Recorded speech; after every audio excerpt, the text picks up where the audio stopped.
Hello and welcome to On the Esky, a sports podcast where us four random blokes like to talk about sport. The main thing we want to tackle into this week's session is the IPL, the ongoing tournament over in India. Mm-hmm. And, of course, the Shield final, so a lot of cricket.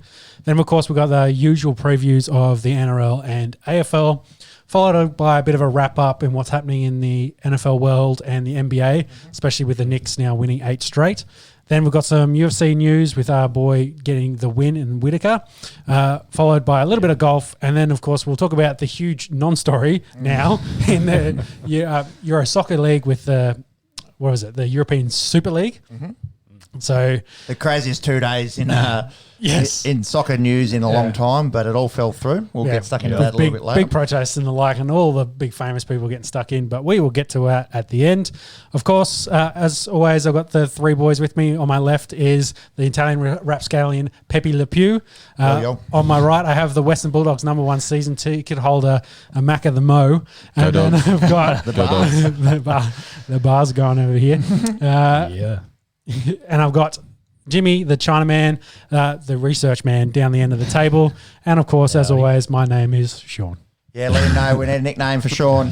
Let us know in the comments. Yeah. So how was the week, boys, before we get stuck into the Shadow Beer? Yeah, not a bad week. We've been building up Pepsi and I, full disclosure, off to Cairns tomorrow to celebrate one of our good mates, Mitch Bruce. Shout out. It's his stag do, if you would. Stag do.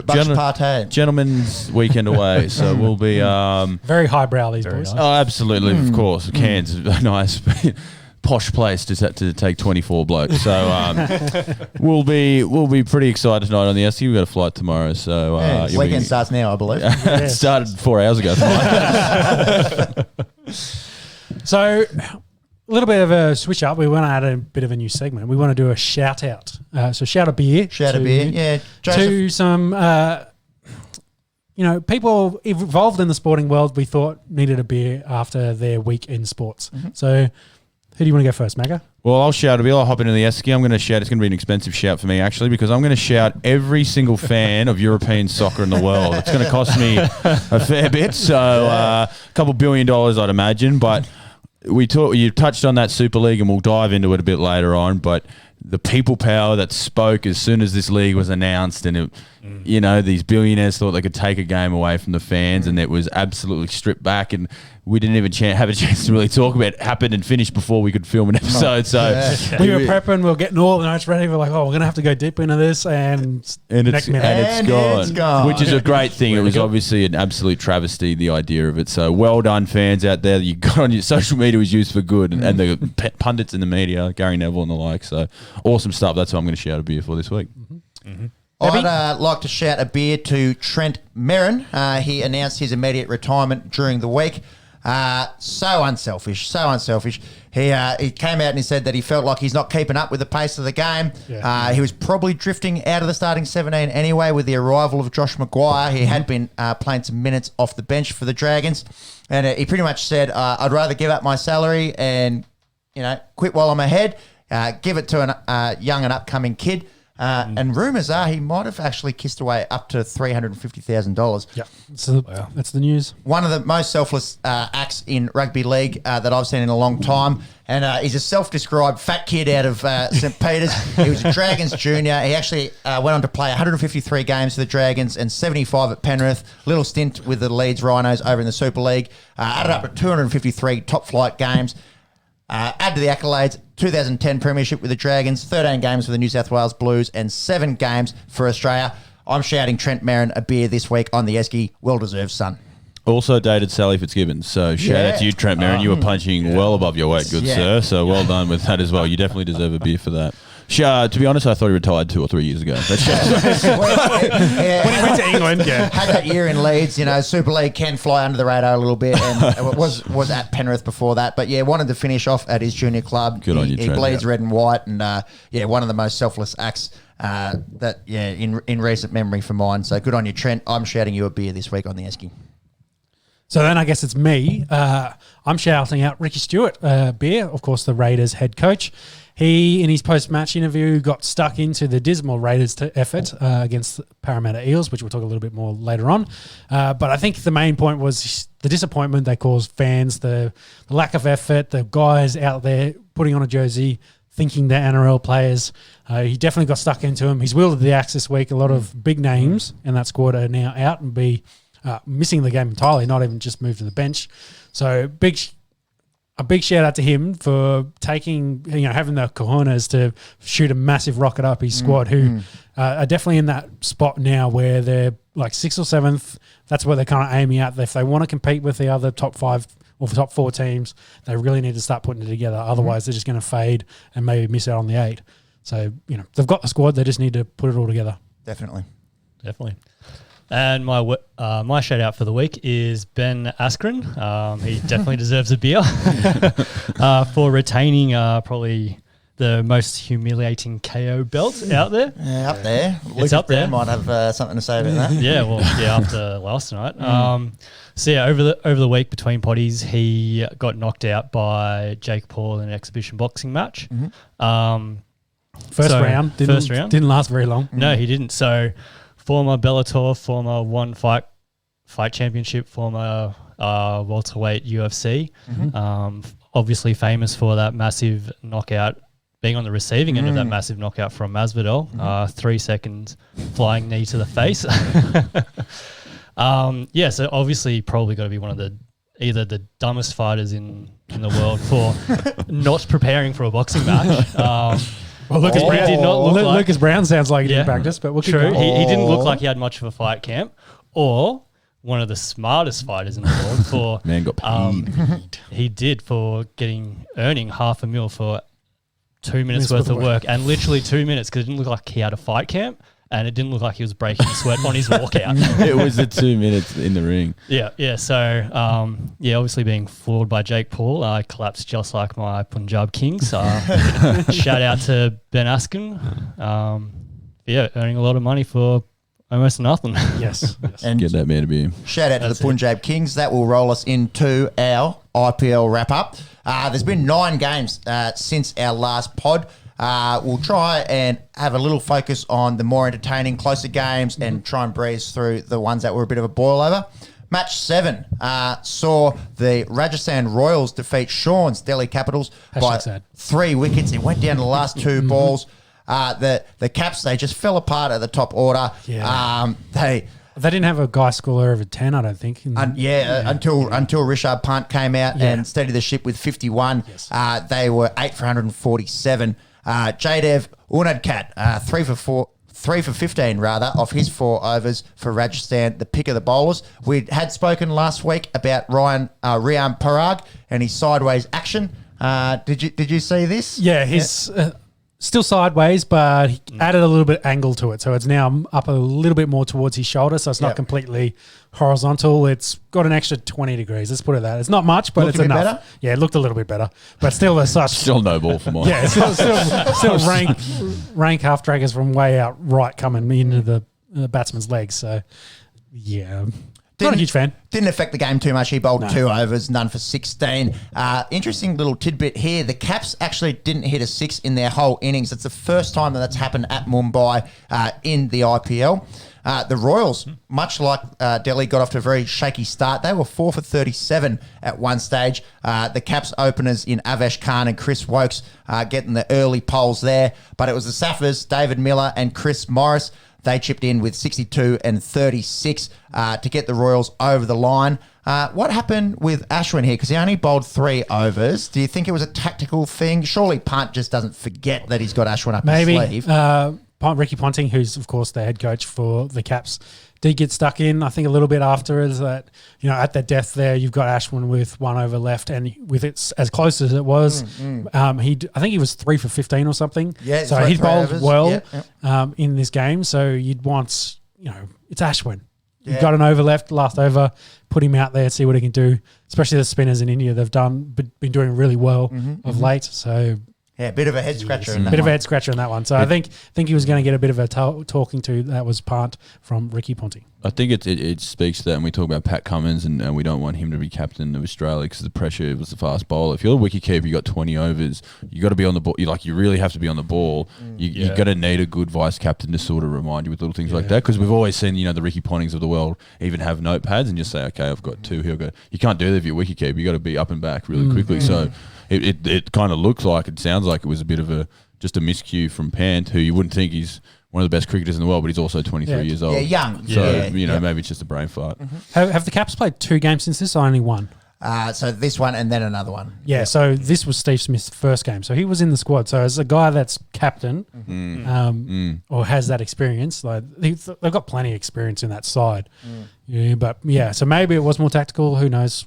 We'll But have even to see surely how it goes. Ashwin says, hey, Skip, I've I've got got another one. one here. Give me one. I've only bowled you'd 18 think so. deliveries. You'd think so, But who knows? Yeah, backfired for him in the end. So. Yeah. The next game, match 8, saw the Chennai Super Kings defeat Monkey Magic's Punjab Kings by 6 wickets. Punjab had made 220 runs in their first game, if you don't mind. They only managed 8 for 106 off their 20 overs here. Pretty much everyone was disappointing other than Shahrukh Khan. He had 47. And Deepak Chahar was the main destroyer for the Super Kings with 4 for 13 of his 4 overs. The Super Kings just cruised to victory in this one off the back of a 46 from Moeen Ali and 36 from Faf du Plessis. Not much to be said other than this one, Punjab stunk it up. Yeah, that top order. Yeah. Just couldn't get any runs. Yep. Yeah. Match 9 saw Mumbai Indians defeat Sunrisers Hyderabad by 13 runs. Mumbai 550 off their 20. Quinton de Kock 40 and Kyron Pollard 35 not.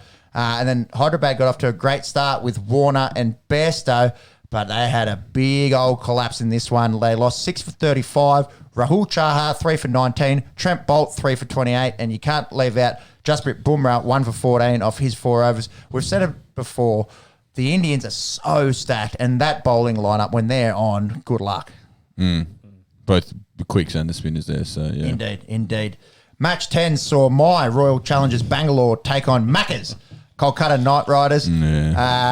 Bangalore got the job done pretty easily here. They went out and made 4 for 204. Glenn Maxwell, he's in good nick, 78, and AB de Villiers, 76. That's back-to-back 50s for Maxi. And through 3 games, he's already scored more runs than his whole IPL last year. So last year he had 108, averaging 15.4. Really disappointing for him and the big money that he's on. Good to see him back in great nick and firing for Bangalore. I think he's second, actually, presently in terms of run scorers in the IPL. And we'll get to Shikhar in a sec. Match 11 saw your Delhi Capitals defeat Monkeys Punjab Kings. So another Esky battle here. They did it reasonably easy. Punjab batted first. They made 4 for 195. Great opening partnership between Mayank Agarwal. He had 69 of 36. I think his first game in the IPL. And KR Rahul, just Mr. Reliable. He had 61. Delhi got the runs with 10 balls remaining, and it was that man, Shikhar Dhawan, 92 of 49. Just really cruised. Steve Smith did get a bat in this one. Yeah, so Shikhar Dhawan's averaging 57, I think, so far through 5 games. So not bad. 230 odd runs. Leads the IPL run scoring by a fair bit. Smudge batted 3 and got 9. Not much to write home about there. I think he got 30 in another game. So I think in this he's averaging about 20 at the moment. So not a huge amount. Match 12 saw the Super Kings really smoke Rajasthan Royals by 45 runs.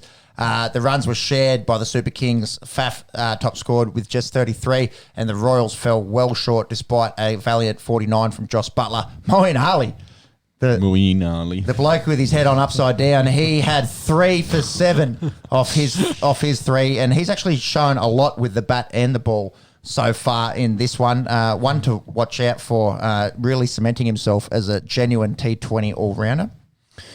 Match 13, this one was the Caps defeating the Mumbai Indians by 6 wickets. Get that in your Mumbai. This one went, Mumbai slipped to 2-2. So actually, at this one, they would have been 1-2. Yeah. No, my mistake. 2-2. Yeah, and correction before. So Steve Smith didn't play in that game before Ashwin missed out because they did play 2 from then. So, So Steve Smith's only played the 2. So he got 33 in this one.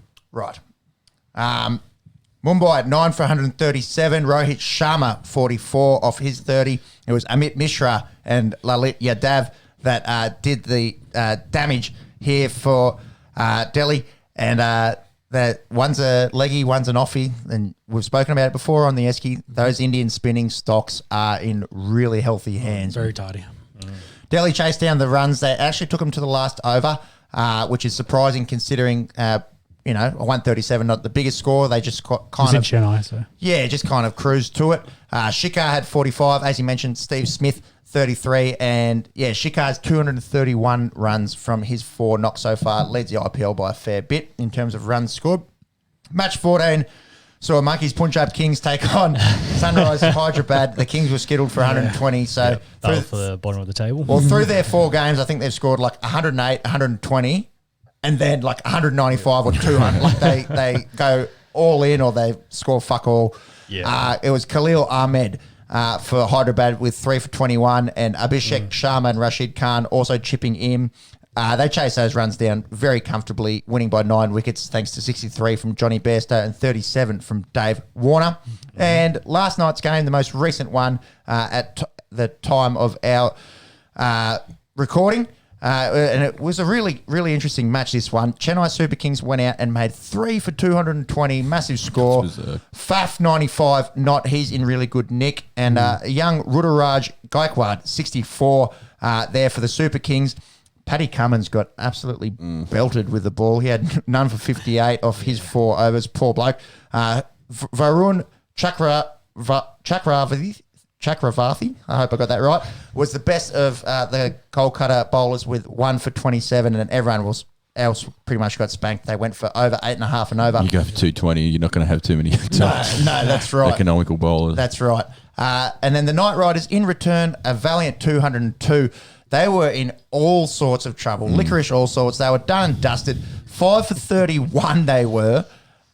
You pretty much could have, put this one in the books. But then Dre Russ and Pat Cummins came out. Russ had 54 off 22. And did you see how he got bowled? He was sort of like leaving one down leg side, and it just got the top, like just the bail of leg start, because he was hitting them all over the park and playing some ridiculous shots. Like he does that sort of overhand, like tennis shot where he's hitting blokes back over their head, and absolutely no right to do so.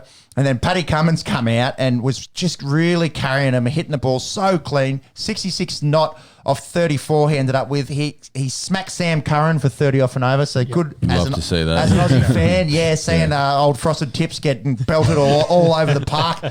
And they just went so close but so far, Kolkata. After Dre Russ got out, and I think it was Dinesh Karthik as well, their bottom 3 just offered nothing. They had 2 run-outs for Golden Ducks, and it was both the same kind of thing. It was Cummins pushing the ball down to like long on. The bowler's got to get up and get back. You don't want to be facing, and they were just on the treadmill, both of them. Yeah. And the run-outs ended the game. And it was a real shame because it was looking like it could be one of the great comebacks, Cummins is seeing it that well. Fightbacks ever seen in T20 history.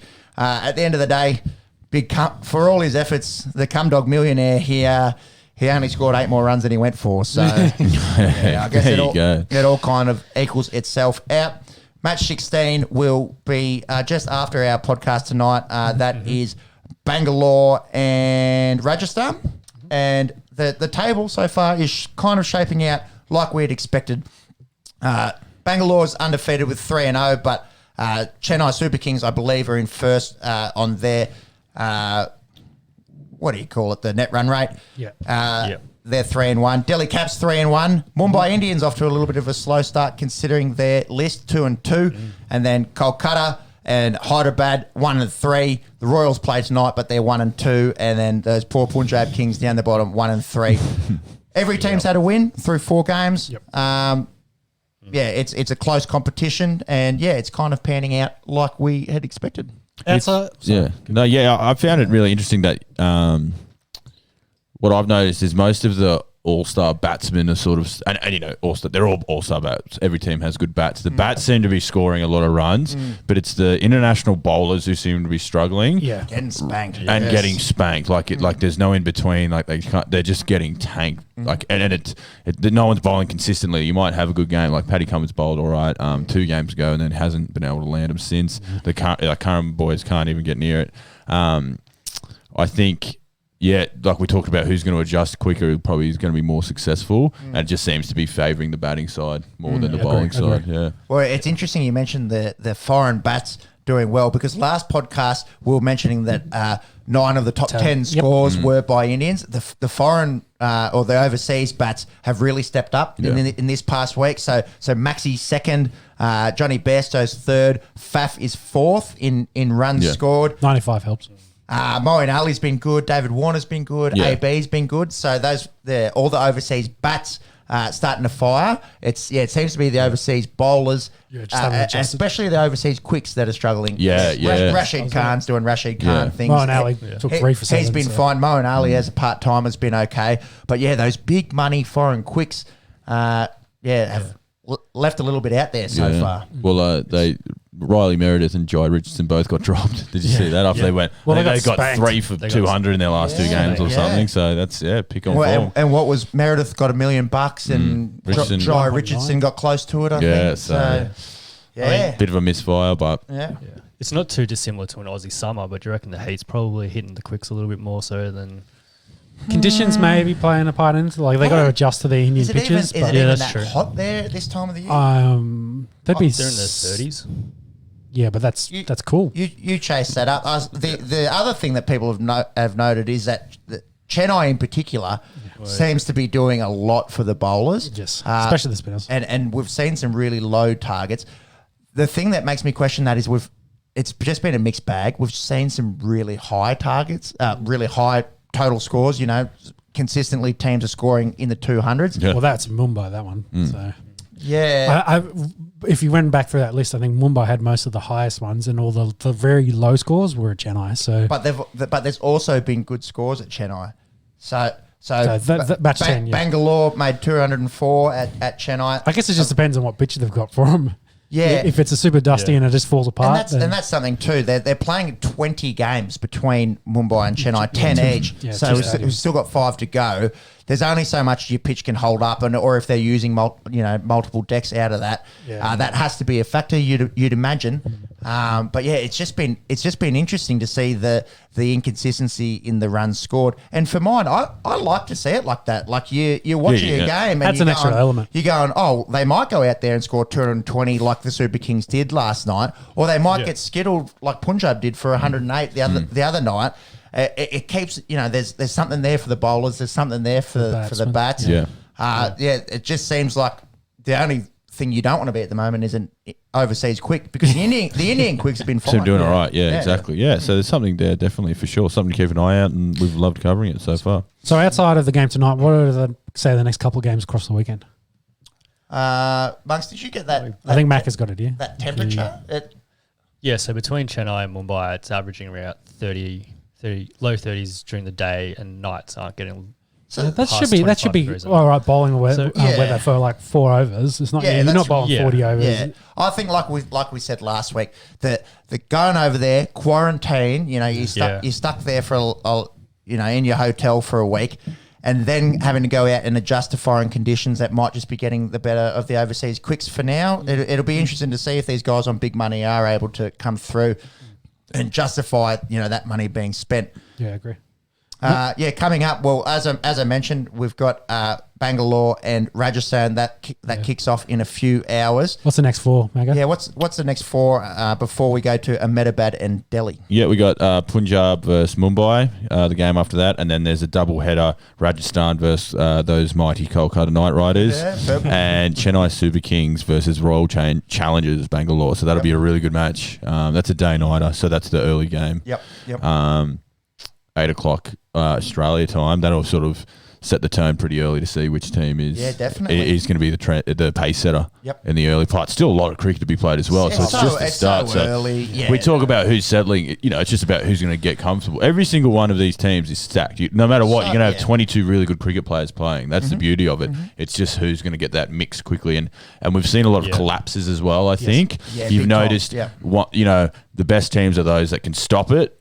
Realize, those classy middle order batsmen. I mean, we saw when your boys versus my boys, Pepsi, Kohli went in the first over, they lost another wicket, and then you had the level heads of Maxwell and De Villiers come in and steady the ship, and then they put on 200. So if you can stem the flow, and we saw Kolkata not do that, they lost a lot of wickets early, scored runs, lost a lot of wickets late. So if you can stem that flow, that's going to breed success. And I think we mentioned a few weeks ago, there was a little bit of a question mark of, do you want Glenn Maxwell and AB de Villiers out there in the third over?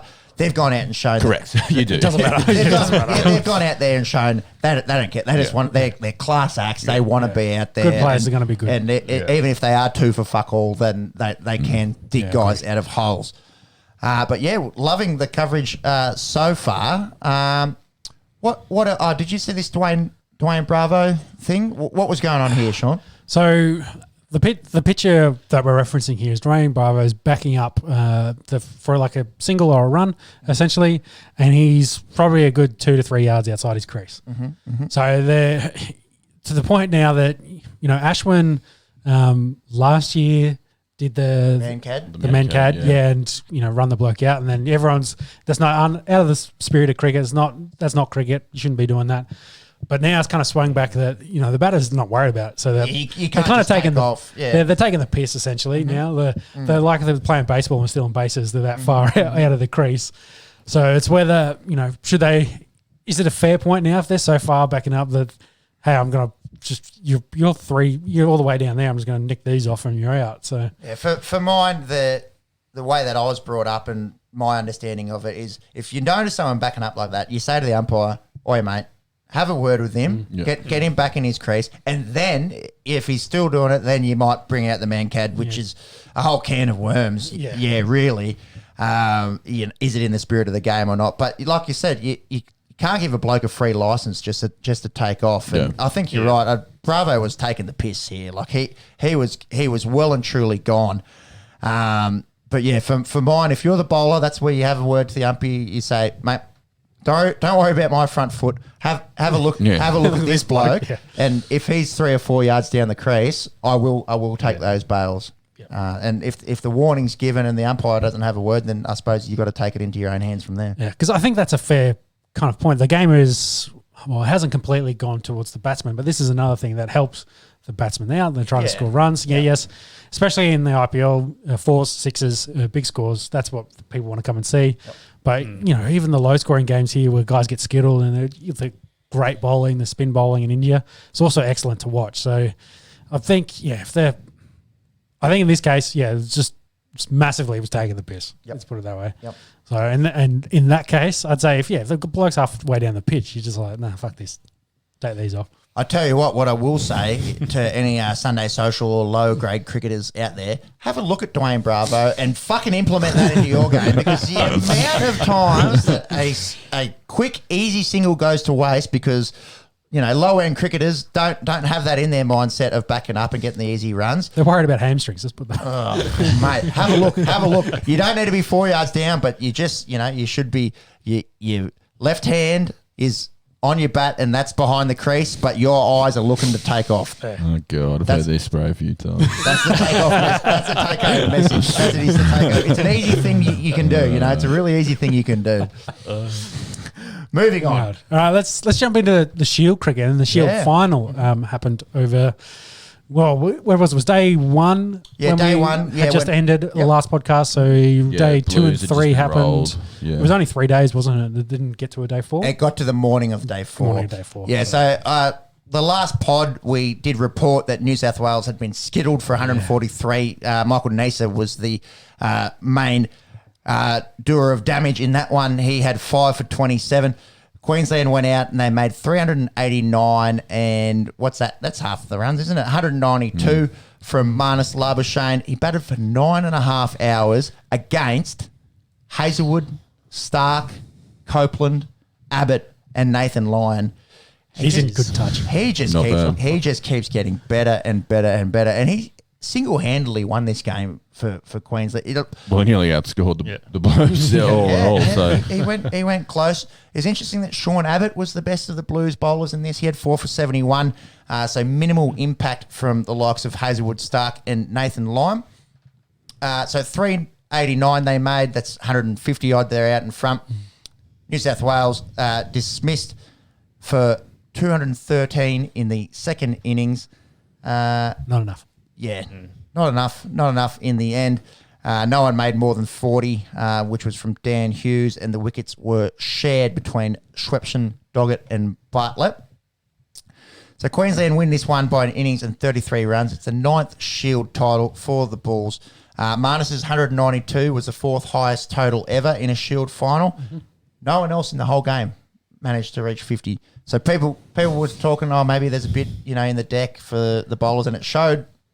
Unless your name is Marnus. Yeah, exactly. He was, exactly right. So encouraging, I suppose, for Aussie cricket fans. Our future captain. Yeah, to see him batting the way he is batting, he's like up there as like legitimately one of the best batsmen in world cricket at the moment. Easy, and on the calendar year, I think he was the top run scorer. Yep. Last year in Test cricket, it was nice to see 10,000 fans pour into the Allan Border Oval over the 4 days. We've spoken about the demise of crowds in the Shield cricket. Might have something to do with the Big Bash. Might have something to do with a local podcast on the Esky. maybe everyone's been listening to the Esky. Thought, let's get down to the AB Oval and cheer on those Bulls. Disappointing as a New South Wales fan. New South Wales fan. Let's go with that. But yeah, I was mixing both of them there. But they've won something like 40 odd. So good to see. Good to see Queensland get their 9th. Nathan Lyon, Gary, he was the man of the series. He had 42 wickets at 25. And It's good to see him get some wickets. Which we need after the needed summer. some after a summer, which probably was a little bit without luck, but that'll do good for his confidence. And now the boys that aren't in the IPL can have a bit of a rest, and there's not much going on, and through our winter a few months of relaxed rest and just prep for the Ashes. That's all they have to focus on now. Really mentally get their heads right. Yeah, so they've got that one game against Afghanistan, which I think's been booked. Is the lead up to that'll be November. November. So nothing for fuck all for a long time. Bangladesh is playing Sri Lanka at the moment. I suppose Sri Lanka really sliding into Test minnow category. Yeah. It's the first Test match at Kandy. Bangladesh off to a great start there. 2 for 302 stumps day one. I think that's probably actually live. They're probably into day 2 now. I saw that before. Najmul Hossain Shanto, 126 not for Bangladesh. He batted all day. Big pressure on the Lankans here. Like, they haven't won a Test for a long time. They're just coming off that 0-all sort of bore fest in the West Indies. And if they lose at home to Bangladesh, they are in serious trouble. So we'll keep an eye on that one and report back to you next week. I do have it live here. So Bangladesh, what were they? They were 2 for 302 at stumps. Well, they're 4 for 470. So piling on. So they're not losing this one. Lamine Haq also made a ton. Shanto got out for 160 in the end, but troubling signs if you're a Sri Lankan cricket fan. Big trouble in Sri Lanka. They don't lose this game from there. It'll be a draw. The curse. It could be. I'd love to be wrong. I'd love to be wrong. Yeah. But I'd be interested to see the stats of how many teams lose from 4 for 470. I'm surprised you didn't hear the sigh from the end of the table as Monkey's just like, how the fuck am I going to find this? We won't bother. I think we won't torture. We have looked up the biggest run chase. But that's completely. This is mid innings. It'd be close to impossible to find. Would be. Yeah, I'll put my house on the fact that they don't lose this Test match. The curse. That's a big one. South Africa. This is big news. Mate, it's a shit show. It is an absolute shit show. They were taken over by the government. They could face an ICC ban. The Minister of Sports over there has stated that they had no option to suspend Cricket South Africa. It's something to do with some kind of deal that was meant to be. Yeah, they were negotiating something, and I think they were meant to agree to it, and then they thought they had the votes for it, and then it went completely the other way. Yeah, the whole board came out and said, no, we're not agreeing. Yeah, and it's still going, and then the government's gone, well, fuck, what are we going to do? We're going to have to take it over to get, to keep it going through. Mm-hmm. And of course, as part of being a part of the ICC, you can't be government run, essentially. It's got to be an independent kind of organisation. So Yeah. So if this does happen, it means that, well, South Africa might not be able to compete at an international level. They might not be able to wear they weren't already, but the Protea badge, and it's big trouble because, like we've spoken about it a few weeks ago, if they were able to retain their talent, they would be right up there in the upper echelon of cricketers at the moment. But it's just sliding down and down and down for the Saffers, and it is sad to see, as people that grew up and saw the likes of Aaron Donald and Jux Callis, and more recently Dale Steyn and Hashim Amla and AB, and them being a really dominant force in world cricket. South Africa, the West Indies of this decade? They might. Well, the way they're tracking, man, it's. I don't think their peak was as high as the West Indies. Well, the West Indies but of the the 80s. fall, yeah, right, the fall. The fall from grace, like where they were, competing up there with the other. They were part of that top four. So, and they've really slid from where they were. Yeah, sad to see. Hopefully they can sort something out because cricket would really miss, a full strength South Africa. So just to complete the point, if they're made illegal, then they could play international games, but none of that's going to be recognised. They wouldn't be recognised as South Africa. They'd probably be like a world team or some shit like that. And It did. It's insane. They got banned back in apartheid, I think, in the 80s for memory as well. So they still, again, there was cricket happening, but they weren't recognised as test matches or international matches. So I don't know if that's what's looking like it might be on the cards here, but hopefully they can sort this out, and it's just a news point and not an ongoing thing. Well, they've got to June to sort it out quickly. Because in June they've got the West Indies. They're touring the West Indies, so. Yeah, it'd be interesting to see. That's probably the next cricket for the international team. Yeah. So we'll probably know then if they're South Africa or if they're a Barbarians kind of team. Yeah. That'll be the closest thing to it. Crazy. That wraps up the week in cricket. Yes. I think we will then move a bit more domestic and go into the two major football codes. And as Pepe gets some beverages, we'll get stuck into the NRL. And our first kind of big story, is your boys, Macca, being naughty as usual, playing with the loopholes of the rules. Winning. Yes. It does help that they did win. But the talk about Munster's high shot, which by Victor Radley, and Radley actually got off for this. We'll talk about that in a minute about the whole judiciary. But he gets hit very high. Munster sells the shit out of this, probably wins an Oscar. Looked like he was KO'd, but he got it up straight away. He was fine. The trainer said he was fine. But they knew since Victor Radley got sin binned, you get a free interchange for foul play. So what they do is they bring Munster off for his HI and they switch him with Solomola. Solomola. But then when he comes back on, so instead of switching back on with the guy he just switched off with, they change out Welch. So essentially, they've got a free interchange of their forward pack as part of the process. So they've found this little loophole where they know how to work around the HI, and they're using that to their advantage. Whether Munster knew this with his high shot and sold the shit out of it, I guess he probably didn't know they got sin bin. But we talked about sin binnings last week being a bit of an uptick. And it looks like that may have been the case because there was 2 sin bins and a send-off this week. And I think that's the first time in a long time we've had that amount. You'd be lucky to get a sin bin in a week. So. For mine, is this a loophole or is this just really good coaching from Craig Bellyache Bellamy? Like we were talking about it a few weeks ago, and obviously with the new rules, there's always going to be a chance for premium coaches to not exploit it, but just to use it to their advantage. And that's what he's done. For mine. And they weren't the other club. I think there was one other club that did this similar thing during the week as well, probably for one of the other send-offs.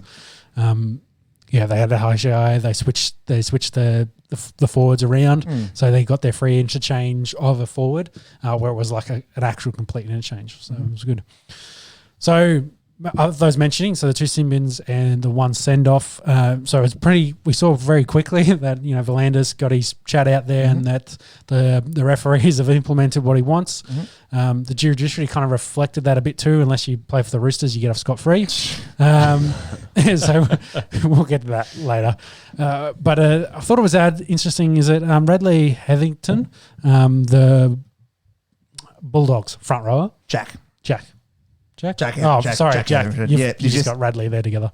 My bad. I just read it as that's one right. name. Jack that's confused the shit out of me. So forward for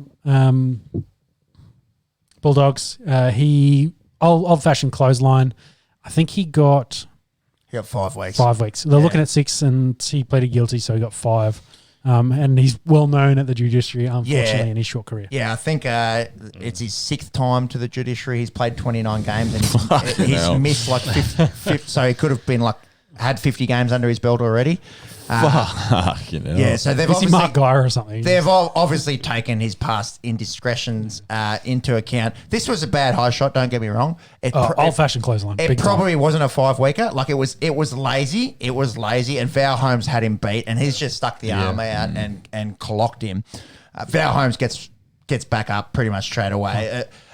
I think his past record really hurt him at the judiciary. Well, he gets 5, and then Radley gets nothing.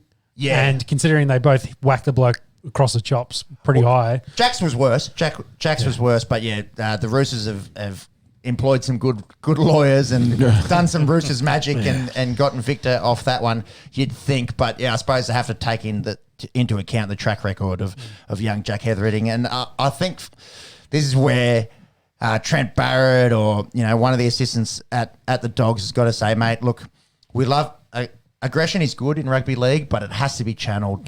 Put it not dumb. Yeah, put it into your hit ups. Put it into your aggression when you one-on-one with one of their big boppers. If it's a back that's 2 times quicker than you and he's got you beat, that's when you got to try and learn to keep those arms in.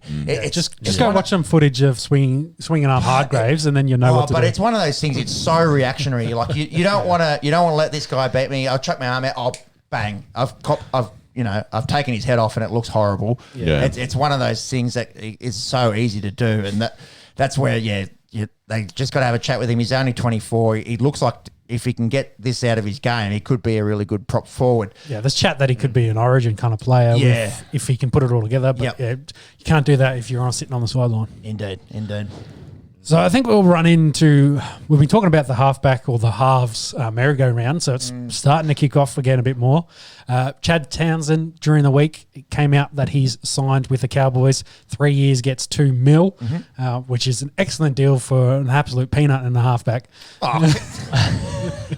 He's not in the bottom 4 halfbacks, I wouldn't have thought. It's definitely an upgrade for the Cowboys, I would have thought. Yeah. Well, he's not even the starting halfback at the Sharks. He's in there because Sean Johnson, of course, is injured at the moment, but Sean Johnson is the preferred halfback. Interesting to see what happens. Johnson is close to coming back if they do move Moylan or if they do move Townsend onto the bench there. Yeah. But of course, great segue, Moylan and Johnson for the Sharks are both off contract. So it's, again, where they're going to go, because we talked all about Craig Fitzgibbon as the new coach coming in. He had a chat with Townsend, and obviously, I think he had already kind of agreed to the Cowboys deal, wanted to see if there was anything doing. He was never getting that kind of money with these 2 other blokes coming off contract. I think they'd probably prefer to throw money at Johnson. When he's healthy, he's up there in the top 5, which is rare, but he needs to be healthy, of course. Seems like they're cleaning out house in the Shire. We saw Johnny Morris get really dudded last week, and now Townsend's off, and there is talk that maybe Moylan and Johnson both don't get renewed. So, well, I think the Craig will want to come in. They've got the salary cap back because I think all their it's back to full. normal. So you can clear out all the guys that really have been overpaid and underperforming, and he can have a nice big pay packet there to pick the guys he wants. They probably suck that first year he's there, but he can put it together for the following year and hopefully build the squad he wants. It's a risky way to do it, though. You've got established halves. You don't want to mess with team chemistry too much. Which but you do want to put your stamp on it. This is my team now, and I want to put my guys in. Which kind of leads into the next point, which was since the Cowboys now have a halfback, they were leading the Reynolds stakes. So that means Reynolds can't go to the Cowboys. You wouldn't think. No. So his options. I think if it's Queensland, it's Brisbane, and they've kind of had that talk. But now it sounds like Brisbane are looking at Mitch Moses. Of course, want Kantoni Staggs. We'll get to Staggs in a minute. So it looks like, hey, maybe the Sharks are a possible spot if they clear out these guys, and Reynolds can go there. So as we've been saying, the halfback or the halves. The carousel keeps going. These wheels keep on turning. Yeah, and I just read the next one, and the next one, Jackson Hastings, who's been in the Super League for a few years. Did he play for the Roosters, then Manly? I think that's how he was Roosters. Then he signed with Manly, then kind of fell out of favour. Sounds about right. I don't think he's been in the NRL for about 3 years, for memory. He's still very young, but he's just signed a 2-year deal with the Tigers to come back. Tigers, of course, looking like they're trying to move Luke Brooks, which this could lead to him being done there. So Luke Brooks could then also be looking to move on. But we also mentioned a couple of weeks ago that Billy Walters, Kevin Walters' son or nephew, I can't remember, one of the two. Nephew, I feel like. Yeah, he's related. Wants to go back to Brisbane, and this will probably free him up to then go back to Brisbane as another half pairing, of course, moving around. So this carousel sounds like it's going to keep going. It's going to keep moving around. Jake Clifford's going to eventually join Newcastle, and then Newcastle probably have to decide what they do with Mitchell Pearce. And where does he go? And then on and on and on we go. So he, my apologies, he is Kevy's son. There you go. Yep. So, might get an opportunity to go up there and play for Dad. A Cleary-esque situation, I suppose. Will Chambers, he's coming back to Australia from Japanese rugby. He has signed with the Sharks. He might be in the side next week by the looks. Little one to look if you're a super coach or fantasy guy. I think he's going to go for about 220K, which would be pretty nice for the former Queensland and Australian representative. He's been off playing Japanese rugby, and the kind of other really interesting story, we didn't cover it last week with the whole John Morris aspect, but supposedly part of it was, John was too busy doing other stuff, and Chambers has been blowing his phone up for a couple of months saying, I want to come back and join. So the board, I think, wasn't real happy that they'd missed out on Chambers. So with Morris going, they got Chambers in the door. Well, they didn't miss out on him in the end. Yeah, in the end, they got him. It sounds like another excuse to sack a good coach for some kind of Yeah. personal reason, which we can't get our heads around. Yeah. No. Anyway, let's go into the preview of the round. Yeah, let's do it. While we've been talking, Penrith versus Newcastle has been playing. There's now 3 minutes 45 left in the first half. It's 10-6. Penrith, I think, have dominated the first 30 minutes of this, but Newcastle have managed to sneak in a little try there to bring it back to 10-6. And I think they'll be very happy with that for a half. with Definitely. how much possession I think they've given up. Against the red-hot Penny Panthers. Yes. So at this point, honesty, hard on chest. Yeah. Hard on chest. Hand on chest. Hand on heart. Hand on heart. There. Close enough. We got there, I think. Yeah. Well, let's go hand on beers. Yeah, hand on beers is always good. Who'd you pick? Who'd you pick in this game? Penrith. Penrith. I'd pick Penrith by 30 points. There we go. So, honesty policy, hand on beers, we're all good. Yeah. Nice, I said before this. This is one of those ones I thought that maybe as a sneaky could be a bit of a trap game for Penrith. Just because of the way Penrith have played the last couple of weeks, they haven't been as dominant as they should be against the competition, especially against, say, Brisbane last week. That game was way closer than it needed to be. But whether they've just, every team goes through a lull. So whether they hit that lull period, and Newcastle with Ponga back, their unreal overtime win last week, whether they could just maybe It wasn't golden point. It was in the last last seconds. It went down to Buzzer beater. That's what I'm going with. Yeah. And Ponga had like the Jordan game. He was coming off a tummy bug and had the Ponga gastro game. Yeah, It's been on the toilet all It's going day. into the annals of history. 2 tries there for Newcastle's star fullback Callum Ponga. So- and at the end of that game was ridiculous. Like, it was a really nice offload from Frizzell that just got them over the line. You guys want to talk about Nathan Cleary? He's the best halfback in the game by a country mile at the moment. I agree. Like DCE's been a little bit off, but like it's him and then Daylight. DCE's got no help. You see what they can do when Turbo's back there. We'll get to that. We're jumping around a bit. But his game last week, he had the game-winning try. He had that 2-point field goal, which was an unbelievable strike of the footy. Cleaners. To get them in front. He had 2 line break assists, try assists, and 810 kick meters. He's playing chess and everyone else is playing checkers. Peak of his powers. Yeah, he's looking really good. Paul Momirovski out tonight. He got 3 weeks to me, didn't seem like that much on a bit of a late shot last week. So sees Kurt Capewell come into the centres and Liam Martin off the bench for the Panthers. We talk about, Penrith having a lull and this because they didn't smash Brisbane last week. Should have put 50 on Brisbane. But they're 6-0. Yeah. And again, you don't have to. And they're up 10-6. Sure, they're up by a try at the moment, but they've dominated this first half. They are the best side in the comp, hands down. Yeah. So to finish my point from before, I just wondered whether Newcastle maybe could do something just to sneak this one, like if they could keep it close and at the end they just sneak it somehow, just upset Penrith. I could see that happening this week, just because the way the Penrith had been playing, but. Like you said, we all picked them for a good reason because they've won 6-0. They don't look like getting beaten at the moment. The Roosters probably aren't there. When do they play Melbourne next? Because they played them already. They're probably not towards the end of the year. So they could go on a very long run before they run into a squad they actually could lose. Well, it's like last year. It's like when they started getting onto that run, you're like, who's going to bet? Where are they going to have lost? Unfortunately for them, it was in the grand final. But, who was that to again? I believe some blokes that wear purple. And Cleary. As he throws a flick past into the 9th row, there's that on the Esky curse, nice and fresh. He did beat 3 blokes with a step to get in there. But it's gone into halftime. It's 10-6. Newcastle not out of it. We'll keep an eye on this one as it progresses. We've all gone Penrith. Don't need to elaborate any further on that one.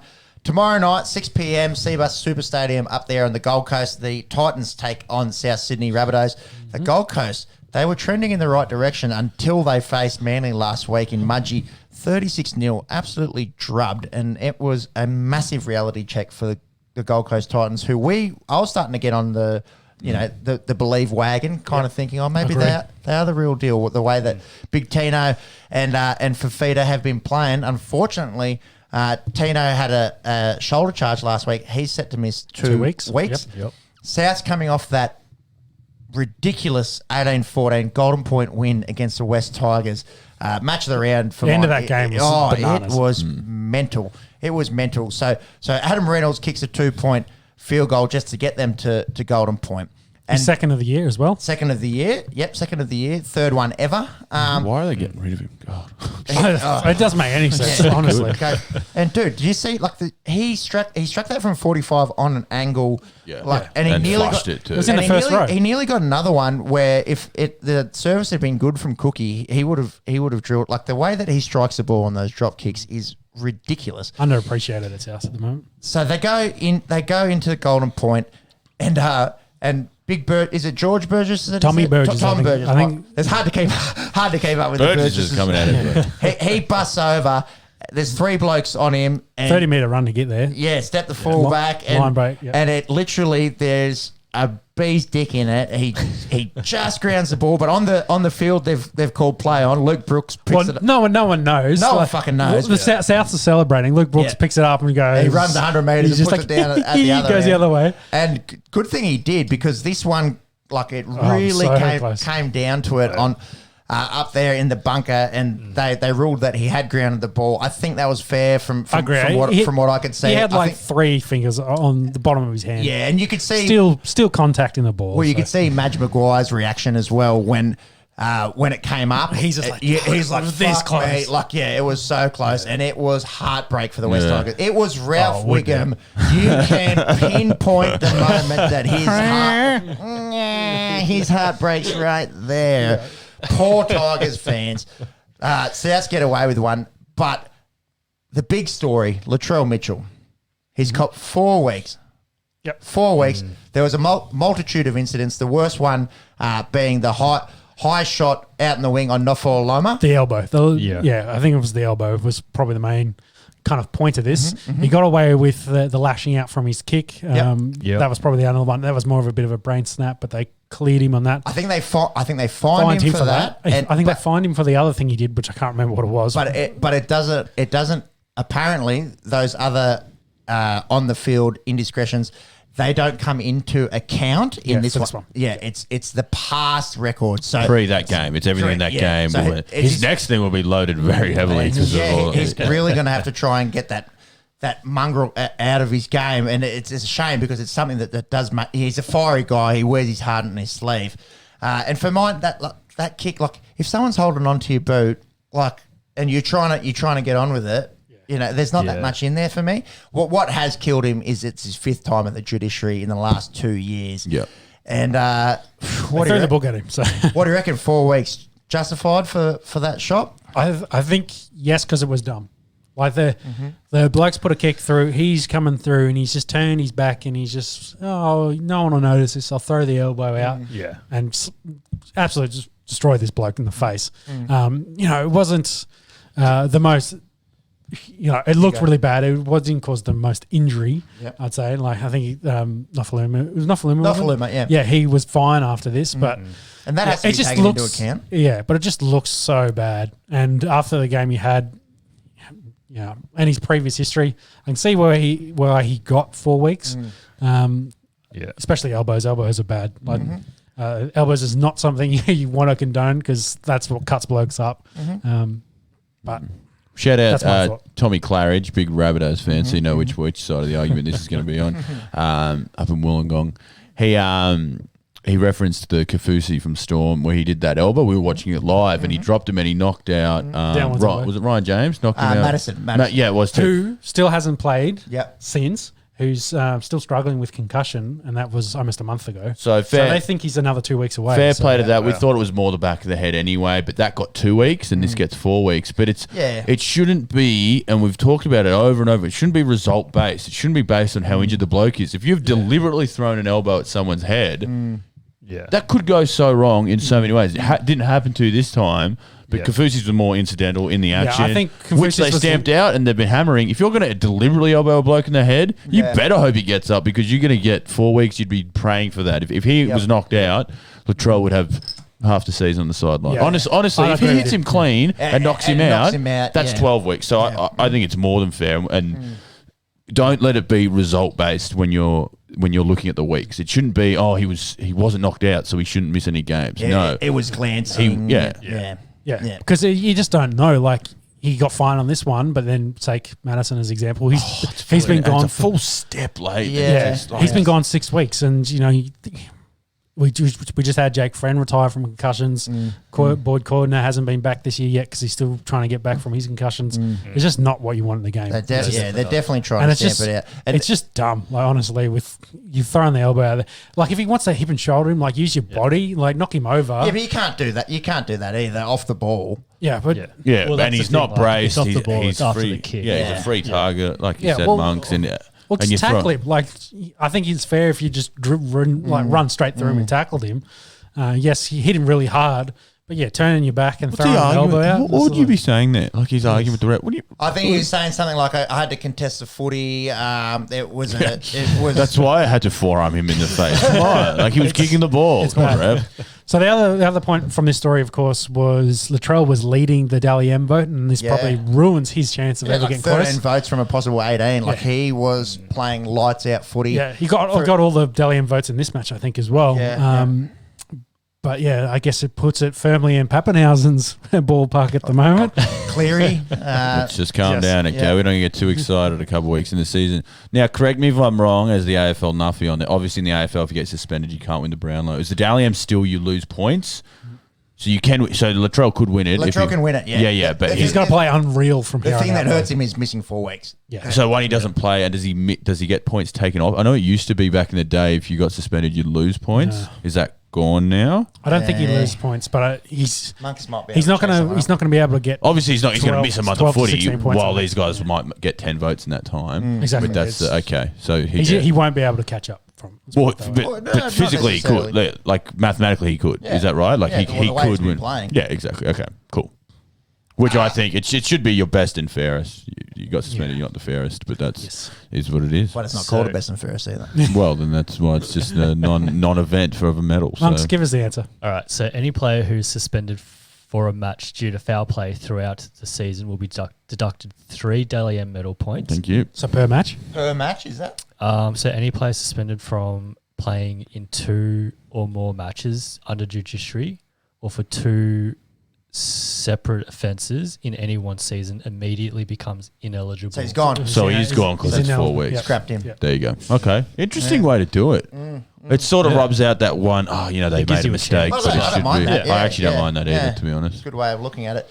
The other But question, 4 I weeks, yeah, I he's suppose, gone. from Yeah, this right. is how much does this hurt South? Their next 4 weeks. So they've got the Titans this weekend. Then they've got Raiders, Storm, Sharks. Probably not the best 3 to come up against with your best player out. They can they maybe beat the Titans and the Sharks. I think without Latrell, the Raiders and Storm have to go into favourites as this. Yeah, I don't think they beat the Storm.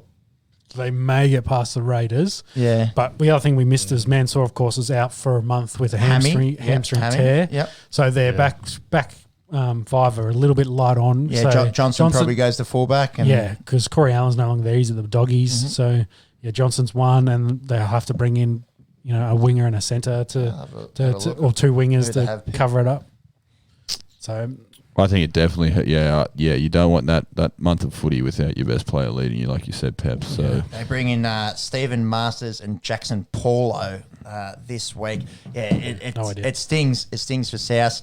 but having said that, they're still a finals team. They'll Still be top there. 4 Yeah, team, it does hurt them in the next month and their results. but who you think who you picking in this game? Gold Coast versus South. I'm picking South. South. I think Gold Coast embarrassed last week at the hands of Manly, who hadn't been much chop before that. Even without Latrell, I'll go South Sydney here. Yep, South for me. Yep, south for me as well. I'll take South as well. I think with Gold Coast, these highs and lows, that they show how badly they wanted Cam Smith or someone like Cleary will always give you a good performance there. Without a good leader around the park, you're going to get highs. They're going to pull off upsets, but they're going to get spanked 30-0 by Manly. So Well, look, watch the Souths come out in the next month with Reynolds is going to take complete control of this club and they're going to absolutely dominate. And then Reynolds is going to walk away and give him the big fingers as he walks out the door. You got to Cash pay out. me someone. Yeah. What do the bookies think, Monks? Yeah, so bookies do have South as favourites, $1.45. Gold it's not Coast bad, are really. out to $2.75. They think it's going to be a close game though, 6-point line. It is at Seabus, so Titans are at home. I wouldn't be putting money on this, but I'll happily tip South. Next game? 7:55 Friday night, Parramatta and Brisbane up in the far north, TIO Stadium in Darwin. Parramatta coming off that dominant performance against the Canberra Raiders, 35-10 down here in the beautiful national capital. I tell you what, Isaiah Papali'i, he might be just about the steal of the year. Well, did you see him run over the other Papa Lily to score the first try? Yeah. He looks good. Are they related? Does anyone know? Spelt differently, but said the same. Okay, all right. Apparently, he took a pay cut to. No one wanted him. to leave the Warriors. Yeah, he was on the outer, and it's reported he's on 150 grand this year. So bang for buck, he is definitely the best. That's the best like vet player, minimums. the best player through the first 6 weeks. The Broncos, we did mention, they pushed Penrith in their 20-14 loss up at Suncorp. Kevy Walters, did you catch his, Sean? What did he say? He gave him an almighty spray before the match. Essentially, he was just telling them, show some spirit, show some heart. This is what Brisbane's all about. Show what you're about. Penrith blokes, they're just men. I don't want to say your typical kind of speech, but the idea, he got absolutely stuck into him. He gave him an absolute almighty spray, and it almost worked. Bloody oath, yeah, it was very They close. came out firing. They really minimised their errors. So it finished up 2014, so they did lose, and Penrith did win it, say, late. Mate, the difference in this was Nathan Cleary. Again, yes. Brisbane were up for the challenge, so whatever Kevy said to him definitely fired the boys up. There's been a lot of noise around Katoni Staggs this week. What happens in a week?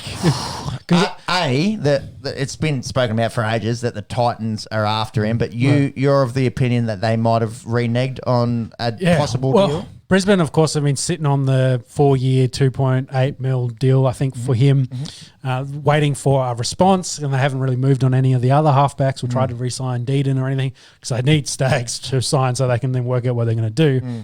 So they've been waiting a couple of weeks. Titans were probably the other key favourites in there, and a few Sydney teams have floated around, but they've...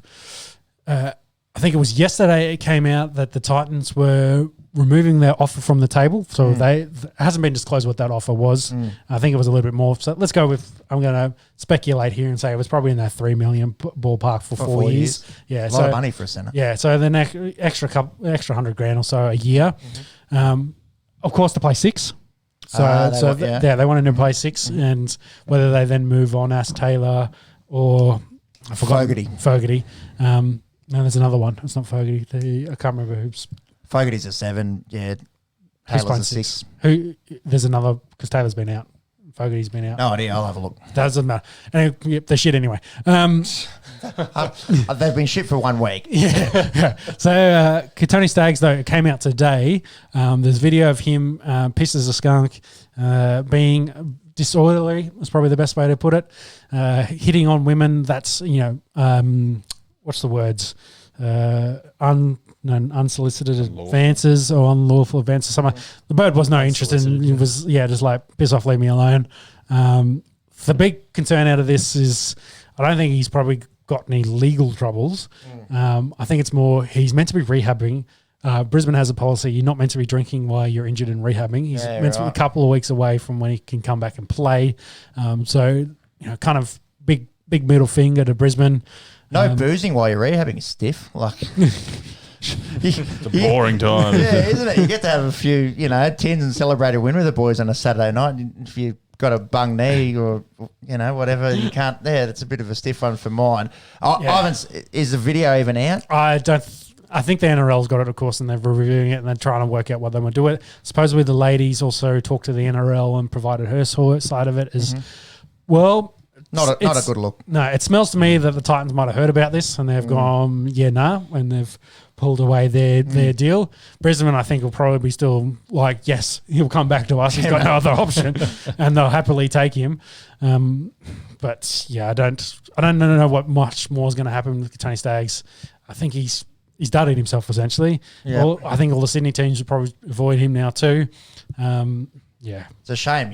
One poor. Night on the piss, and it hurts you.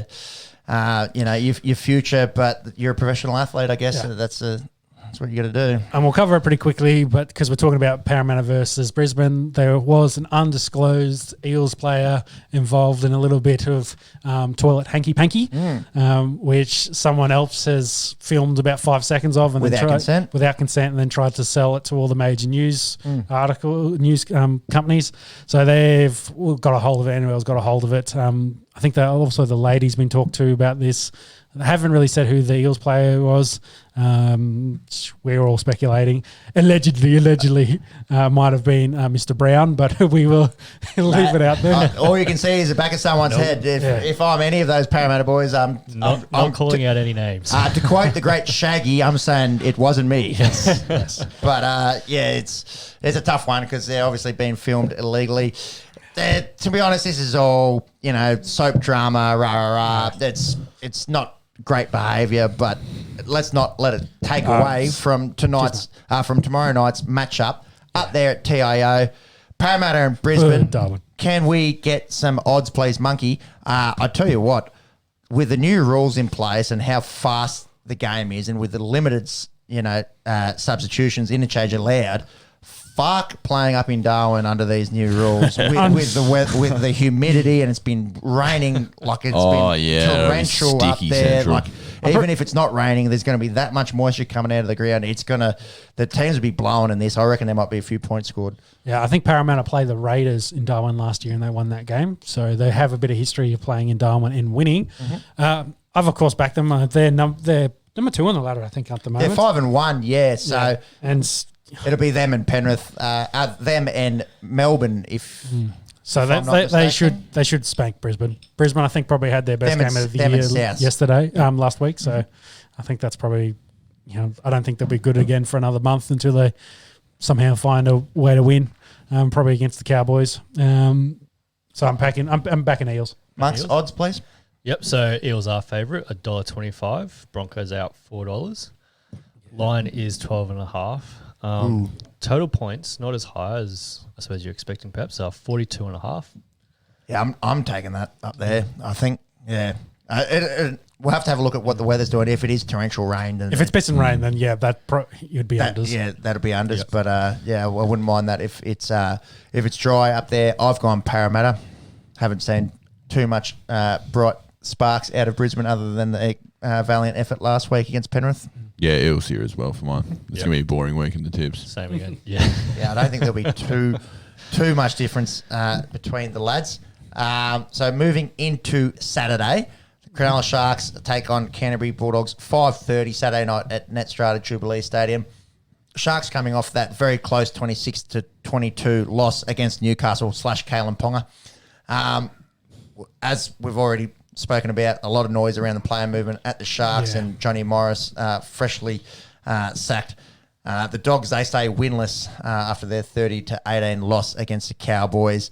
And we did mention Jack Hetherington, unfortunately, pretty much took off our home's head. He's got 5 weeks. What are we going here? And Monks, have you got the odds here? I can't imagine it's too favourable for the Bulldogs. Yeah, I've got Sharkies. Yep. Sharkies as well. Sharkies. Yeah, Sharks around. Yep. Yeah. So Sharks are pretty heavy favourites, $1.15. Canterbury's out at $5.50. Shout out to all the Canterbury fans out there. Long year ahead. Long year ahead. Yeah. 7:30 If you like the Bulldogs, go watch AFL. Yes, hot dogs. we shall get to that in just a second. We will get to that in a 7:35 Saturday night, Queensland Country Bank Stadium. Cowboys take on the Canberra Raiders. The Cowboys are in a much better spot than they were 2 weeks ago, where they hadn't won a game. They're now 2-4. Those wins were against West Tigers and Canterbury Bulldogs. Probably, don't want to get too excited up there at the northern end of the country. They're the best of the worst. Let's put it that way. Yeah. The Raiders coming off that disappointing 35-10 loss at home against Parramatta. We spoke about Sticky getting an absolute rocket up him after the game. I think some of the words he said were along the lines of some of the boys out there are really letting us down. He didn't name names, but he said individuals are letting us down. Mm-hmm. You mentioned that he wielded the axe, Sean. Sorry to put you on the spot, but do you know who may have been dropped for this one? I can't. Tarpany got dropped. So Tarpany and Hudson Young, I think, are both out, and the Corey's come in. So the DUI, Horsburgh. and Hudson Young is named. Yeah, so Tarpany Tarpany drops out. Simonson got that head knock, so Sebastian Chris comes onto the wing for him. Josh Hodgson's had the calf, and I think it's probably a very convenient calf injury as well for him. How so? There's a lot of talk that he's been stifling the attack. Okay. And I would definitely agree with it that, he's been playing his hand a bit too much, both downsides for Jack and Williams. That's interesting because 2 years ago he was up there with one of the best hookers in the game. Oh, yeah. Obviously missed a big chunk of footy last year. Yeah. And then George and Whiten kind of took over that side and Starling came on really strong for them. Okay.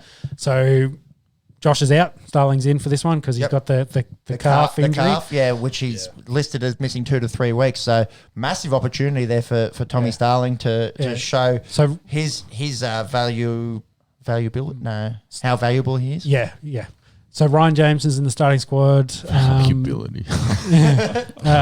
Live and uncut here on the Esky. Live and uncut. Soliola, I think, back to the bench.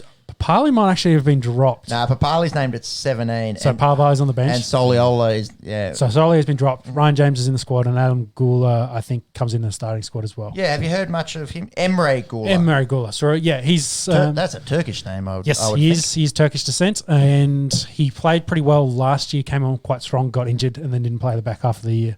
But talent. Big bloke. Shout out to... So very similar sort of build to what Ryan James is. Big, tall, bustling. Shout out to Emre Gula. So a lot of changes there. They should still spank the Cowboys. Yeah, you'd think so. They have to bounce back. I wouldn't surprise me if you see a lot more ball playing from Jack and George in this one, which will then start the chat about, how does Josh fit into this squad? How does Hodgson fit into the squad? Or whether he needs to, take a bit of a, focus on his service and less of his ball playing. Cutthroat business, it is. We always talk about the business of sport. Joseph, I imagine you're going Raiders before you... It's a tactical spray. Up the milk. Monks, if you wouldn't mind some odds and your tip, please. Yep, so I'm back in the Raiders as well. They are pretty decent favourites at $1.31. Mm-hmm. Queensland is out, North Queensland rather, is out to $3.50. Line is 9.5. Yeah, I wouldn't be taking that, but I imagine Canberra should still be too strong for the Cowboys up there in the north. Moving on to Sunday's games, Anzac Day. How good, baby. West Tigers take on Manly, a resurgent Manly Seagulls, 1:45 Sunday, Bankwest Stadium. The Tigers coming off that heartbreaker against South, and Manly coming off that 36-0 demolition of the Titans in front of 6,000 at Mudgee.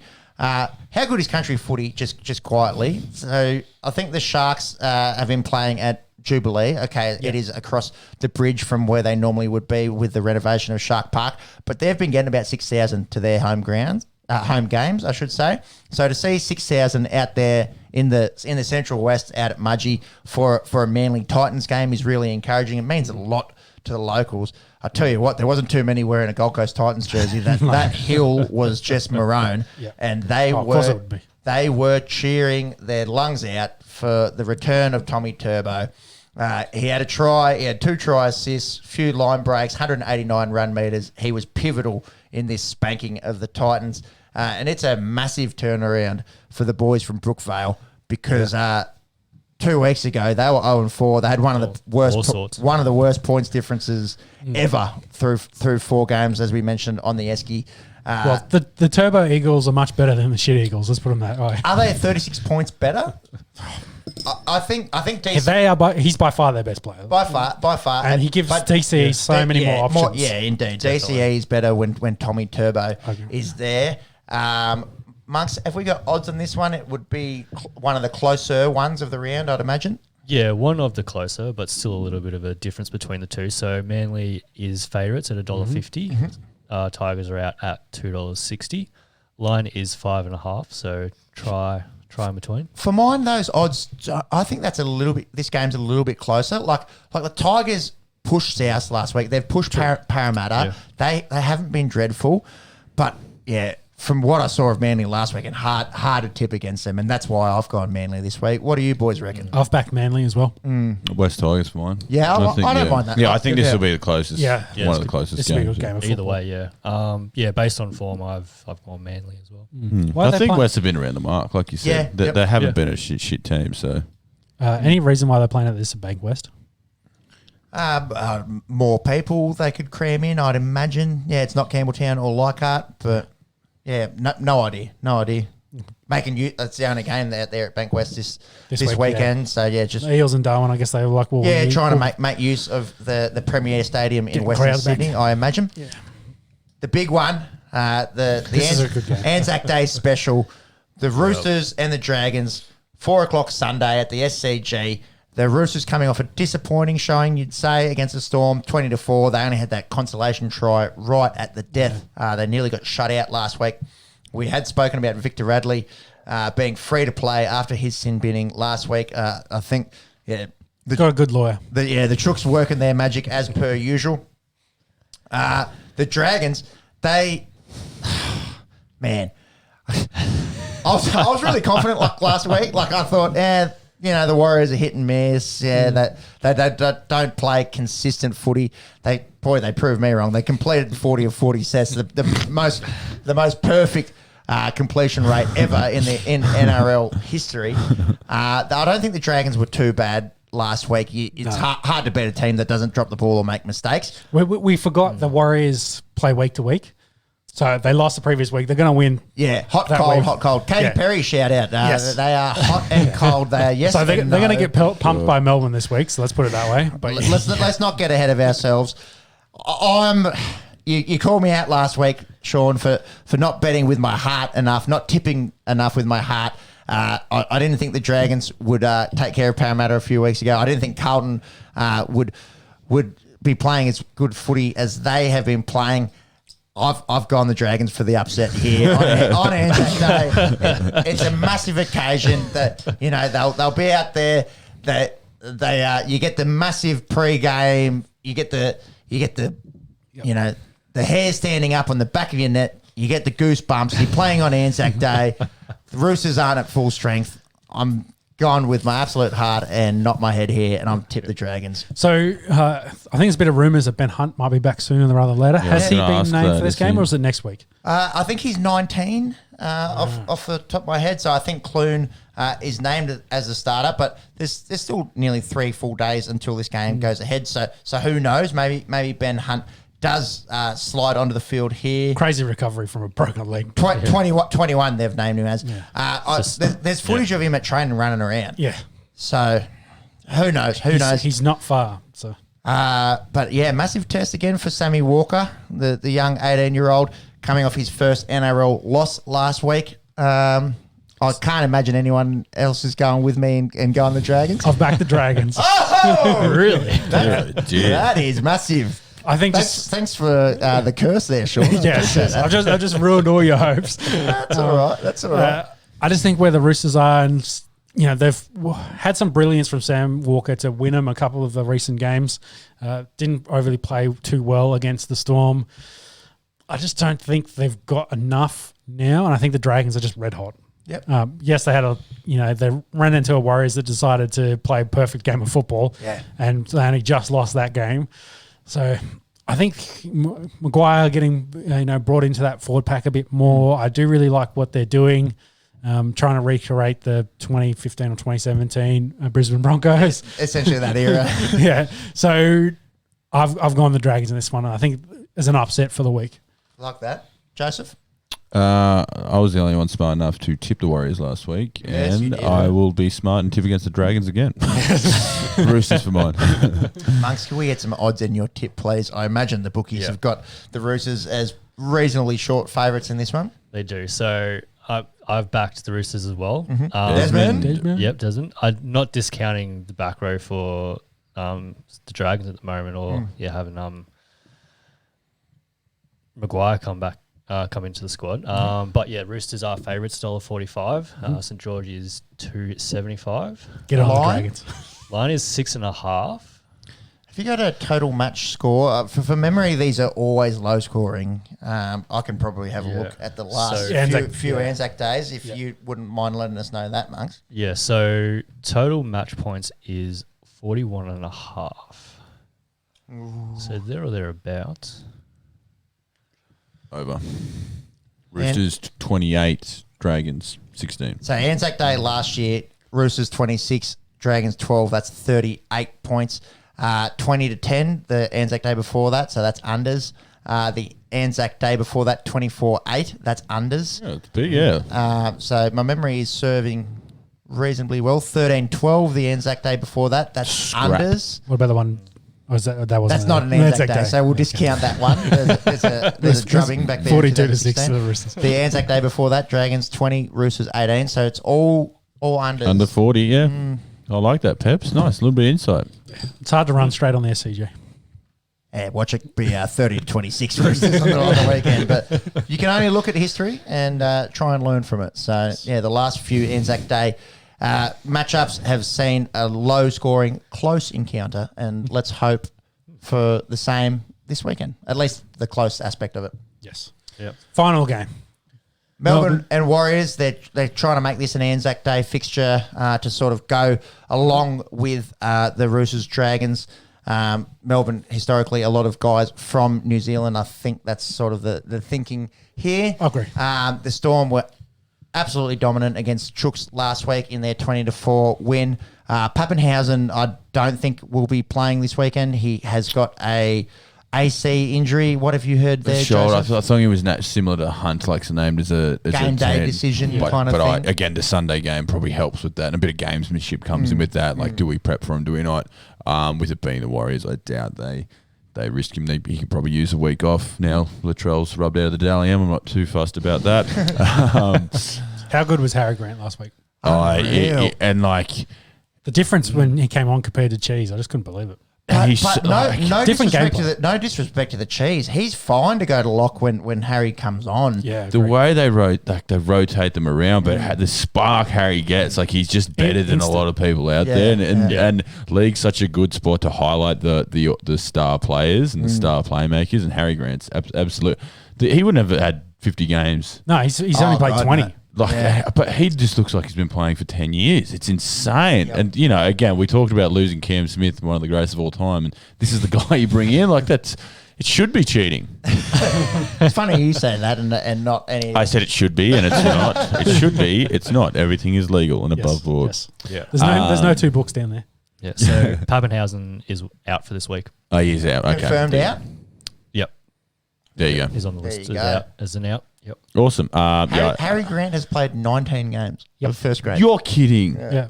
Fuck me. You're so right. Last week, he just looked like he was just the best above player. him, He was just head and shoulders above. Oh, him. insane. It's kind of unbelievable how he's a generational talent, honestly. Helps if when he you can- lose a generational talent. Yeah. You bring one And in. replace- Yeah. Exactly. If he can stay healthy and maintain the form he's got, he, And, know, and he stay could- with the Storm. at the Storm, he, Or wherever. But like you Well, said, wherever for for Origin him, yeah, purposes but- as well, you got to be excited for that as well. well, coming on later in after the year. Ponga and Harry Grant's games last week, I sent you boys, and I'm super horny for May. Let's bring on that. Let's bring on that new gonna be a the cracker. state of Origin. Yeah. Storm by heaps. Yeah, man. it's Yeah. Storm. I'm back. I've got Melbourne, and It's I a imagine- down week for the Warriors. Yeah, imagine the bookies say the same thing. Monks, if you wouldn't mind the odds in your tip, please. Yep. So I think it's the shortest odds for the week. So $1.12 for Storm. New Zealand, the Warriors are out at 6.50. Line is 16.5. Although Anzac Day's a hard one to pick a blowout because you do have all that emotion beforehand. I love that the NRL do this, that they have the new, you've got a New Zealand team. Let's have an Anzac clash and that's it. and really admire and pay respect to those who have fought for us. Yep. But I yes, reckon I still past, think yeah. Storm will go. I think we'll go close to it. But Yeah, and I just want to make a final point on, because we mentioned that 40-40 completed sets last week. First time that's ever happened in an NRL game. And it's the 2021 Warriors. Yeah. Like if you said which team has ever gone for it, you'd go to those Easy. Broncos team, you'd say a Storm team, Yeah, like these Melbourne or Roosters something. teams when they were flying. Nope, it's the Warriors who aren't even in the top 8. And you made a really good point for the Dragons. Like they only just lost, and New Zealand had to play perfectly to just get over the line. So I think Dragons are a real sneaky chance to jump back a game. They're a real sneaky chance to knock off the Roosters this weekend. Yeah, and that's what I thought. I was like, it's one of the games to try to get a few tips back on you boys. That was one that I thought a little bit more safer of, with how those two teams are tracking at the moment. Because I thought that the Penrith Newcastle, I thought about it. I thought Newcastle more maybe, but I didn't think they Too had, much class with Penrith. Yeah, I think they just didn't have enough. Whereas Dragons, Roosters, the way Dragons are playing, I think the Dragons probably have enough, maybe to sneak. My favourite scoreline, the 2018, that kind of low-scoring game at the SCG on NZ Day. That's what it could be. Yeah, well, that's it. And even the week before last against the Eels, Dragons back line was really good in defence, and Dufty was really good in attack as well. Yep. So very good chance of sneaking one in there. Big weekend ahead for the NRL. Yes. So that finishes up the week in NRL, and we'll now move into some AFL news. And I guess we'll start with the retirement, the general. The general, Jonathan Patton, has retired. I suppose a disappointing career, really, out of the number one overall pick from GWS. Early on, just ravaged by injury. He had, I think, 3 ACLs and other knee issues. I think he only played 2 full seasons. Both knees or one? No, I think they were both, Both knees. one And on the left and Not 2 what on you the want. right. No. Not what you want when you play AFL. And he's a big rig, 200 centimetres. He was Yeah. always playing at 110 kilos, big hulking full forward, and was that size when he was, 16. So he stood out, and he was one of the first ever picks by the Giants, and, he was going to be the one to take them sort of to the promised land, but just when the body's not right, you just you just feel for him there until you find out what they're like off the field, and then you might go, well, Jeez, you never want injuries though. You never want injuries. I mean, obviously, and you do feel for the bloke in that regard. And he did move to Hawthorn a couple years ago. Hawthorn obviously famous with their recovery and their injury specialists, and they thought maybe he could be another one of their good, good news stories. But that just never came to fruition. The poor bastard. I think you've got it there, perhaps 2 full seasons. Yeah, in 10 or 11 years. Only 2 full seasons. It's a real shame because he's a real talent. Obviously, marred in the last couple of years with some off the field stuff. He thought he was a real talent and needed to share it. Well, and look, going up some photos, the man was a talent. I'll tell you that much. Given the height and weight ratio there, one could expect. You can expect whatever you want, man. Don't expect it over here. Well, yeah, we've got a tall bloke on our table, and I can guarantee you, he doesn't have a Gatorade bottle next to it. Apologies to Sarah, but the big man. I actually she might be listening. Actually, a couple shout out to you, beautiful Sarah. Yeah. A couple years ago, I was at a Clavelli pub down in Sydney, and we bumped into Jonathan Patton. And the beautiful thing for GWS players or Swans players, they can go out, and it's not like in Melbourne, you get mobbed, and they go out. And he was actually a really good bloke. We had beers with him for a couple of hours. Yeah. He was vicious, hitting on women, like really, like, hey, get around me type thing. I'm famous, I swear. I swear to God, and. Hey, if you got it, confident man, and he definitely was wielding it. Yeah. Gone through his mental health issues and struggles coming off that as a result, well. and we talk about the high pressure stuff, Bill. And you don't want to justify unsolicited dick pics, but we do hope that he manages to get himself into good shape to take on life after footy. What are your thoughts on Hawthorn here? So Tom Scully, obviously a few months ago, calling it quits down there, and Jonathan Patton this week. That's 2 number 1 picks that they've taken from the Giants and haven't been able to resurrect them. Well, both similar in that new recruitment plan. In that Scully, well, they gave up absolutely nothing for the both of them. Like they literally gave a free roll of the dice. Free roll on them, and they backed that they could get those guys back from injuries. Both, obviously, from the Giants. Both number 1 picks. Scully obviously was from Melbourne, but. They Jaeger O'Meara has been healthy. They've had a number of guys. Sean Burgoyne's going to play 400 games this year. They're known for keeping players on the pitch and getting the most out of their bodies. These were just 2 that didn't work out. And there's a million stories around, but Hawthorn pride themselves on that stuff. That's part of their recruiting plan in getting these guys over. Obviously, they capitalised on the cheap price. It just didn't pan out for them. Scully had a good year or 2 there, but Patton obviously could never stay on the pitch, unfortunately for him.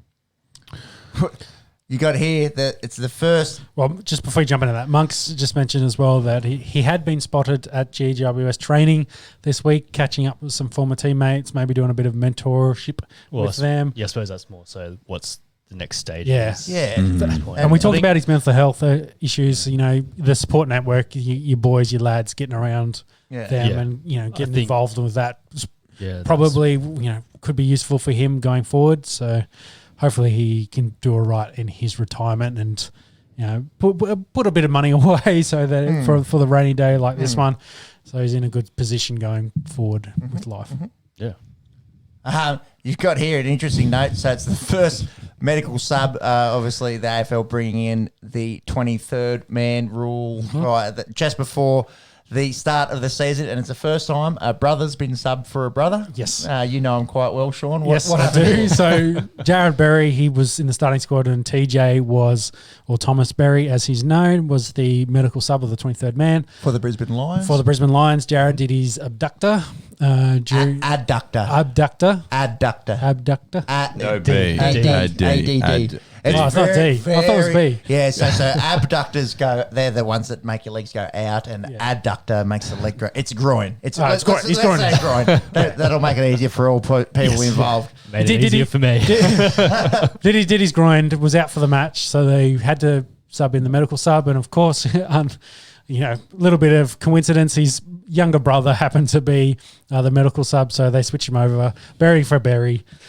First time and probably the last time that's ever going to happen, but it's just interesting note. Yeah, interesting note. That, the rules only been in for 5 weeks. 5 weeks, couple of months. And season, that they've got a brother subbing off for another brother. Brother for brother. It's not what you want though. It's the last thing you probably want as TJ. it's a You're bit just like, bittersweet, I'd like to get a game. It's like, oh, a bloke got injured. Oh, it's me brother. It does seem like it's not serious for Jared. I think he said he'd be right. Probably just a twinge. But TJ, worried about his landlord.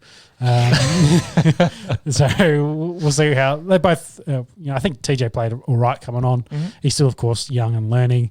And Jared's had a bit of a rough start to the year with. I think he had a shoulder now with the groins. Hopefully he can get healthy. Him and Hugh did some stuff during the week, which was quite funny. But I'll leave you to find that yourself. Righto. Jordan De Goey, Jeremy Howe for the Pies. Oh man, hate to see it. So it's the Pies though. So yeah, but they're still. You hate the Pies. I'll channel my inner Macca here. Fuck the Pies. Yeah, hate the Pies, but I don't. I actually like both these players. Don't hate the blokes. They're both really good players, and you never like seeing something like Jordan De Goey just copping incidental high contact, breaking his nose and getting concussed. And Jeremy Howe, one of the best high flyers in the game that is Aussie rules footy, tearing his string. Well, was pretty lucky in there because of the way he was holding his leg. Everyone thought it was another ACL. He's only a couple months back from his one from last year. So 2 years ago, sorry. So everyone, the way he was holding it, that classic hold the back of the leg, but it was just turned out to be a bit of a low hammy. So, awful he's going to miss some time, but thank God he can have a proper rehab and get back on the pitch. Yeah. But obviously the big news was when they came off the field, they went under the sheds. And the camera just happened to pan to them and they were both there in their Speedos hitting the showers, and De Goey's popped in the screen with his phone, and then he's gone and grabbed Howe's phone for him. And look, everyone followed up. They were just messaging their family and a couple of mates saying, look, I'm out for the game. Look, I'm all right. Updating on the and obviously for Jeremy Howe, it's, God, the poor bloke's missed all this time with footy. He's obviously just saying, I'm okay, it's just a hammy. It's not my knee. De Goey's obviously said, I'm knocked out. The issue is, obviously, though, and Collingwood have some recent history in this, obviously, with Jaden Stevenson last year, missed 2 months of footy with gambling. You know how easy it is to gamble. We like to provide odds. We'll have a cheeky punt here and there. But we're not players during the middle of the game. We're not in the middle of a game texting around. So for the uninitiated, so you can't take your phones out just in case you do put something on. Well, it's not there. So the phones actually get locked away. You'd actually not allow them from game day. As soon as you get there, you give your phone. I think it's even a couple hours. I think it's when you rock up. I think it's when you rock. If they're away team, you get off the bus and you drop your phone in a bag. So the team has to designate 10 people that can have their phones on game day. Everyone else, so everyone else has to put their phones in a lockbox. So, one of the aspects is where's the support staff? Someone should have been pulling these blokes in a line. Well, exactly, but the phone should be locked away. Concussed as well. That was Barclays. That was Buckley's defence. He sort of came out and said, "Look, you want to get angry at the blokes? He's just been told he's been knocked out, so he wasn't thinking straight." Weak, but I understand that. Where's the coaching staff? Essentially, I don't think they were down there texting their mates saying, "Hey, we're out." And look, at the moment they were actually beating West Coast over there, so that was a disappointing thing. They lost two of their best players up early in Perth. They were never going to win from there, losing those two guys. So if one of them said, "Hey, let's get on West Coast," if the guy said, "Hey, Howie and I are out," then message their mates, live, they might get some. Yeah, and then their mates are like, "Shit, we'll get on West Coast." It was chased up. It was cleared. They messaged it. Friggin' parents saying I'm okay, but the climate we're in and the history of Collingwood and Stevenson's a good mate of De Goey, so that is what it is. The issue is how do they get that phone? If they're locked away, how is De Goey allowed to waltz over and grab his phone? So, I mean, Collingwood have had the torch on them, and it is Collingwood, like we say. So everything is times 10. Amplified, isn't it? Yeah. It is a great word there. They did get a $20,000 fine in this, and I think some other former players, or actually I think it was more journalists, wanted more book thrown at them. They wanted heavier fines and points. Yeah, people were saying this was unders 20K. Is a bit unders, but if they've chased it up and they've saying, "Hey, Mum, I haven't done my ACL." Yeah, I'm good. Then that's it. Play on, cop the fine, tell the boys, look, it's a serious thing. The way the technology works. I'm sure. all of us have chucked a bet on, like, it's the gate's closing. I don't want, like, it's like that you can throw a bet on. And we can understand where they're coming from with these strict rules. But these guys are educated. They do these courses. Yeah, but the intent was fine. 20 grand, fine, play on. And for mine, just wishing those blokes all the best with their recovery from from some pretty nasty injuries, really. Yeah. Speaking of nasty injuries, I only caught this today. Paddy Dangerfield, his syndesmosis. Booked in for going to the knife. Yeah, going under the knife. Geelong hasn't issued a statement as to how long he'll be out. Yeah, so he played his first game back from his suspension for 3 on the game weekend. suspension. Yeah, and then the high ankle sprain. Syndesmosis, which has really come into it's like the hot injury now. People now it's a shit injury. Well, it's one of those long, like the high ankle spray. Actually, you can't give it a certain weeks, which is I think what Geelong are doing now. They can't actually say it's not how many 4 weeks he'll be back. Syndesmosis can linger for months. Well, so it must be also bad considering they're going the route of surgery. And it's nothing major. It's not a complete, rebuild of anything, but I think it's just a bit of a clean up to sort some stuff out. But which is probably maybe a quicker way to get him back into the side than trying to rehab it for say another 2 months, and it might linger on the rest of the year. They're thinking, well, we'll get the surgery. He'll be out a month. We can clean it up, and hopefully he'll be right then for the rest of the year. So, and we'll get into them later when we do the preview. But they did not need their best player being out for a couple of weeks. No, they did not. The other news from the weekend, the AFLW final, the Brisbane Lions, they got the win 38 over Adelaide Crows 20. We had to give a quick shout out to the girls. Good on the Brisbane Lions for getting a bit of silverware. I think that's probably their only silverware this year. I'm sure. It's a long season. Who knows if the Lions are going to sneak in at 8 and they're going to shock everyone in the final. Shout out Pip Lovett, assistant coach at Brisbane Lions. So shout out Pip Lovett. Tuggeridong Jr., Philip Lovett. He's on the coaching staff there. Legend. Shout out to Mick Lovett. If you're listening, Kim Lovett, old Kimbo Slice. Kimbo, if you're listening. Paige, shout out. She's about to pop. Yep. Little baby Lovett on the way. Lovett's getting a big shout out here on the Esky. Please shout out to Lovett family. And good on the Brisbane Lion girls for getting the W there in the AFLW. Let's go into the round of games. Yeah. So Friday night, I'm sure Joseph would love to inform us as to who's going at it there. It's GWS. It's Western Bulldogs. 7:50 Friday night. Theatre of Dreams. Monica Oval. GWS, they're coming off that 2-point upset of the Swans last week. Macca, you picked this one. Again, like I said earlier, off camera, I picked a round, but I stupidly on the app picked Carlton for fuck's sake. So I'm a tipping god. I can't tip wrong. I'm on fire. Get around me. Yeah, he's a tipping god, but not a betting humble god. too. Speaking of, I cannot punt to save my life, but I can tip who's going to win. Speaking of winners, the Western Bulldogs, that freight train rolls on in to Monica Oval, into Canberra, and we're going to friggin' Cairns. We're not even going to be able to watch the boys live, which I love you, Mitch, but my God, book your bucks a week later, would you? For the love of God. No reason why you couldn't fly up Saturday morning. Well, I'm aware of that. Well, it was a group booking. It was just semantics. It couldn't get knocked around. No, it was knocked around. But Monica Oval, Giants, obviously, they've got 3 games here every year. Always packs out. Bulldogs actually have a pretty strong contingent in Canberra. It'll be a lot quieter without me in stands. I'll promise you that much. But yes, the Giants coming off a really close game in the Sydney Derby. Toby Green had a blinder again as captain. He's really bringing that team along.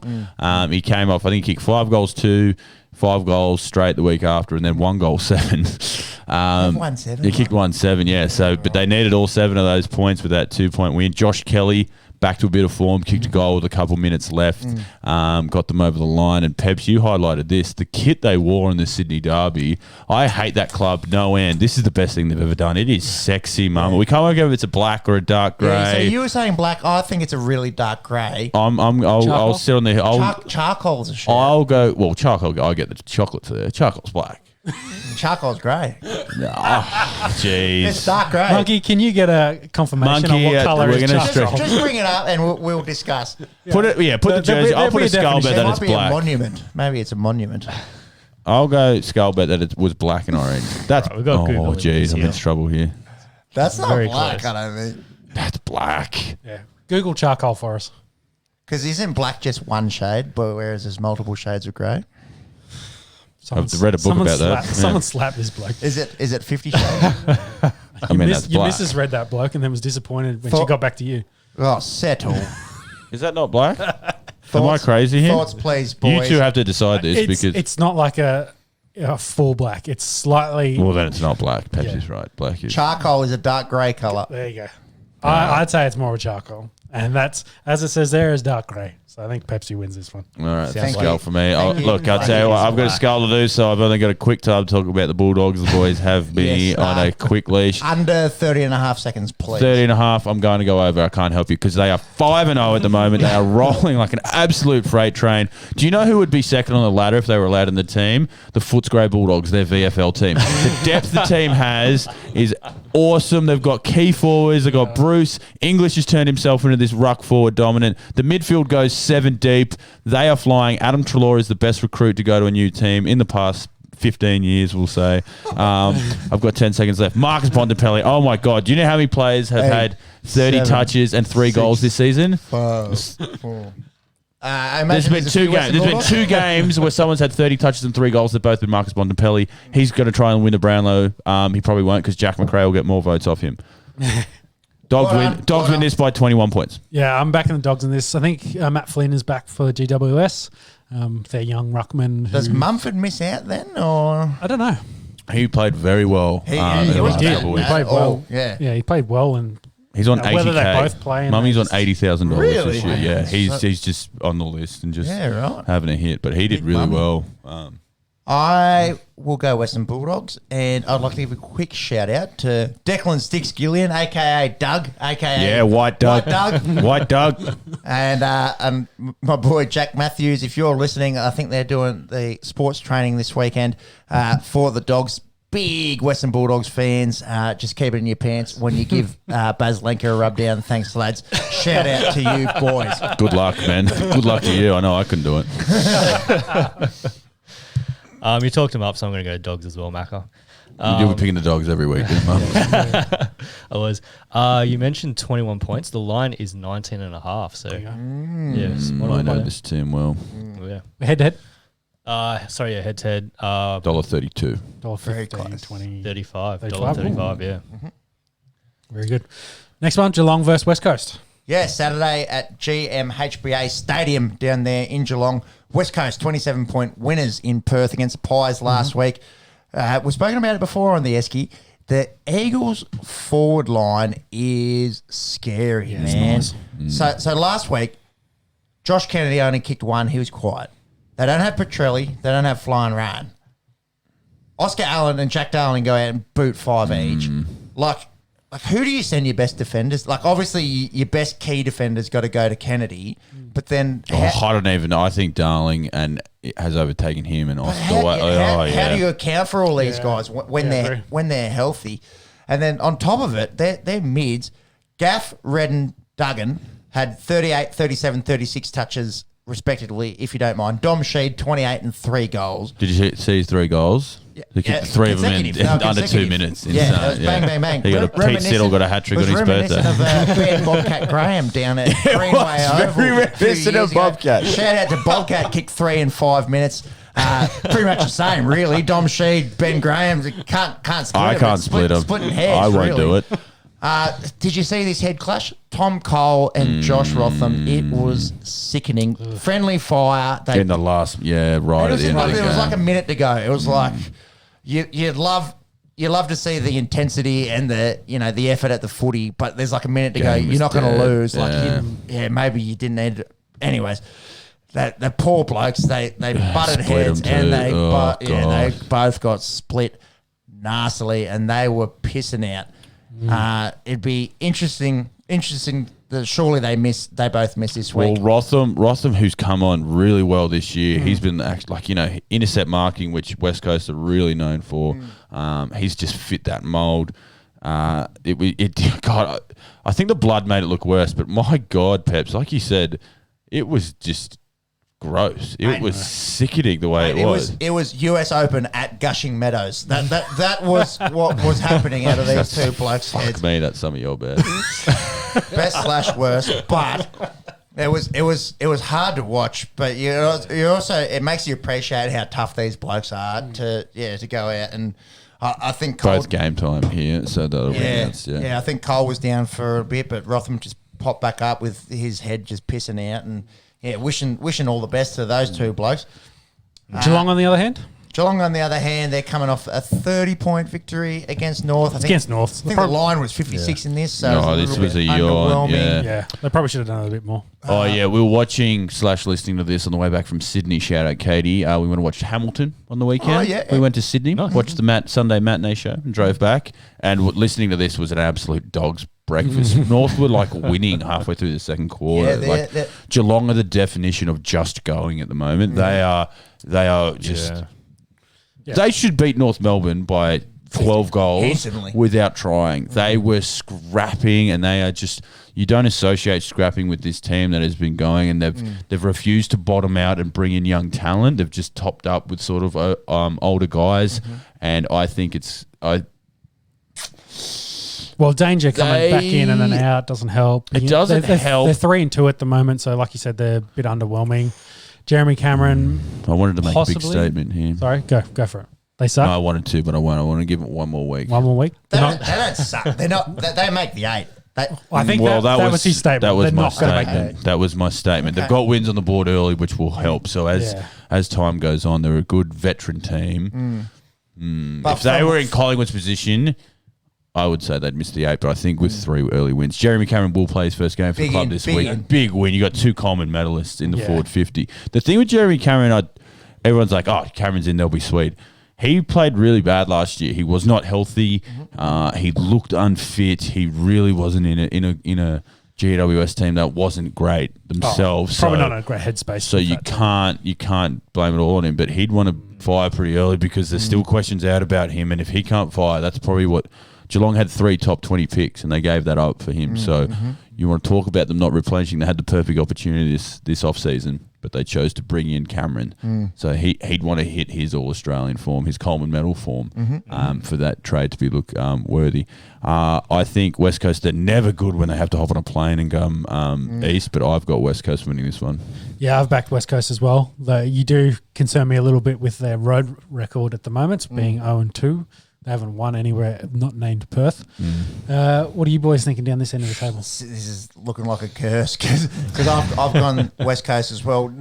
Nothing that I've seen from Geelong has impressed me. Yeah, well put. Like they're just going along. Yeah, like you I said, agree, Chris. agree. Yeah. But obviously West Coast, different animal. They're 3-0 out at Opera Stadium. They're 0-2. They had that close loss against the Dogs, and then they got done by St Kilda, who got absolutely destroyed by Richmond on the weekend.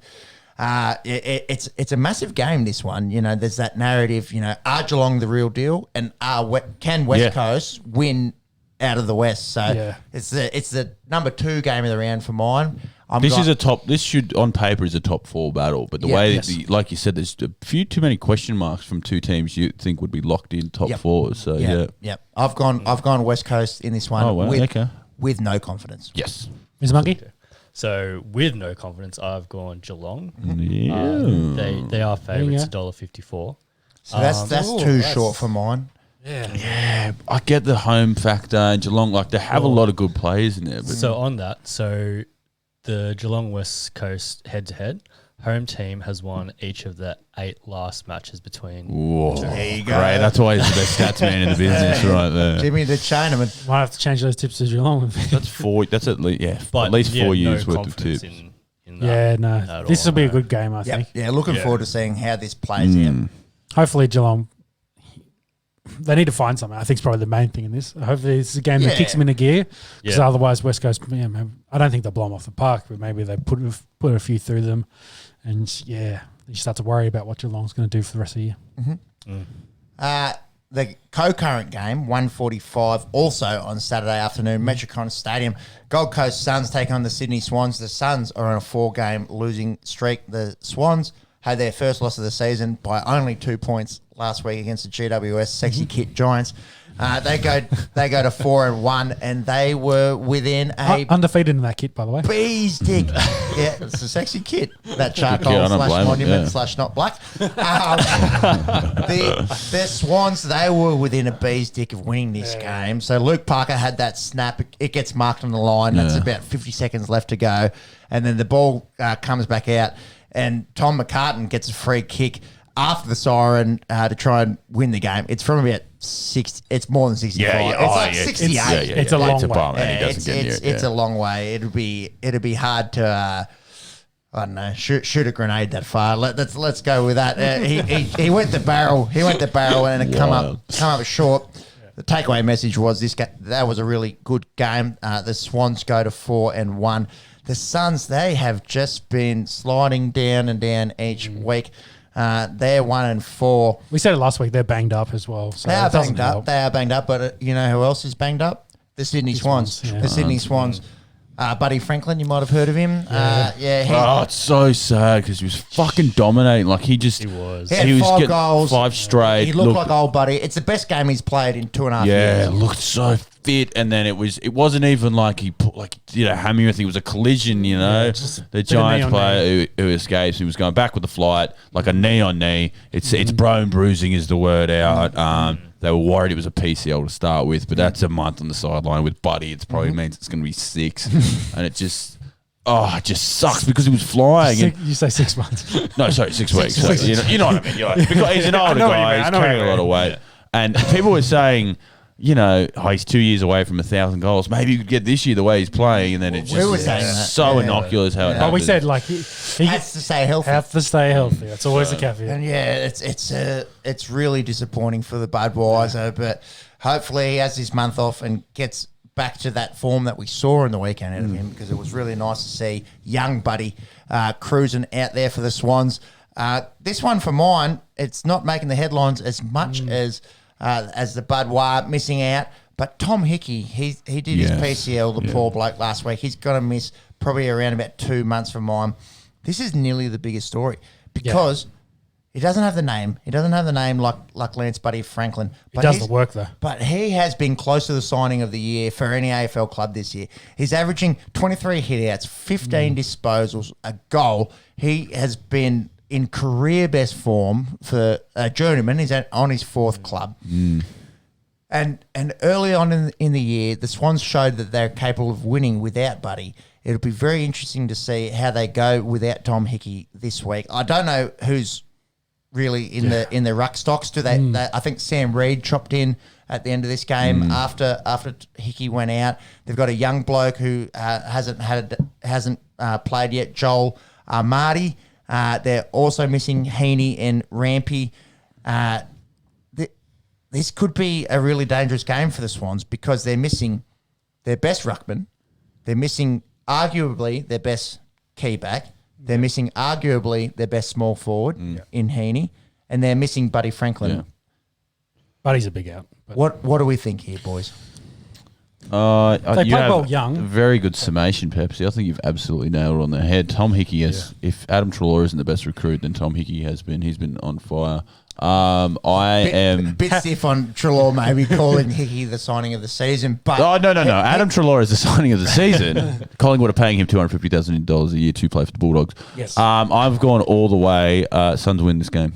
okay. Gold Coast win this game. Convinced you, did I? It was. I was on the edge in that beautiful summation tone. Thank you. Yeah. So that was. I picked the Swans in this, but with no real confidence. Yeah, I didn't manage to convince myself somehow. I'm going Sydney in this. I still like their young team and like the way they played to start the year, even without Buddy. But yeah, Hickey, as you said, is a huge and yeah, what we saw out of the young blokes in Goulden and Campbell Yeah. and McDonald. Yeah. But that's your young They players gotta- are going to give you a spark. They're not going to give you 22 games of really Yeah. solid performance. So I think I have tipped the Suns, but by God, they'd want to win some games soon. Stewie Jew's in his 4th year as coach. I had no idea he's been there for 4 years. yeah. They just have not improved remotely under Stewie Jew. Like they've just, you get 2 years free pass in my opinion. Like if you come into a team like that, you get 2 years. Record does not matter. But they just have not gotten better. They've got all the talent in the world, but don't improve for whatever and reason. missing Rowell and Witts does hurt. Yes, I understand that sucks, but sorry, in 4 years you should have played 100 games if you started with Stewie Dew. So 100 games, you should be able to hold your own, and I can't think of any players that have actually gotten better under Stewie Dew. So I think that their best is actually very good, and they did it. They didn't kick a goal to half time against the Bulldogs. Came out in the third quarter, kicked 6 goals against the Bulldogs in 10 minutes and really blitzed them and played contested footy and did really well. So it's there for patches. Oh, it's there. So I think this is a game a trip to the Gold Coast. Swans are young. They're depleted. I think, Suns win this by 9 points. Max got Suns. We've got Swans. Any Desmonds or what are you thinking down there, Jim? I had picked Swans. Ooh, a renege. Yeah. Swans are favourites at $1.71. Gold Coast are out at $2.14, so one of the closer matchups. It's a closer game, yeah. Yeah. Line is 5.5, so yeah. Such a shit line. Yeah, no value there. Nothing there. So you going Gold Coast? No, it's not. Sydney. Sydney. So it's 3-1. 3-1. You guys are fools. I break away a little bit further. Time shall tell. Carlton, Brisbane Lions, 4:35 Saturday at Marvel Stadium. Carlton coming off that close to disappointing 28-point loss against Port Adelaide. I think Port Adelaide looks pretty good. Carlton, they're a good squad. Carlton are a bit beat up. The Lions coming off that 57-point paddling of the Gold Coast Suns. We spoke about Jared. He's going to be a game day decision. Jared Berry, that is. Oscar McInerney needs to pass a fitness test on his ankle, and we've seen what happens when Big O doesn't play. He's been really struggling. I think they've basically created a bloody robotic leg for him at the moment. They strapped the shit out of it just so he can get out there because he's a huge out. They got really no one else there that can play rock. When Balladin and I don't even know who the other bloke that chops in, but he's a massive out for them.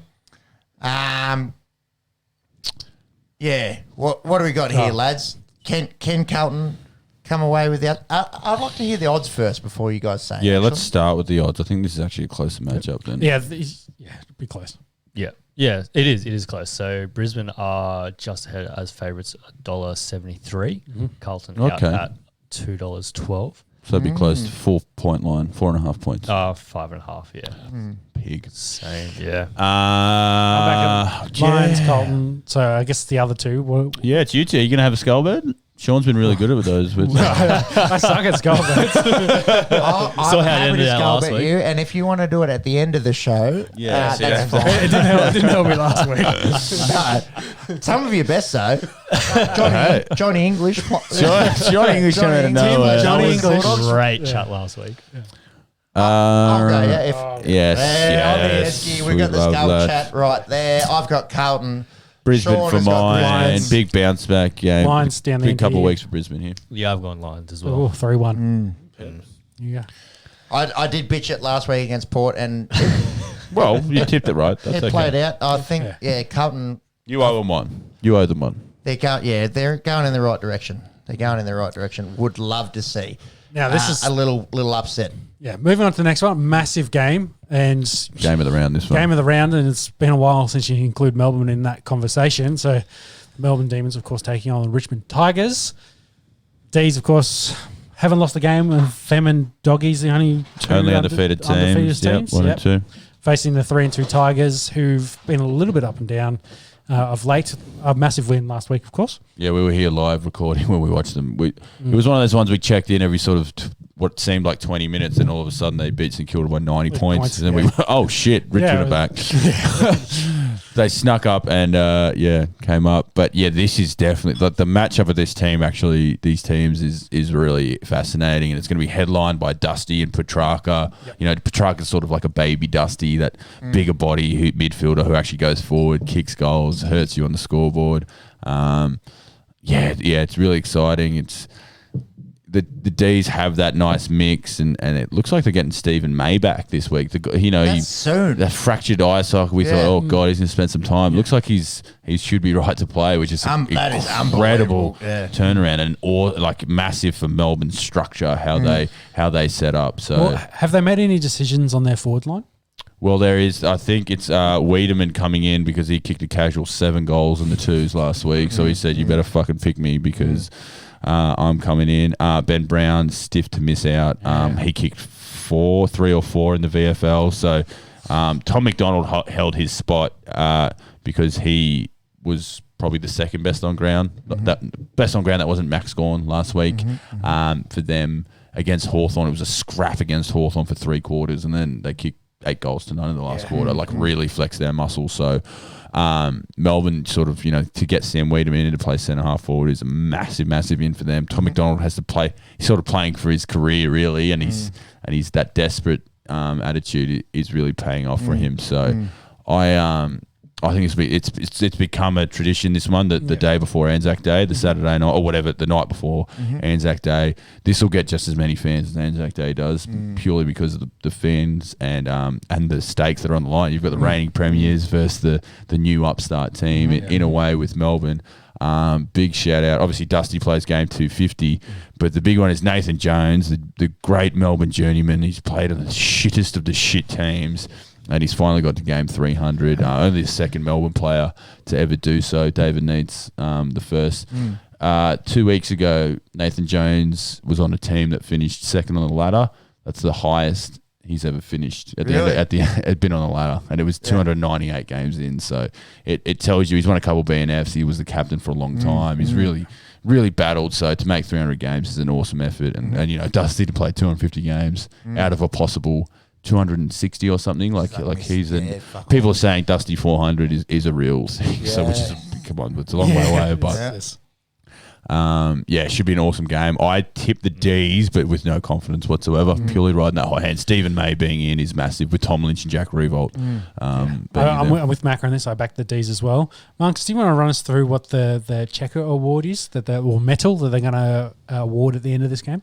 Yeah. So it's coming in this year. It's the inaugural Frank Checker Hughes Medal. So it's going to be awarded to best on ground for the day. And you mentioned earlier, Macca, about the matchup on the eve of Anzac Day. So Frank Checker Hughes, probably a legend of the Richmond club, 7-time premiership player and coach. 7 times. Yeah, so obviously getting around him, it's also a nod to his involvement with the armed forces. So at the age of 21, 1 year after his debut for Richmond, he enlisted in the armed forces and fought in World War I, 1915. I think just another sort of one of those connections from the sport back into Anzac Day and honouring those players. It's interesting there that, funny note, he was initially knocked back from joining the army because he had bad teeth. Didn't everyone have bad teeth? 1915, he had teeth. I thought that was the requirement. Good on him. I wonder if they thought he was maybe a bit underage because he was a bit short or something like that. They didn't want to send him out there, but he ended up serving 4 years in the army, in the military forces during the First World War. But yeah, it's a great kind of a little initiative to sign up, to award a medal to the best on ground for this Anzac Preview or Anzac Day Eve game. Richmond, but also Melbourne legend because he played 87 games for Richmond. There you go. But he coached. The 7. 100. What do we got here? Nearly 250 games for Melbourne. 378 games coaching total for the Tigers and the D's. So awesome. I love good for him and his family. He passed, excellent recognition. Passed away a long time ago, but for the name to live on is really nice. And will forever now. So that's really awesome by both clubs. So D's here. We had 2 D's down the end of this table. What are you guys going? Yeah, I've gone the D's. Just off the back of the red hot footy that they've been playing, and Richmond coming off an absolute demolition of St Kilda. Before that, had shown a few chinks in the armour, if you will. But yeah, I've gone the D's. I'm not putting any money on this, but I can't wait to watch this one. Massive Anzac Day Eve game at the G. Awesome clash. So I've been boring and gone the favourites. Back Richmond. What are the odds? At $1.74, so very close. Yeah, it'd be close. Awesome. Another 6-point margin? Yeah. Yes. 5.5, yeah. It's weird how good we're getting at that. at Sportsbet. That's sports it. But Yeah, Goodman's still waiting for that phone call, but that's it. But yeah, this game Poor could go Harry. either way. Yeah, this Can you, this really looks like- it'll be a bit for you to find, but as we go to the next game, look up the draw for that game. I'm going to put a sneaky Stewie Diver on the draw. the draw. Yeah, draw in this game, I've got a feeling. But moving on to the next game, Fremantle versus North Melbourne, definitely not worth talking about for more than 30 seconds. Freo actually are in the 8 at the moment. I sort of said at the start of the year they're going to be a team that rises, but to be in the 8, I definitely didn't think that. North Melbourne, I said we're going to be shit, and they are shit. They did, like I said, scrap a game against Geelong. Dockers? Game over in Perth. Like we said, you could put an extra 4 goals on Fremantle when they're in Perth, so this is Freo quite easily. Yeah, I've gone Freo. Dockers, and also commiserations to North Melbourne fans. It's going to be a long, long year. Have you got the odds? Go have a few beers with Canterbury fans. It's the blue and white teams this year. Yeah, It's the blue and white, Canterbury yeah. and North Melbourne. Well, what about the Western Bulldogs? Oh, they got a little Red- bit. They got a little bit. Red, of Red, red white, and spring. blue, mate. Red, white, and blue. Very different, very different. Monks, who you picking? So quick back on D's Tigers. In the winning margins market, the draw is 41. Thank you. That's $206 to me. That's very bold. Very bold there, Joseph. Very bold. You back Freo as well? Yeah, back Freo. Yeah, sure. I don't know why I had to check that one. Yeah, huge What short are they favourite, paying? $1.08. Oh, that's So short. for Freo as well. Yep. Well, where did North get their win? Yeah, that's. I don't know. There's that's no a one really there's good no one as question. bad as they are. Where? Because they've played Hawthorn. Yeah. Mm, I don't think they beat the Bombers. no. Maybe I don't think they're probably not beating Sure. the Suns either. So Well, they've got Melbourne next week. They don't win that. Then they've got Collingwood. They got Hawthorn round 9 Hawthorn round 9. That's probably the in one. Tasmania. Then they have the Bombers the week after that. Then they've got St Kilda. They- They win one of those 3 games. They just have, Have to. to win. They have to. A team can't go winless. You just can't go we winless. can't have any Detroit Lions. They can't be a winless team. Christ. Another game Moving that's on, going to be a bit of a snooze. Speaking of Tasmania, a game at the Snooze, the Union. Crows have been going good. Go Crowies. Hawthorn host Adelaide down in Tasmania. Both teams coming off a loss. Again, I tip both of those. Who did Adelaide play? Oh, North. Yeah. Yeah. No. No, No. they They lost to Fremantle. Yes, that's what I tipped. Yeah. Fremantle. And Hawthorn, and coming Hawthorn- off that loss to the D's. They scrapped it. This game won't be much to watch. I picked Crows. Hawth. Really? I can't remember who I picked. Have a look. I've gone Adelaide in this one. I think Hawthorn really reeling and rebuilding. Also, this is a sting. Like, Yeah, Crowies for me. Yeah. I've got Crowies here, but I don't care. Marks. Yeah, I've gone Crows as well. odds, please. Crows. So Crows are underdogs. Gee, $2.26. 4 underdogs. Value. Hawthorn is in front at $1.64. They're very good at Tasmania. They've got a very good They track do have a great record. record down there. And Crowies are a little banged up, but for a young team, they can't really afford to be. But again, Anyways, I guarantee you at Sunday Arvo, I won't be watching this. no, a game we may be watching, the Anzac Day, The classic. Collingwood, Essendon, 3:20 at the MCG. It's Anzac Day. It's It's a tradition. massive day on the calendar. You know, it's one where you wake up early, you go to a dawn service or you watch a dawn service on the telly, and then you get down to your local, you play a bit of two up, you have a few beers, you enjoy the freedom that those boys put their lives on the line for us to sit around as a bunch of idiots and drink beers and talk about sport. Yeah, exactly. There was a sacrifice that went into that, and mate, it's one of the big days on the calendar for mine.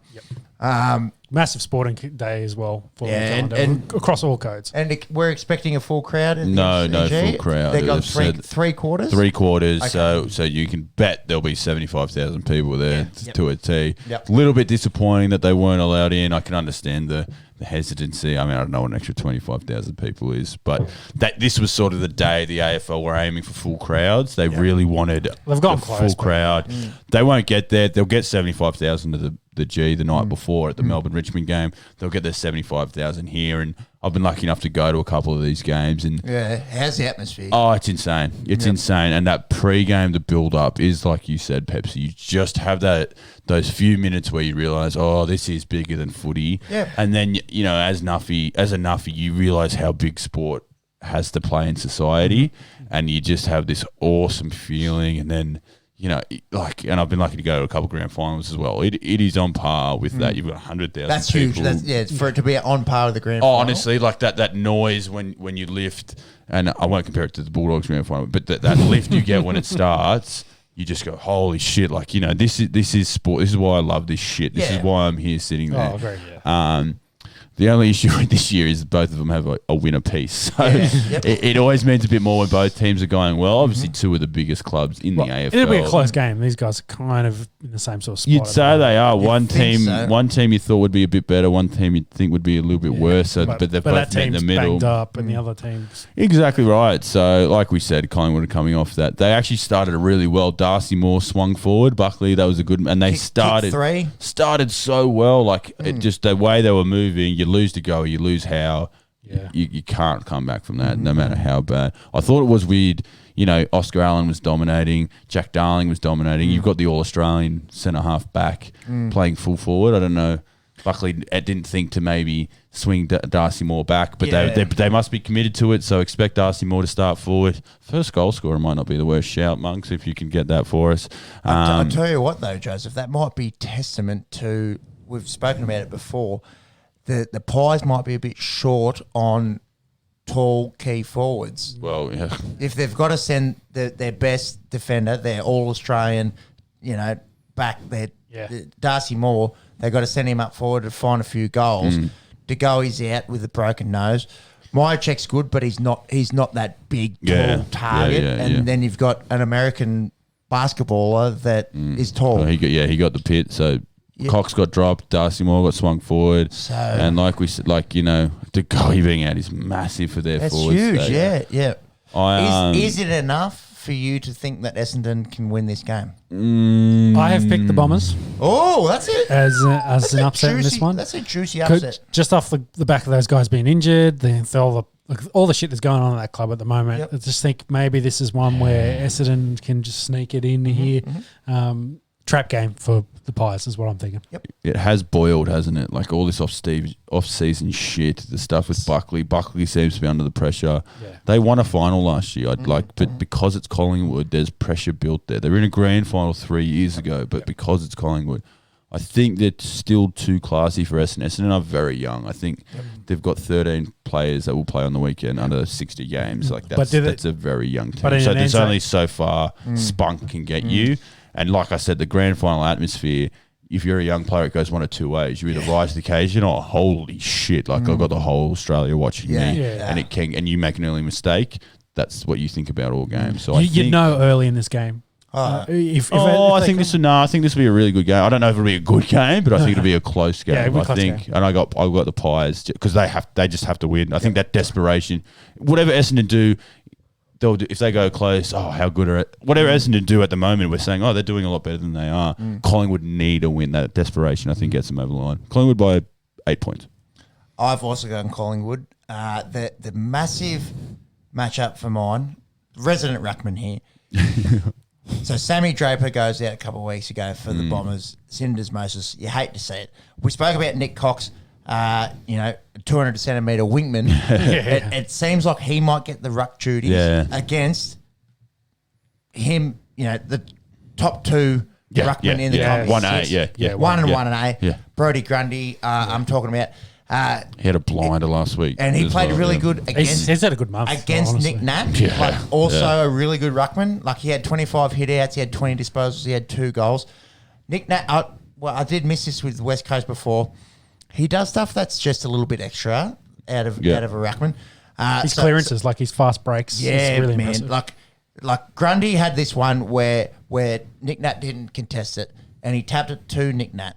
He runs forward. He has a bounce. He takes on the centre half back. He gives him a shoulder and puts him into next week, and then gives the hands and they kick a goal. Like there's not too many guys that that are built like that. Yeah, Little bit At of that size and athlete. little bit of a unicorn in the type. Yeah. Because, and the thing with not having a forward, what Grundy did last week really well as well was drift forward. He took a couple contested marks in the first quarter, kicked 2 goals. Yep. So now all of a sudden your goals are coming from that midfield. He is that big target as well as your ruckman, as well as your fourth midfielder. Yeah. I think he's too classy, and he might be Anzac medalist as well. Yeah, I don't think that's a bad shout, Joseph, and that's why I've gone the Pies. And shout out to Nick Cox as a 19-year-old going out there and taking on the mighty Brodie Grundy. Yes. I think that might be the difference in this one. Collingwood for mine. Jimmy, if you don't mind, some odds and a tip, please. So my tip, I've gone with a heart and gone Essendon. Desmond. The first of the night. Nah, second. There were, We got one in there. First of the AFL. first of the AFL. Yeah. Thank you. Collingwood are favourites at $1.75. Yeah, it should be favourites, but Yeah, Grundy is favourite for Anzac Day medal. yeah. $6. How much is that paying? That's not bad. Short. That's short, Well, it's man. just There's 44 guys out there. true. You Yeah. get a big ruckman with a ponytail, buddy, being the favourite. But Maybe look, that's what you need, Peps. You need to grow a ponytail. Mate, no, I wouldn't. Do you think Sarah would love you with a ponytail? It wouldn't help my game. I'm not that good at football, but I do like ponytail? throwing my insights in on this one. And mate, he does stuff that other blokes can't do that aren't named Gorn and Nat Nui. I think that might be the difference in this one. Yes. Yeah. So Cale Hooker seems to be favourite for first goal scorer. And just back on the medals, I just want to shout out to that Fremantle Roos game. So there is also a medal for the Len Hall medal, and that is for best on ground and commemorates the last surviving veteran of World War One in WA. Shout out to Len Hall. Thank you very much. Thank you, Jimmy. The stats been on the end for your bringing that service. to our And attention. The best in the game down on the end of the Esky table here. Let's roll into Anzac Day Eve. No, the last game on Anzac Day, I should say. 6:40 Sunday night, Adelaide Oval. Port Adelaide take on St Kilda. The Saints, they were woeful last week against the Tigers. And Port coming out 28-point victors against Carlton. We spoke about it before last week. Zach Butters, he had a syndesmosis, and Xavier Dersma did his LCL. We were hoping, I think Ivan said it's the ligament that you want to do, I suppose. Yeah, if you're going to do it, yeah. Turns out he obliterated it. It was a full tear, needed surgery. He's done for 3 months, and Butters... Again, under the knife and the syndesmosis. Undisclosed at the moment, but yeah, it could be anywhere between 1 and 3 months. Yeah. They are big outs for Port. That said, their depth is uncanny. Yeah. Like, we're talking about a team that Tom Rockcliffe couldn't get a game a few weeks ago. Yeah. Aliir's come in and is playing out of his skin in that back six. Put him in that conversation with Adam Treloar and Tom As Hickey. best signings? Oh, God, Yeah. he's been insane. I didn't know he had this in him. I just thought he was a handy sort of athletic player. He's one of the best backmen in the comp all of a sudden. Yeah, So, intercept marking, spoiling, just looks like he's got more in the air than anyone else sort of does. Surely no one's going an upset here. I've gone Port. Yeah, Port. The point, I do like the point, and obviously we're all Port, but the point you make on those injuries, and I joke about the Bulldogs VFL team being really good, you cannot win a premiership with 22 players. Yeah. That is just proof in the pudding. You're going to get serious injuries both throughout the season, and they're just going to miss the year. You need 30 really good players. And I think you'll notice at the top of the list, we talked about Melbourne, they've got guys kicking 7 and 3 goals who can't get a game. Bulldogs, you'll see, and they played GWS tonight in the VFL, and they guys like Jamar, first overall draft pick, guys like Josh Shackey's kicking goals out of nowhere.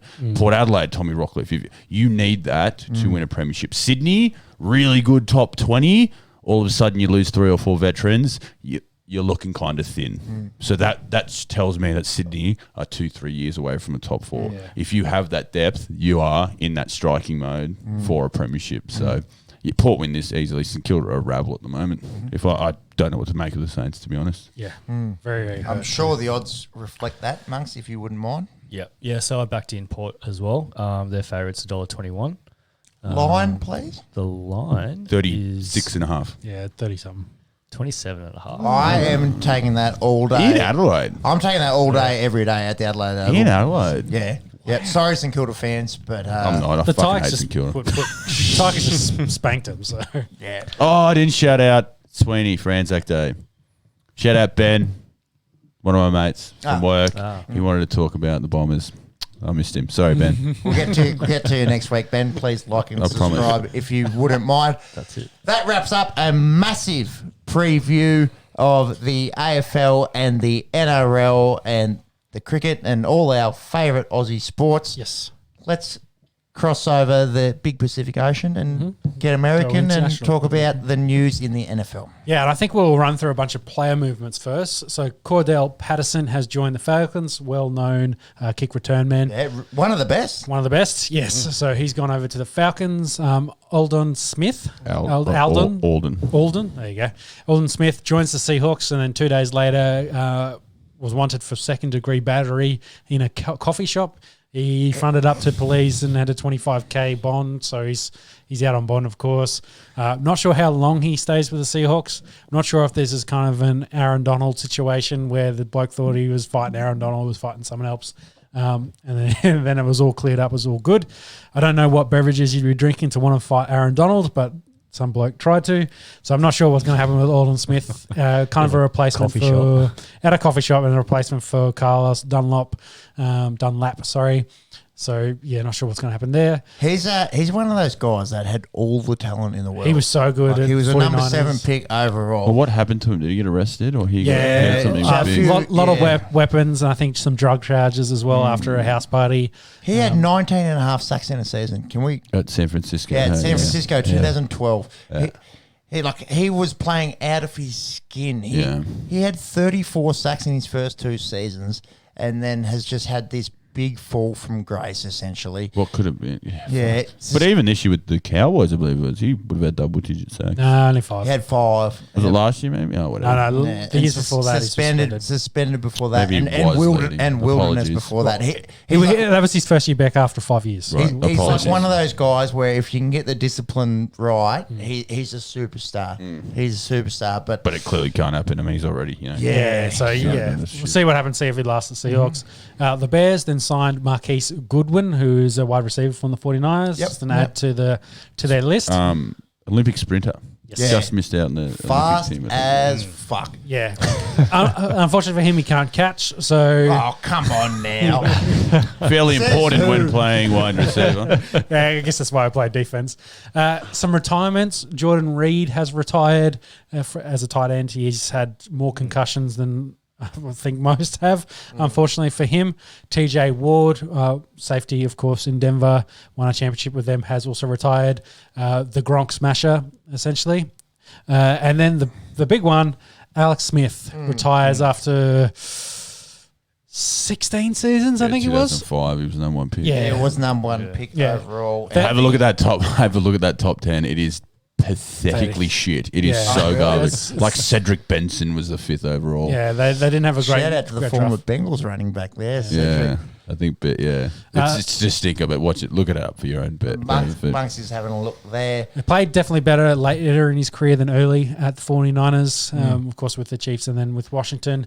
The big story, of course, the massive leg injury and then being able to come back from that to pick up on his career. He nearly lost his leg. Have Yeah, you they guys had seen to the amputate. doco? Oh, Have you seen the doco's doco? excellent. It's insane. Like Yeah. the man should have died. Like everything that went down, and to play, insane. I just don't have that mental capacity to will myself back from some. Just shout out to him. He's bigger than football. Like honestly, that comeback is bigger than football. Yeah, so some bigger people than have sport. asked they should rename the NFL Comeback Award to the Alex Smith Comeback Award. And fair enough. I have no arguments. Yeah, No, yeah. I couldn't think of anyone more fitting. Yeah, no, Exactly. no qualms down here. Actually finished up with some tidy numbers on his career. He threw for nearly 36,000 yards. This is a little bit more than I'd expected. He had 199 touchdowns. This is Come on, man. One off. 109 intercepts, so like a nearly 2 to 1 ratio. Career rating of 87. Like that's pretty tidy numbers. He's been a solid quarterback for a Alex very long Smith. time. They, of course, Out of Utah. Yeah, out of Utah. So there was a connection there with Urban Meyer. Actually, coached him there. So there was thoughts that he may go join the Jags as a backup and help Lawrence. Mentor, coach, and bring him into the system and show him, as a former number one himself, overall that is, come into that team and how the NFL works and to be a professional pro.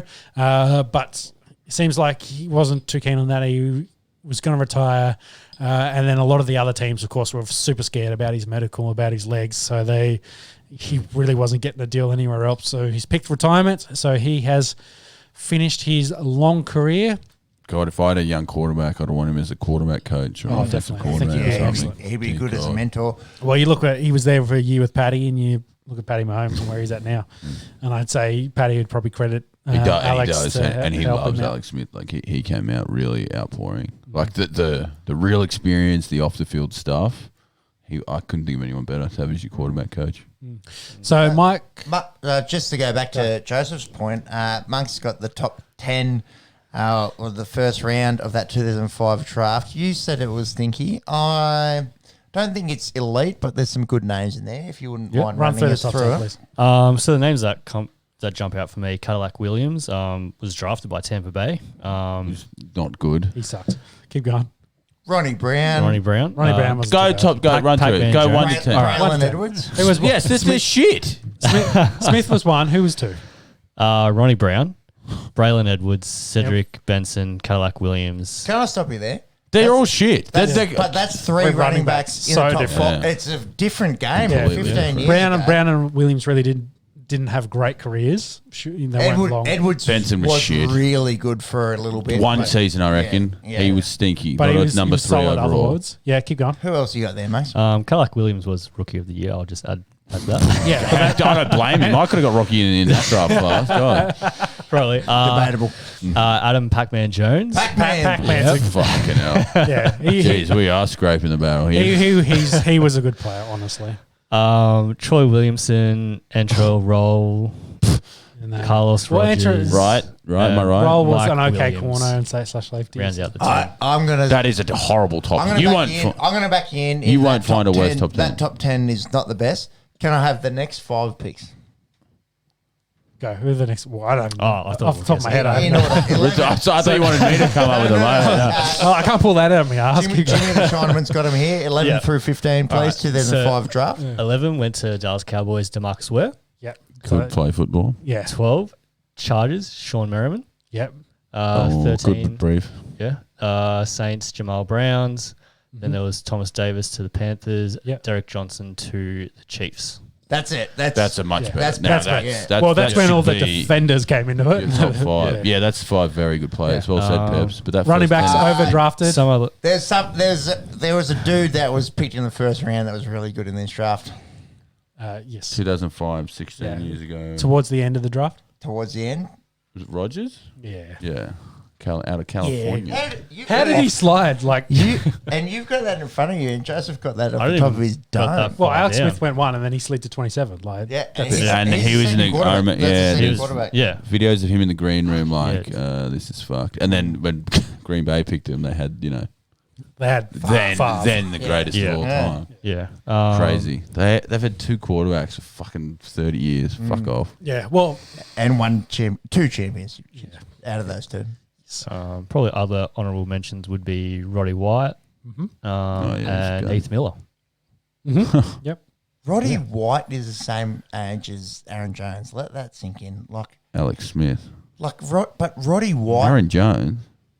Aaron Rodgers. Aaron Rodgers. Aaron Rodgers. I was wondering where the fuck he was going with that. Apologies. Roddy White is the same age as Aaron Rodgers. Wild. How long's White been up? He's been out of the league for 5 years. Yeah.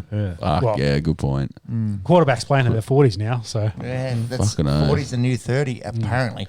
So- can we roll on to some more NFL news? yes. So, Mike Tomlin gets a 3-year extension at the Steelers. So, if he sees out the end of this, I think they worked it out that the Steelers have had 3 coaches for 56 years. You want to talk about Green Bay? It was Chuck Noll. Yep. Fuck me. Bill Cower. Yeah. Mike Tomlin. For three That's coaches that in is any that is sport, that's madness. fucked. That's Crazy. madness. Yeah. That's for fucked. 50 years. That's Good on him, I guess, like, etc. Whatever. Dad. Boo. That's like son, dad, and grand. Yeah, actually, yeah. Three Like that. generations Yeah. of men. How Good on good. them. Yeah. Steel City. They lose the North this year. They will finish fourth. Ooh, Bengals, Buffalo. Yeah, Joe Burrow goes nuts. As long as they draft Sewell, they'll be sweet. well. Have you seen the pictures of Burrow during the week? He did a little bit of getting prepared for the draft. Essentially, They got just- new unis. They're going to be sweet. Don't Yeah, worry. They look that was it. They did the new jerseys for this year, and of course, you can see the huge scar on his knee from his ACL surgery, of course. Which I don't, kind of putting it out there as like, yes, protect me, please. Get me someone that can protect me. And like you say, so well as a tackle, that'd be a nice get there. But then Kyle Pitts is there maybe. Where are No, they he won't. picking off the top of your heads, please? Five. So they're the first cab off the ranks of not quarterbacks. It's probably the best. Wrong. Okay. Falcons draft picks. We'll get into that later. Well, I think Falcons might. Well, if they trade out, I think if they're the only one left to trade out for then the quarterback. So hopefully, I don't think 4 quarterbacks will go 1, 2, 3, 4. But That'd be pretty cool. if it does, like that's the first time it's happened in ages. I don't think I think I ever. don't think Sounds like ever. a Yeah. good Look at This might be a poignant moment to say we're going to try to go live next week for the NFL draft. Yes, we can finally announce that to the fans. Yeah, Yeah. we'll I think do we're it. rich, but yeah, we'll put it out there Yeah. that yes, there'll be a live on the Esky following Sports Companion to follow the NFL draft, where you can listen to us Muppets talk about all these draft picks and all the analysis. Better than was it Todd McStay and Mel Kiper Todd and McShay, Mel Yeah. Kiper, ESPN. You got to Yeah. pay all Who that are those money. blokes? You got to pay all that money to those bumholes. We'll do it for free for you. We'll There do you it go. for free, and we'll drink beers and be a lot funnier than them. I promise you that much. Guaranteed. So the only other real news in the NFL / college football world is the new rule set. So the NCAA has passed a transfer rule. So a player can transfer once and without having to sit out a year, and becomes immediately eligible to play. Which at the moment, of course, if you wanted to change colleges, you then had to sit out a year. That's lost a year, of course, which becomes a little bit. Well, it's not great for the player, honestly. That you want to put together, a 3 or 4 year career in college, put out the statistics and the numbers. So, especially if you're trying to make it in the NFL, having to transfer if you want to go from, play 1 year, real good year at a college, and then you want to transfer to a bigger name college to try and then push your agenda, or push your potential position in the draft. You got to sit out a year, so you only may play 2 full years. Yeah, it makes way more sense that you should be able to move between, I want to get educated at a different college and then also play football at the same time. Well, I'll put it the last 3 quarterbacks, or is it 3? Definitely the last 2, and possibly Baker, have all been transfers from their colleges. Yeah. So Kyler and Joe Burrow were both stuck behind at big programs still, couldn't get a game, transferred, Yep. played their lights out for 1 season, got number 1 draft pick. So I think it's very important, and it's like the way college football's gone, it's gone to these pretty much 6 or 7 schools. Yeah. So, quarterback, with receiver, you can sort of get that. Alabama always seem to just siphon through receivers. You can have 3 on the field at any one time. You can only have 1 quarterback on at any one time. So if you're a good quarterback backing up, you're wasting your talents. You should be able to move wherever the fuck you want. 2 years ago, they had 4 They're first not getting rounders paid playing either. on them. So yeah, exactly. On Alabama, so yeah, it's crazy. Well, exactly. Smith, Waddle, Ruggs and Henry. Ruggs and Judy, sorry. Judy. That last year, Tua had those guys to throw to. So, Yes. but yeah, I think absolutely playing on. They don't get paid. They should be able to do what the fuck they want to do. Yeah, so you should be able to pick which college you want to go to get educated at, and then also be able to play football at the same time. CCC. See, senor. But So- yeah, obviously, 1 week out from the draft. Yes. 8 days. Yeah, 8 Friday days from next the draft. week. Yep. Friday next so week. Same. Time of recording, down here, down under, we are 7 sleeps away from the draft. Very exciting time of the year. Very exciting. Very excited. So the other news was, we've been following the boycott story. I think nearly half the league, if not more of the league, has now joined on boycotting the off-season. Could be a little bit of a reaction to the 7-game season that they're trying to avoid the facilities and spend as less time as they can in the facilities. Yeah, COVID. Of course, of course they're concerned about COVID, but it hasn't gone overly well over with the general population in America, as you can assume. Like they're all like, hey, we wear our masks, we get our vaccinations, we do our 9 to 5. Why can't you guys go into the gym in a bubble in your facility and get paid fuckloads of money? So you know what I'd say to those general bums? Yeah. The day that you run a 4-4 and bench 225 28 times, that's when I'll do it. So fuck off and go earn $13 an hour flipping burgers and let me do what I do. That's what I'd say. Obviously, I'm not an elite athlete, and there's a reason for that. But politics mainly. Semantics, really. Knee injury. Unlucky. Luck Really the main factor. Really smitten by knee injuries.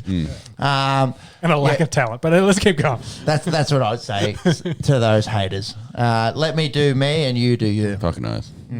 So the league announced a whole bunch of some minor rule changes today. Kind of the interesting ones. There's now no overtime in preseason, which the clubs are kind of avoiding it anyway. They weren't That's fine. They weren't trying to No one wants to see more preseason. No, Exactly. I don't. Yeah, promise it was well known coaches were avoiding like kicking field goals or anything like that to try and tie games up because they didn't want to play anymore. So they've officially ruled it out. So maybe we'll see a couple more draws in the preseason games. Well, the 3 preseason games there is, but that's just a little tidbit there. But the main one was they've expanded the numbers that the players can wear jersey numbers, and most of it is really they've expanded them to include the lower digits. So expect a lot more of like running backs can now have. So 1 through to 10 as well. Receivers. It's 1 to receivers. So yeah, it's gone to 1 to 49. Yes, you can wear whatever. So obviously in college, because they have 80 guys on the roster, they don't give a shit. So there's a couple of guys wearing one, and for whatever reason, it adds swag, if you would, for the kids at home. Wearing number 1, and they love it. Yeah. So the biggest thing I took away from this, I mean, I couldn't give a shit really. It's jersey sales. It's a number. You know who profits from this more than anyone? And I nearly wanted to give them the shout for the Esky, but I'm glad I got to shout them out. Punters and kickers are about to make a lot of money because that used to be the only people that got single digits were quarterbacks and specialists. Yeah. Now all these guys, and you know how it goes. Hey, I want your number. These guys have a spare couple million to throw around, so these guys can go. You beauty, you can absolutely have number 3. Yeah, it's going to cost you $500,000, but and they'll pay it because people are idiots. So it's very funny to see like a lot of Twitter handles when these guys get drafted. It's like Patrick Queen's a great example from Ravens, who was Pete Queen _8, and he gets drafted. He's like number 48. It's just kind of gross. But who's number 8? The Ravens, Lamar Jackson, and they've been throwing so much banter back and forth. Like, what do I have to pay you? And Lamar's like, you can't afford it. Like, I promise you, this thing's stuck to my shoulder pads. Like, the man's a unanimous MVP. You couldn't pay. But kickers, there's gonna be some shit kicker who's got number 1 who's just gonna go, you beauty. I've got this is retirement for me. Agree. So it'd be interesting to see what some of those other players that haven't had the ability, whether they change numbers. So expect a flurry of new jersey numbers for players this season. And the final note was on the rules. It's probably more an emphasis. The league wants to, of course, emphasize probably taunting more. We got there. Yeah. Usually it's not a huge deal. It's usually standing over a bloke and taunting them, but I think they're kind of sick of some of the other little bit of niggle that happens in the celebrations in players' faces after plays. So I think they're going to say initially in the start of next season, you probably expect a few more taunting penalties to come out where they try to clear up that aspect of the game. I guess the old whites aren't a huge fan of that aspect of the game, so they're going to get the refs to police it a little bit more. See what happens there. NBA, baby. Yes, so that's NFL for the week, and we'll move into some NBA news.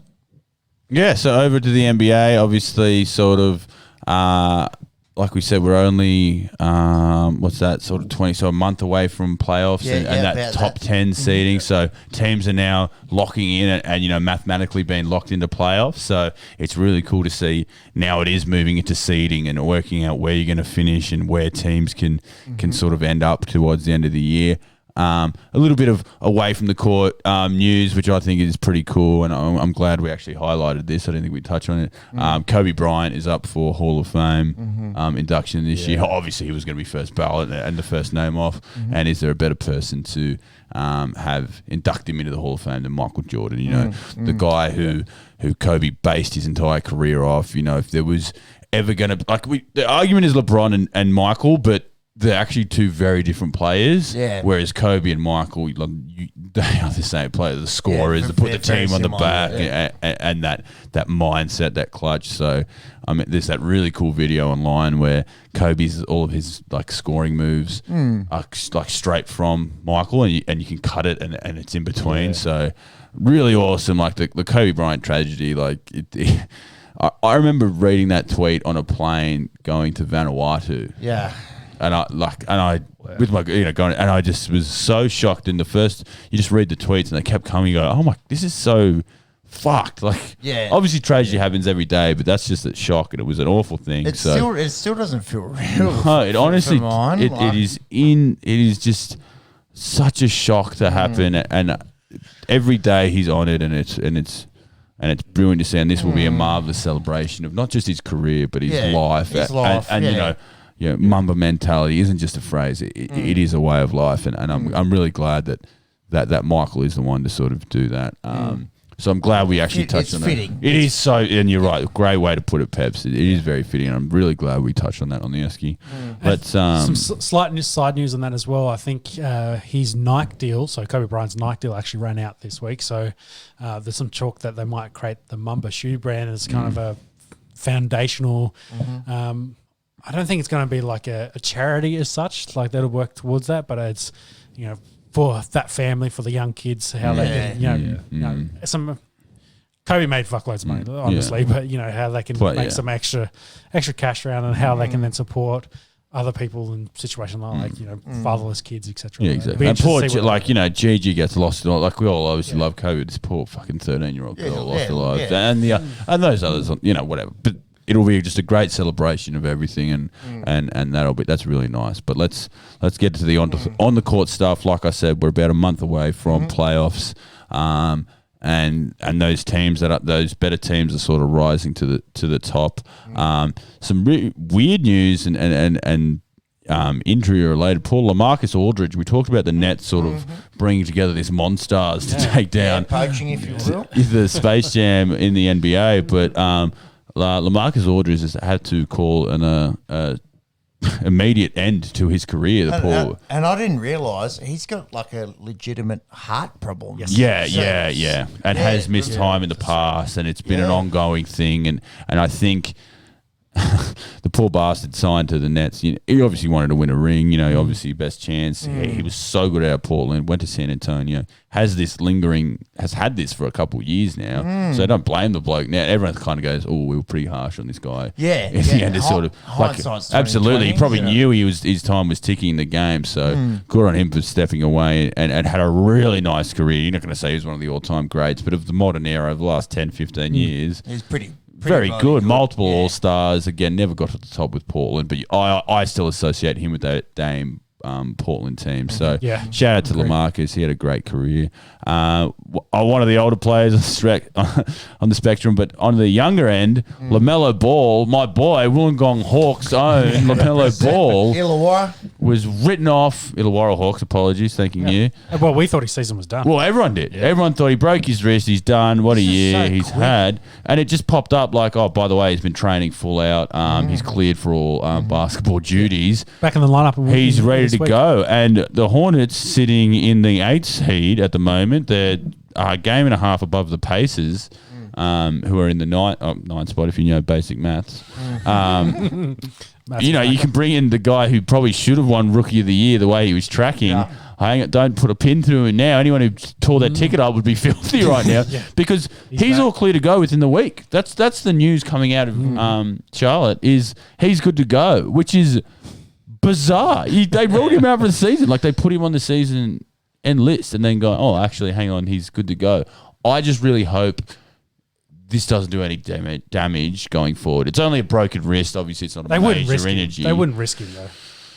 I don't know. Charlotte have been shit for a long time. Playoffs would be really big for them, and he's a big star. I do understand. Bigger picture, yes. they've got him for the next it's not a 10 torn years, knee. It's not a knee or a soft tissue thing. It's a broken But bone. he is a ball player, so he probably needs, your hands are important and in you basketball. want strength in your forearms, Wouldn't surprise me if he's wearing some sort of brace or they tape the absolute shit out of this for when he comes back. But a guy who's played 50 games, are you willing to put on the line? I mean, he's one you go and watch. I go who watch the Hornet. I'll put the Hornets game on because LaMelo's playing, and he's tripled. Those who love triple doubles are not here, but he's a machine. He's a stats machine. If you have him in fantasy, you'd be absolutely cheering. Or if he'd be on any waiver wires, he'd be snapped up. So as long as he's okay, I love it because I'm a big fan of all the balls. Big ball family fan here. So good luck to LaMelo. Harden's still missing with that hammy out at the Nets. Yeah, out indefinitely, I think, is what they've ruled. Yeah, Really? he was on the That's big. he was on the 10-day, and now the 10 days come, so now he's sort of gone on the next injury list. So I wouldn't be shocked if they had the finals tomorrow, he'd play. But I think we're really nursing a 32-year-old. 32 off the top of my head, soft tissue stuff. Now, again, he's not a 19-year-old with a broken wrist, who they're trying to make the playoffs for the first time in a long time.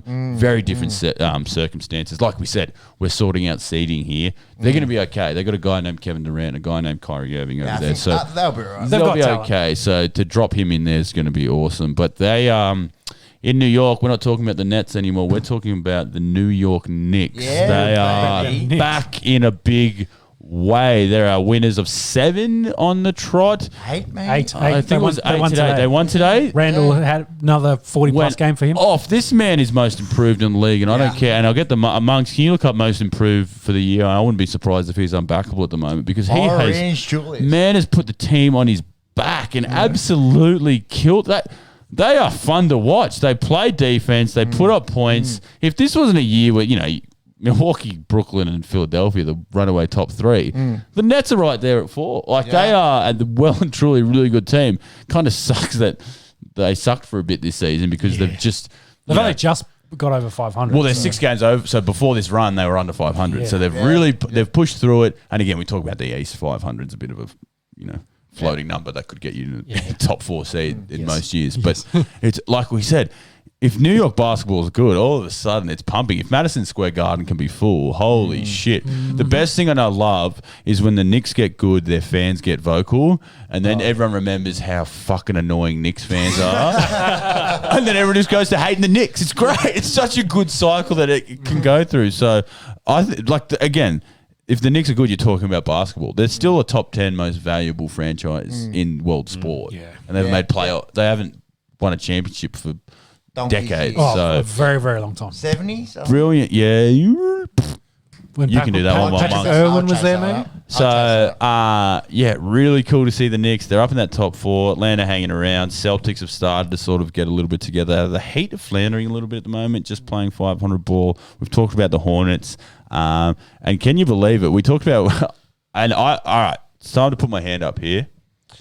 We talk about triple doubles here and stats being pretty meaningless, and Russell Westbrook's been a stat patter. Yeah. He's got the Wizards right now in the 10 seed. So if the season ended today, they'd be in that playoff seeding. And the way he's playing, they've got Bradley Beal.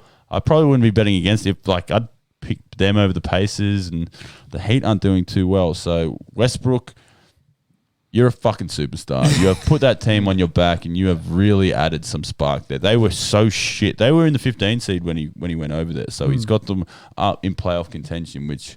Well, I think it's really opened it up and helped out Bradley Beal. Exactly right. Beal needed some support. Yeah. So John Wall just wasn't cutting it. Yeah, exactly. And Wall's, of course, gone to Houston. Yeah.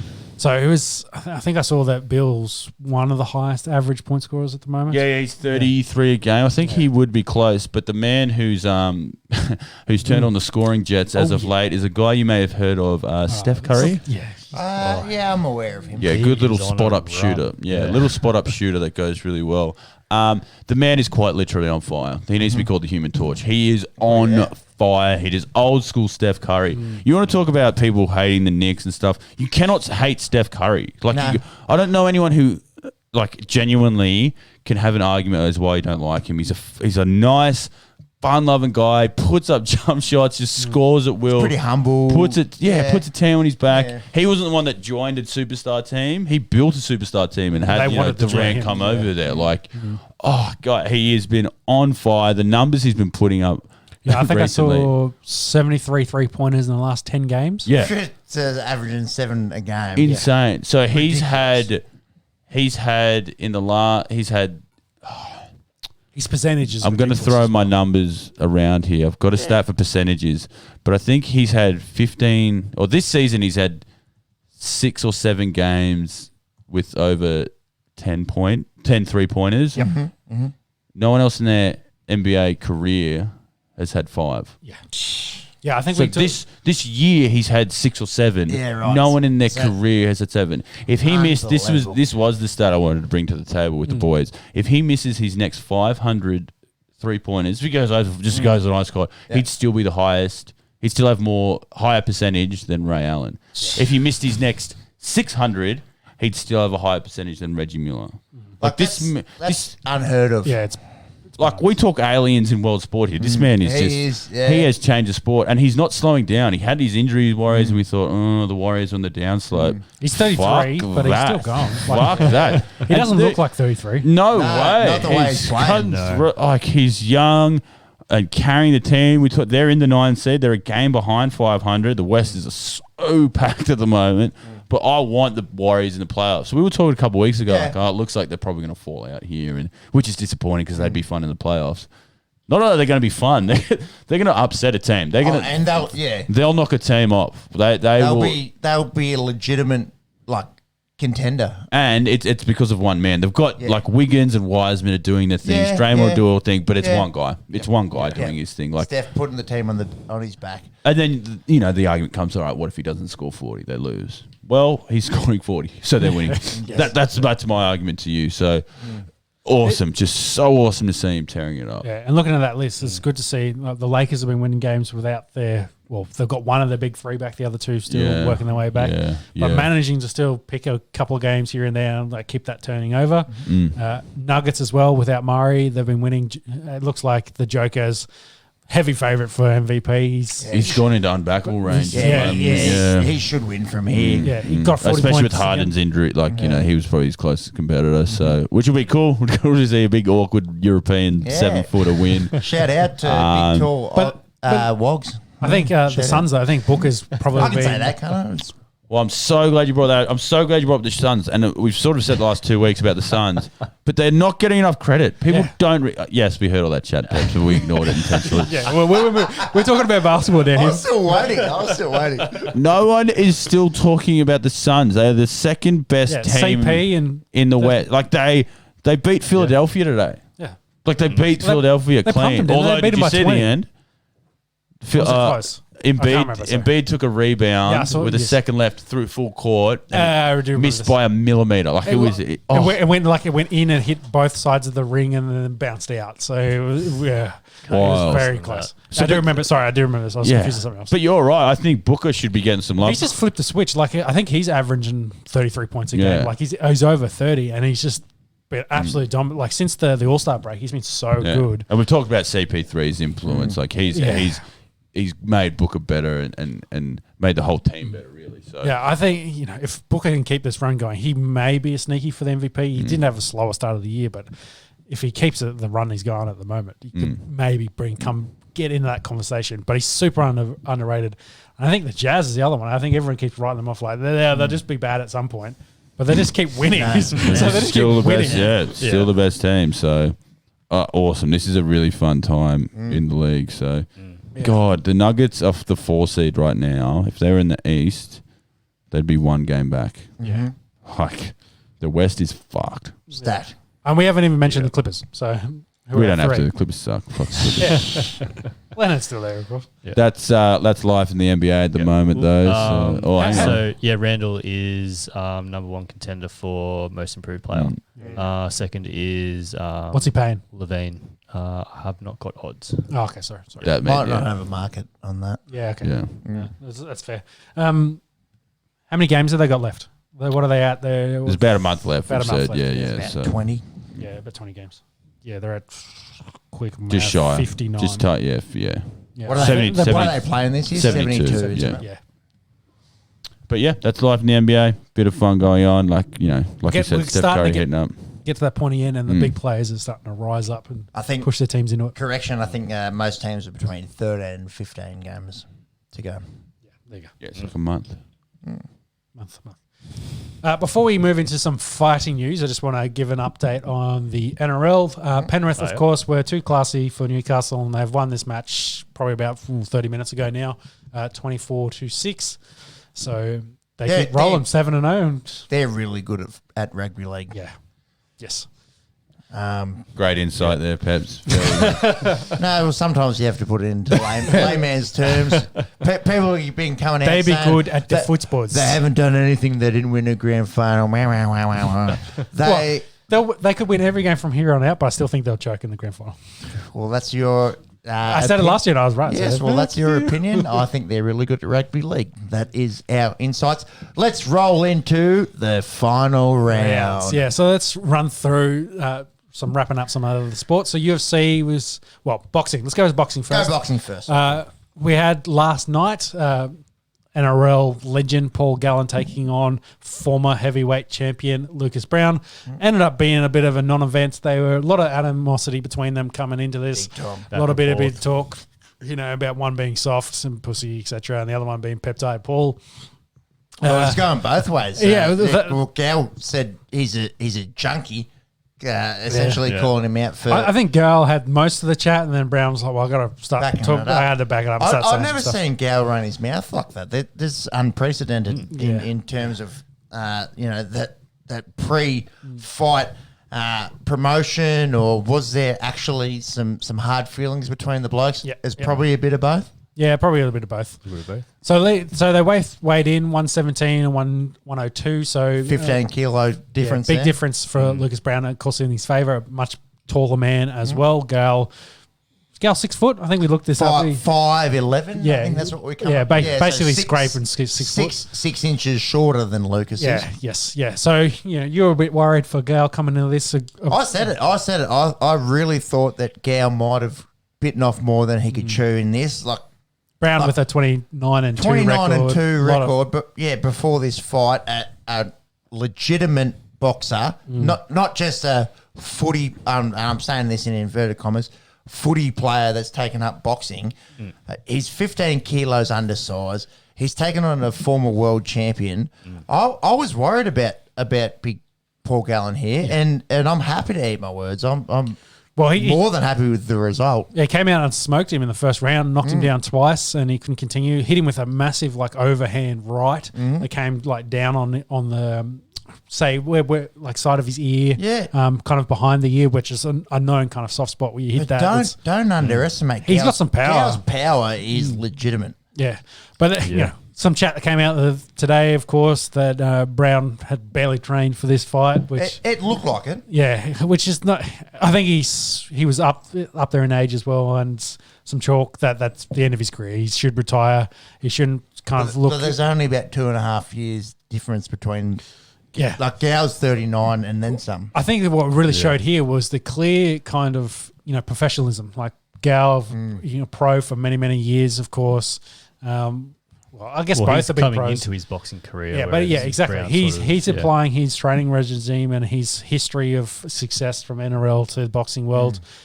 As a prize fighter, he knows he's not going to be the best boxer. He's not going to go out there and fight Tyson Fury, but he's going to put on good boxing events and wants to name guys. And I don't want to say it's his super, it's the nice little pay packet to finish up. Yeah. But he looked excellent in this. Brown, not so much. Brown's probably done. I think he was aiming for that. Is it Hooney? Is that how you say his last name? Yeah, Justice Hooney. Yeah, he's the current Australian heavyweight. So he was actually, they were looking at him versus Brown, but this fight was going to happen first. So maybe Gal gets that opportunity. Gal, of course. I'll stop you there because Gal came up in his post-fight presser and he said, yes, Hooney might be an option, but he stated, and it's on the record, he wants to look after his family. Yeah, I'm a prize fighter. I'm not a professional boxer. Yeah, I'm a league player and I'm pretty good at boxing. I'll take whatever the biggest fight is, and it's probably not Huni. But it's interesting you say that because there has been reports that there's a deal in place or like there's terms of it for $2 million for Gal to fight Henny at Suncorp, which is a good pay packet. It's more than he made against Brown. Interesting. This was Brown's biggest payday, I believe, in his career. Of course, he won a heavyweight belt, but he's never been at the echelon. And the guys he fought to get that belt as well weren't at that same echelon as what, say, Johnson, Wilder, and Fury kind of were at. Well, of course. It's just apples and oranges there. There's different levels to this shit. There's been chat thrown out about Sonny Bill, possibly Robert Whittaker as well, because Whittaker... Really? Yeah, Whittaker said some stuff on a podcast. He'd be a lot smaller than Paul Gallen. By 15... 20 kilos, man. Yeah, what's 185 converted to kilos? God, sure. Oh, you put me on the spot. It's like 185. It's 40 pounds difference, so it's 20 odd kilos. Let's say Robert's 80 and Gal's 100. Robert's 84. Yeah, yep. In the ballpark. 18 kilos. Yeah, but Robert said some stuff on a MMA podcast a couple of years ago that, Gal's not a real fighter and Gal took that to heart. That's never going to happen because it's just dumb. A lot can change in a couple of years, obviously. Yeah. Jake Paul thrown out there, that's never fucking happening. But Gal mentioned it. Yeah, of course Gal's going to mention it. That's a massive fight for him. That's You his get paid. God, you want to look after your family. And you, as a one-eyed Queenslander, you'd... Like, I'm putting words in your mouth, but surely you'd love to see Gal fucking knock his lights out. Jake Paul's. Yeah, well, I know you're a Queensland fan, but the way I'd say it, it's like they're both dickheads. Someone needs to slap them up. So that's I don't like Origin aside, and I can see how that can polarise a bloke. Yeah. But from what Gallen's done in this fighting career, he's humble as fuck. He's taken on guys that you're like, dude, this will be the one that beats him. Like, should you be fighting Mark Hunt? Yeah. Should you be fighting Lucas Brown? Like, you got me questioning it. Yeah. And then you go out and then you just maul him.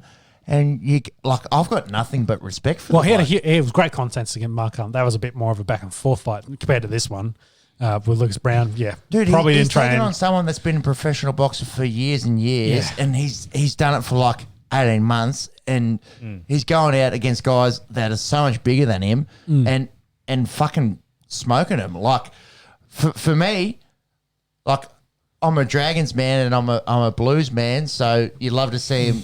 Line up for the Blues. You hate to play against him week to week. Yeah. But I've got nothing but respect for the bloke. Yeah. Well, he doesn't know a good Queensland side from a bad one, clearly. But I just want to, let's go full circle. Give a shout out to Barry Hall and all this. Did take Gale to a draw. No winner in that. I backed that, the draw, by the way. One of the best bets I've ever made in my life. There you go. I backed Barry Hall because I thought it was going to be really close. Enough about me, though. Let's talk about Barry Hall. Maybe because outside of SPW, maybe the Hooney fight's probably the only one that's available. Dude, I can't think of anyone else. If I'm Sonny Bill Williams, I'm scared to take that fight against Gal. No, you're not. You're fucking Sonny Bill Williams. No. Sonny's fought some good quality guys. Yeah, that'd be all right. That'd be good to watch. I think that'd be a good fight to watch. I'd love to see it, but the way that Gal's been performing and Sonny Bill hasn't. Did you see his rig? Hasn't been boxing. Gal trained. He trained. Big time.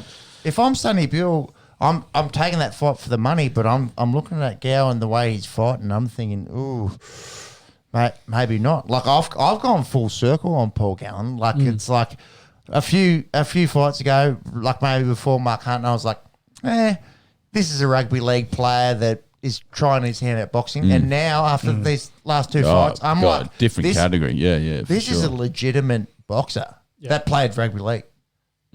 Yeah, two separate careers now. You can look at it. Hey, Yeah. So my final point was going to be, if he doesn't want the belt, that kind of rules out Hooney.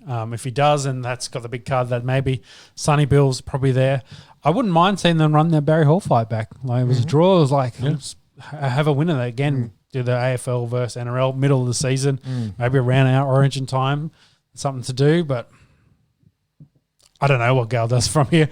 From in Australia, big money fights, unless he wants to take on actual professional boxers and move in the heavyweight division. Yeah, he's just got to call out. No, he's just he won't. The problem is there's not enough heavyweights to call out for just those kind of fights. It's a limited amount of people available to do that kind of. And for the fickle audience like ourselves that admittedly not day-to-day boxing enthusiasts, but you see a couple big names and you get drawn in. Yeah, is it gonna be Papali, Ben Hunt, Junior Paula, all those blokes that had the heavyweights that fought on that charity card a couple of months ago? Mark Hunt, I believe, not Ben Hunt. You did say Ben Hunt. What did I say? Joseph, Junior Paulo, Papali, and Mark Hunt. Ben Hannett. That's who I was getting at. I knew there was a Ben. There was a Ben Hannett. Sorry, Ben Hunt fighting Paul Gallen. Let's do that. That'd be to wrap up on this. We got to stop sleeping on Cow. We got to and I do it each time. I'm like, man, this is a great footy player that's trying to go out there and box legitimate killers, and he just keeps proving us wrong. So I think the sky's the limit for the bloke. He obviously he's 39. He's about 40. He's not going to be a world champion, but he'll keep doing these fun fights, and I think he's going to keep entertaining. Maybe that's the kind of thing. Instead of being the main event, maybe he gets on that Tim Zissou fight as the co-main. Yeah. As something that's hey, because that's going to be a massive pay-per-view that he can get involved in that. But, from one bloke that slept another one to a guy that maybe needs more respect, do we want to talk a bit more about Jake Paul knocking out Ben Askren? Briefly. Similar kind of situation. First round, Jake Paul, massive right hand, knocks out Ben Askren. Hard to say if Askren trained for this or not. He usually has a dad bod. Didn't look overly good in this. Also, did he take a dive? I don't think so. I don't think he trained too much. I think Masvidal took his soul. So I don't think mentioned last week that his chin was going to be the factor. Yeah, and proved it. Yeah, credit to Jake Paul. He's got some power. He knows how to throw that right hand. Slept Ben Askren. Probably needs now a little bit more credit. Where does he go from here? Who does he kind of take on next? Who knows? There's always that KSI fight hanging over his head of that his brother lost to. Logan, of course, was stopped doubting him. Does he? There's Carlos Condit, not Carlos Condit. Dylan Danner. Dennis. Dylan Dennis. I think Connor's mate, best mate. Yeah, there's thrown it out as an option, and he called him out. He was like, "I need to bury this C-bomb." Yeah, there's and Woodley. Woodley was another one. Tyron Woodley. I think Woodley would murder Jake Paul. No, maybe not. Woodley's chin's not that real great anymore, and he's old. He's getting close to 40. DC was thrown out as well. Really? Daniel Cormier. I think Jake Paul called him out. Yeah, and DC was like, "I'd murder you. Don't even worry about it." Besides the fact that DC's got probably 40 kilos on him. The other one was the young Fury, who's 4-0 in boxing. He's up and coming with boxing. He's one that's called out that kind of makes sense. So it'll be interesting to see what happens there. Jake, of course, is trying to make fuckloads of money. I think he made $600K in this. Askren made $500K, though he got knocked out. Him and his wife were kind of celebrating, walking out of the ring and stuff like that. Light work, get paid to get knocked out in 2 minutes. Yeah, not a great look for boxing as a whole. I think the purists not happy with some of these fights that are going down of late, just making a mockery of the sport. Yeah, but hey, Tyson Fury, Anthony Johnson's coming up. I think you'll be right. Moving into the UFC, we did mention that Robert Whittaker got that win on the weekend. He's called out Israel. Do you think he gets Israel? Well, he's the number one contender. He's beaten two of the guys kind of coming into that. There's no one else besides him now kind of left in that division. I've had a complete mind blank. Who did he fight? Oh, Kevin Gastelum. Kelvin. I said this last time. It's not Kevin. It's Kelvin. It's a sneaky L. Yeah. Kelvin. So he's completely outclassed him. Well, went the 5 rounds, picked him apart. He's beautiful, left jab, right straight, right head kick. That's the Whittaker combination. Yeah. He threw that multiple times. It landed multiple times. Picked Kelvin apart with the jab. It was just so much quicker. Looked perfect. Whittaker. I think clinic. It was clinic. It was an absolute clinic. Some extra wrestling from Robert, which is quite interesting to see. So I think he's probably ready for Israel to come in that. I can't see another fight at middleweight that makes sense for Whittaker. The top 5 guys there. I think Dana has come out saying that that's the next fight. Yeah. It makes sense. Yeah, I think it makes sense. And Robert's earned it. And, Australia and Kiwi, maybe they do something down under, or I don't think, maybe. Yeah, You love that, yeah? There hasn't been a UFC. Not much COVID in New down Zealand, here, Dana, so- if you're listening. You want to put it on a big event? Well, they had Ronda's fight here and they got 80,000 Yeah. 80,000 people. Yeah. Put it on. We'll all be there. Yep. Shout out to Dana if you're listening. Yeah, so reports are that he wants to keep stuff happening in Australia and New Zealand because we are doing so well with COVID. Might as well draw a He can crowd get in. full crowds to us. Yeah.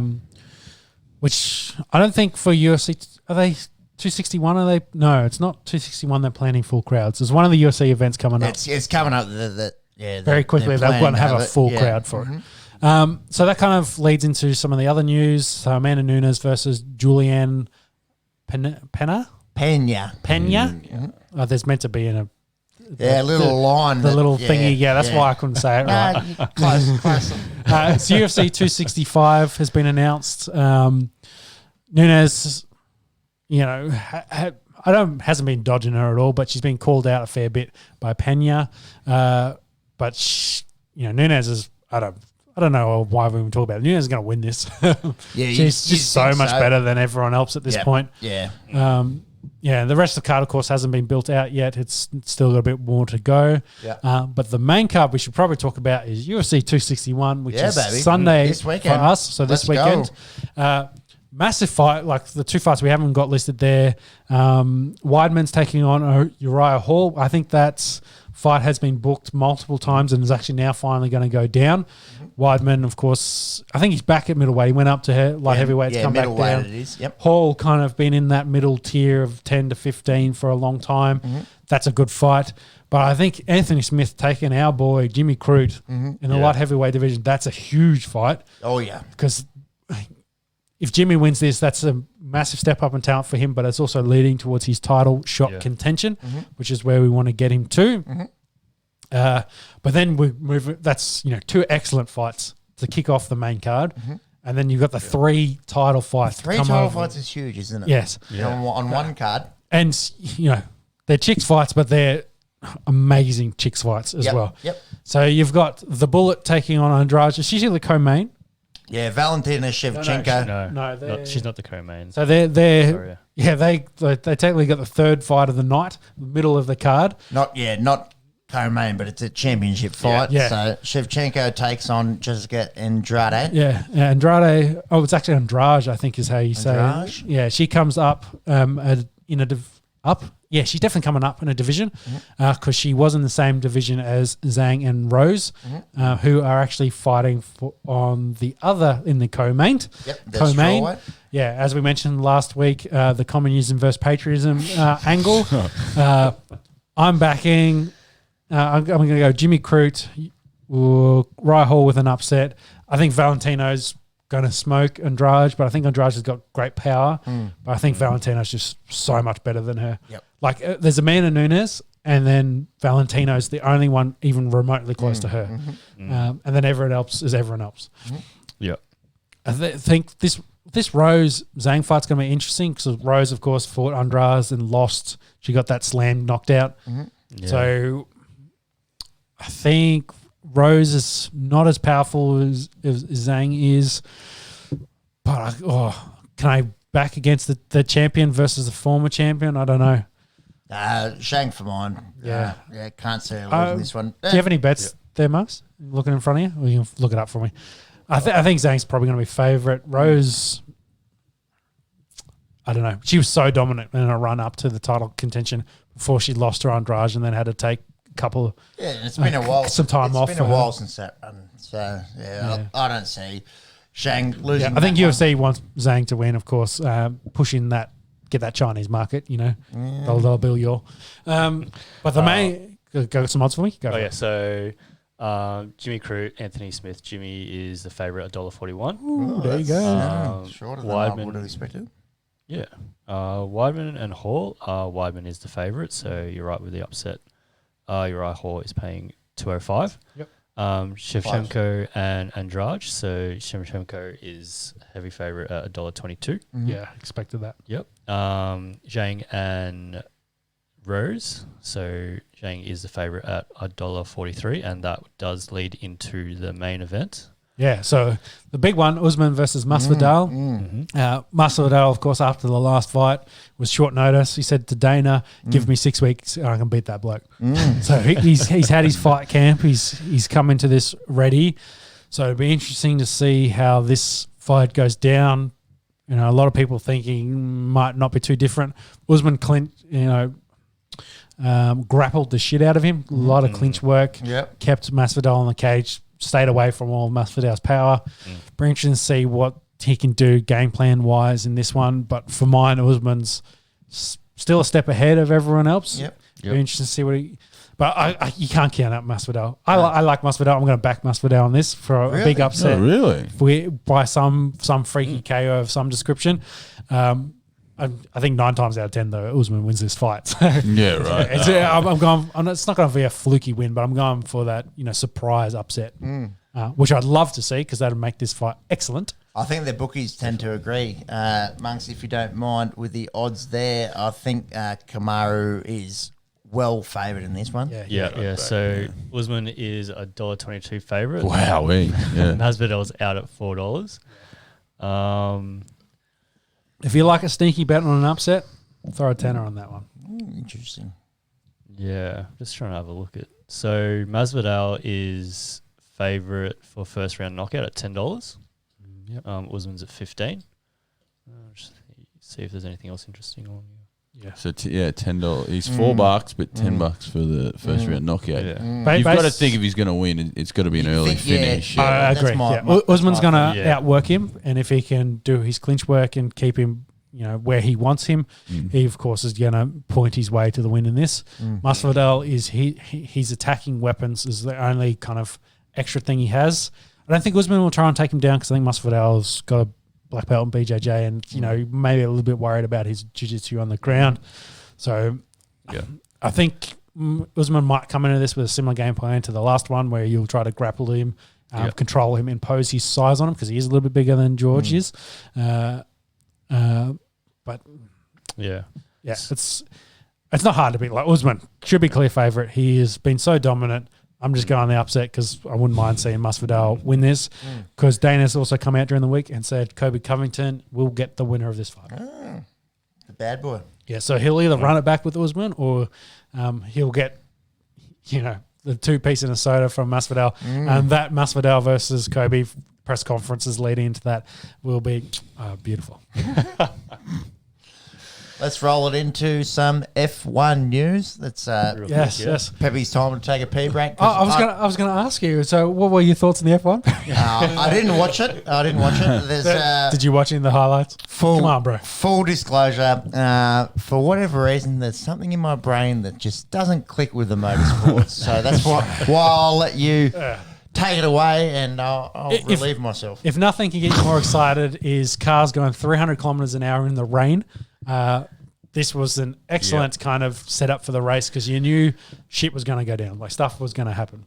So in the end, we'll go with the spoilers first. Max Verstappen wins this race. Lewis Hamilton ends up second. Max was third on the grid. He had a great start. He started in second gear, got a good fly off, took them all over, took the lead. Yeah, in that first chicane. Part of that first chicane, Hamilton damages his wing early. He loses a little end plate. He keeps going on. But then, of course, when they do their first pit, which after the Latifi crash, which caused a safety car, he comes in and fixes that up. At the midpoint of the race, Hamilton is, I think, 9th or something like that. Oh, no. No, he's running second. He's running second. He's coming through the back markers. Russell and Bottas are fighting over 9th. And if you haven't seen the highlights of this crash. Russell drops a tyre on the grass, which flings him straight into Bottas. They hit the barriers in like the end of the straight, doing over 300 kilometres an hour. Massive crash, huge crash. Both cars completely totaled. The halo does its job for Bottas with Russell's wheel bouncing off and kind of hitting his cabin. Monks, who did you think was at fault in this crash? It was very hard at face value during the race. You did see Bottas was following the dry line, which is he's entitled to do, but it does look like he's darted out. I think at that point, has spooked. I think at that point as well, the guys were starting to move on to the slicks, so which means you had to stick on the dry line. If you didn't stick on the dry line, you were yourself in risk of putting yourself into a wall, as Hamilton did by going off and putting himself in a wall and then having to pit for the second time and get his wing replaced. But so keep going, Monks. Yeah, it was hard. So you did see Bottas sort of. It was weird because it's the setup for that corner, so you do come across, and it definitely did spook Russell. You look at the replays, you saw Russell still had heaps of room on the track. Yeah, there was plenty of room for him to put his car there. Like he could have come a little bit more left and possibly banged wheels with Bottas. But, Russell gets out of his car, goes over to Bottas and asks him, like, are you trying to kill us? Bottas gives him the bird, essentially, gives him the finger and says... Russell gives him a bit of a slap over the head. Away, lashes out. I don't think he hits him or anything. He lashes out and just, just like, fuck you, mate. Russell did come out after the race and, on Twitter and said, heat of the moment, we probably should have done better. I probably should have backed off a little bit more. I had some room there. I did need to drop a tyre in the grass because it was a huge crash. Led to everyone thought Kimi Räikkönen was following it up, and it was like, is that going to be a safety car? And then they ended up red flagging the race, which was good for Hamilton, because then he could one unlap himself and two fix his wing. He's in sixth place at this point. They basically said to him on the radio, it's like, we're aiming for second, because Verstappen was just so much quicker. He did end up taking everyone over from that 6 points a second. He finishes second.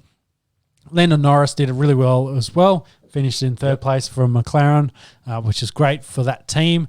Danny started sixth, finished sixth. Didn't have an amazing race out of this, but I think he got caught early on in the race. Yeah, he didn't have pace. He didn't have pace, and no matter what tyre they had, they just couldn't put that car together.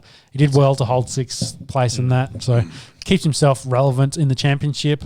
But it looks like Hamilton's the heavy favourite, and Max could challenge him this year. Max looks quick. Yeah. So it'll be really interesting to see how this season plays out going forward. Where are they? They don't have a race this week. It's next week. Let me double check. Double check that. While you do that, the other interesting thing from this, F1 has signed a deal with Miami for 10 years. 10 years. They will run a race in Miami starting next year. Of course, Florida COVID doesn't exist in Florida. They're going to run all the sports events. So they're going to do that race there, which will be quite interesting to see how they do that race. I don't think they've got a dedicated racetrack. I wonder if it would be a circuit track. They have to be a dedicated. You wouldn't run F1 on a circuit track. I have a feeling they do have a track for IndyCars maybe. IndyCar, quite interesting this week too. It's a street track as well. Yeah. If you want some more motorsports, Roman Grosjean, and is it McLaughlin, former supercar driver? Scott McLaughlin, yes, supercar driver. Both in IndyCar now. Will Powell finished second in the race on the weekend. These two are fighting for Rookie of the Year. IndyCar, quite interesting. A lot more crash. They had a massive crash. They lost like 6 cars in the first lap. So interesting. Well, we were covering F1. I can't cover too much motorsports. These guys get bored. What? So no races this weekend. Next weekend, 30th of April through to 2nd May, we're in Portugal. Back at Portugal. I think the first time since the 80s they're back at Portugal. Okay. Yeah. Cool. And some golf news, and I might take a tactical wee break while you do some golf. You go. It'll be very quick with the golf this week. A bit of a Masters hangover, if you will. A lot of big outs there at the RBC Heritage in South Carolina. Stuart Singh, he has had an absolute resurgence. The bloke's 47 years old. He's in his twilight years, and he's gone out and won two PGA Tour. Not a bad return, yeah. Yeah, tournaments this year. Only him and Bryson DeChambeau have been able to do that. And the last little nice point out of this, his son's his caddy. Yeah, That's it's pretty wholesome. cool. That It is wholesome. very wholesome. I can relate to Stuart Sink. He hit a heartstring of mine. He finished up and he took his hat off and shook his partner's hand. Has one of the all-time tan lines you have ever seen. And as a fellow bald man, he literally takes his top off. It looks like he's wearing a white beanie underneath. Like, he's quite a tan human. He obviously plays a lot of golf. White Devon. Whitest Devon you've ever seen. It's just a top little chalk top thing going on. And I went, yes. I know you're paying Stuart Sink, so good on you. You're doing one for the bald folks out there. So shout to Shout out Stuart to the bald and boys. shout to the baldies. Yeah. Moving into the biggest week that never was. The biggest week that never was. And that's how it was. That's how it was. Full disclosure, we were going to open with this. This was going to be our massive talking point. Monday morning, I was close to being in tears at the fact that West Ham wouldn't play Champions League. They would. Well, at the fact Wouldn't play in that- the Super League. At the fact that all these big name, like shit money, light their cigars with $100, The billionaires. €100 The one bills, percenters. and they wanted to leave and make their own Super League. It just happened out of nowhere. It was one of these weird. It just popped up and then went, oh, hang on, we're changing world sport in front of you. Yeah. And then it was like, Crazy. This team, and if you've heard it, it's the Super League. I guarantee you've heard about it and you're sick of hearing about it and it's been finished. Let me just run through some quick notes on it. Go back up, Monks. Stay there. So we talked about it, I think, in October last year. There was rumours that they were doing this. And then out of left field this week, they came out and said, yep, we're doing it. So they had 15 founding clubs that would be joined by 5 qualifiers, kind of like how Champions League work, to make a 20-team league. They'd do midweek fixtures, so they could play the games during the week, like on a Wednesday, so you could then play your regular cup games. They wanted to start in August, split into 2 groups, of course. The top 3 in each group qualified for the quarterfinals, etc. 2-league format, that probably doesn't matter too much. But, the reaction. So the UEFA, I was just making sure I didn't fuck it up because I thought it was UEFA. Straight away, it's really interesting, actually. The founder of this league is like the godfather for the daughter or son of the president for UEFA. So there's a lot of really tight ties between this. Of course, the owners and etc. like that. But they were like very strictly like, we're going to ban you from these things. We're going to ban you essentially from UEFA and FIFA competitions, which would include, and that's for the players as well. The World Cup. Which includes the World Cup, which means, say for the English Premier League, that they would knock it out, and that could mean Leicester City or West Ham could possibly win the English Premier League. This year, of course. I think the Wolves last season, because they finished 7th, and all the teams listed in this would have ruled them out, and they said, hey, we would have won the Premier League last year. They weren't going to backdate it, surely. No, they weren't. Of course not. They were just joking. Of hypothetical. Course. Hypothetical. Yeah. So as part of those bans, but of course, huge backlash. I think Prince William was actually a president of some of the English football board. Came out and said, "This is shit. Don't do this." Name the famous person / influential person. Find someone who supported Boris Johnson. it. That's actually what I was Boris looking Johnson. for. The billionaires, of Macron. Like everyone was coming out and just going, mate, this will absolutely kill football. Yeah. So UEFA was suggesting Man City, Chelsea, and Real Madrid, the 3 of the 4 semi-finals in the Champions League, would be immediately booted out, which would mean was it Bayern Munich is the only one left. Would have won the Champions League, or they get the 3 clubs that just got knocked out coming to the Champions League. So it was like madness. We're talking about madness for a couple of days. Leeds players were sending fans sent messages to Liverpool. The Liverpool coach came out and said, it's okay, whatever, but this is shit. Like, what are you doing with the Champions League? Not backing it. But of course, just scroll down a little bit, Muggs. Oh, sorry. Yeah, none of that's interesting anymore. Managed to mention. What was interesting, there was no French or German clubs involved in the initial, say, 15-team Super League. Of course, they probably knew what was coming.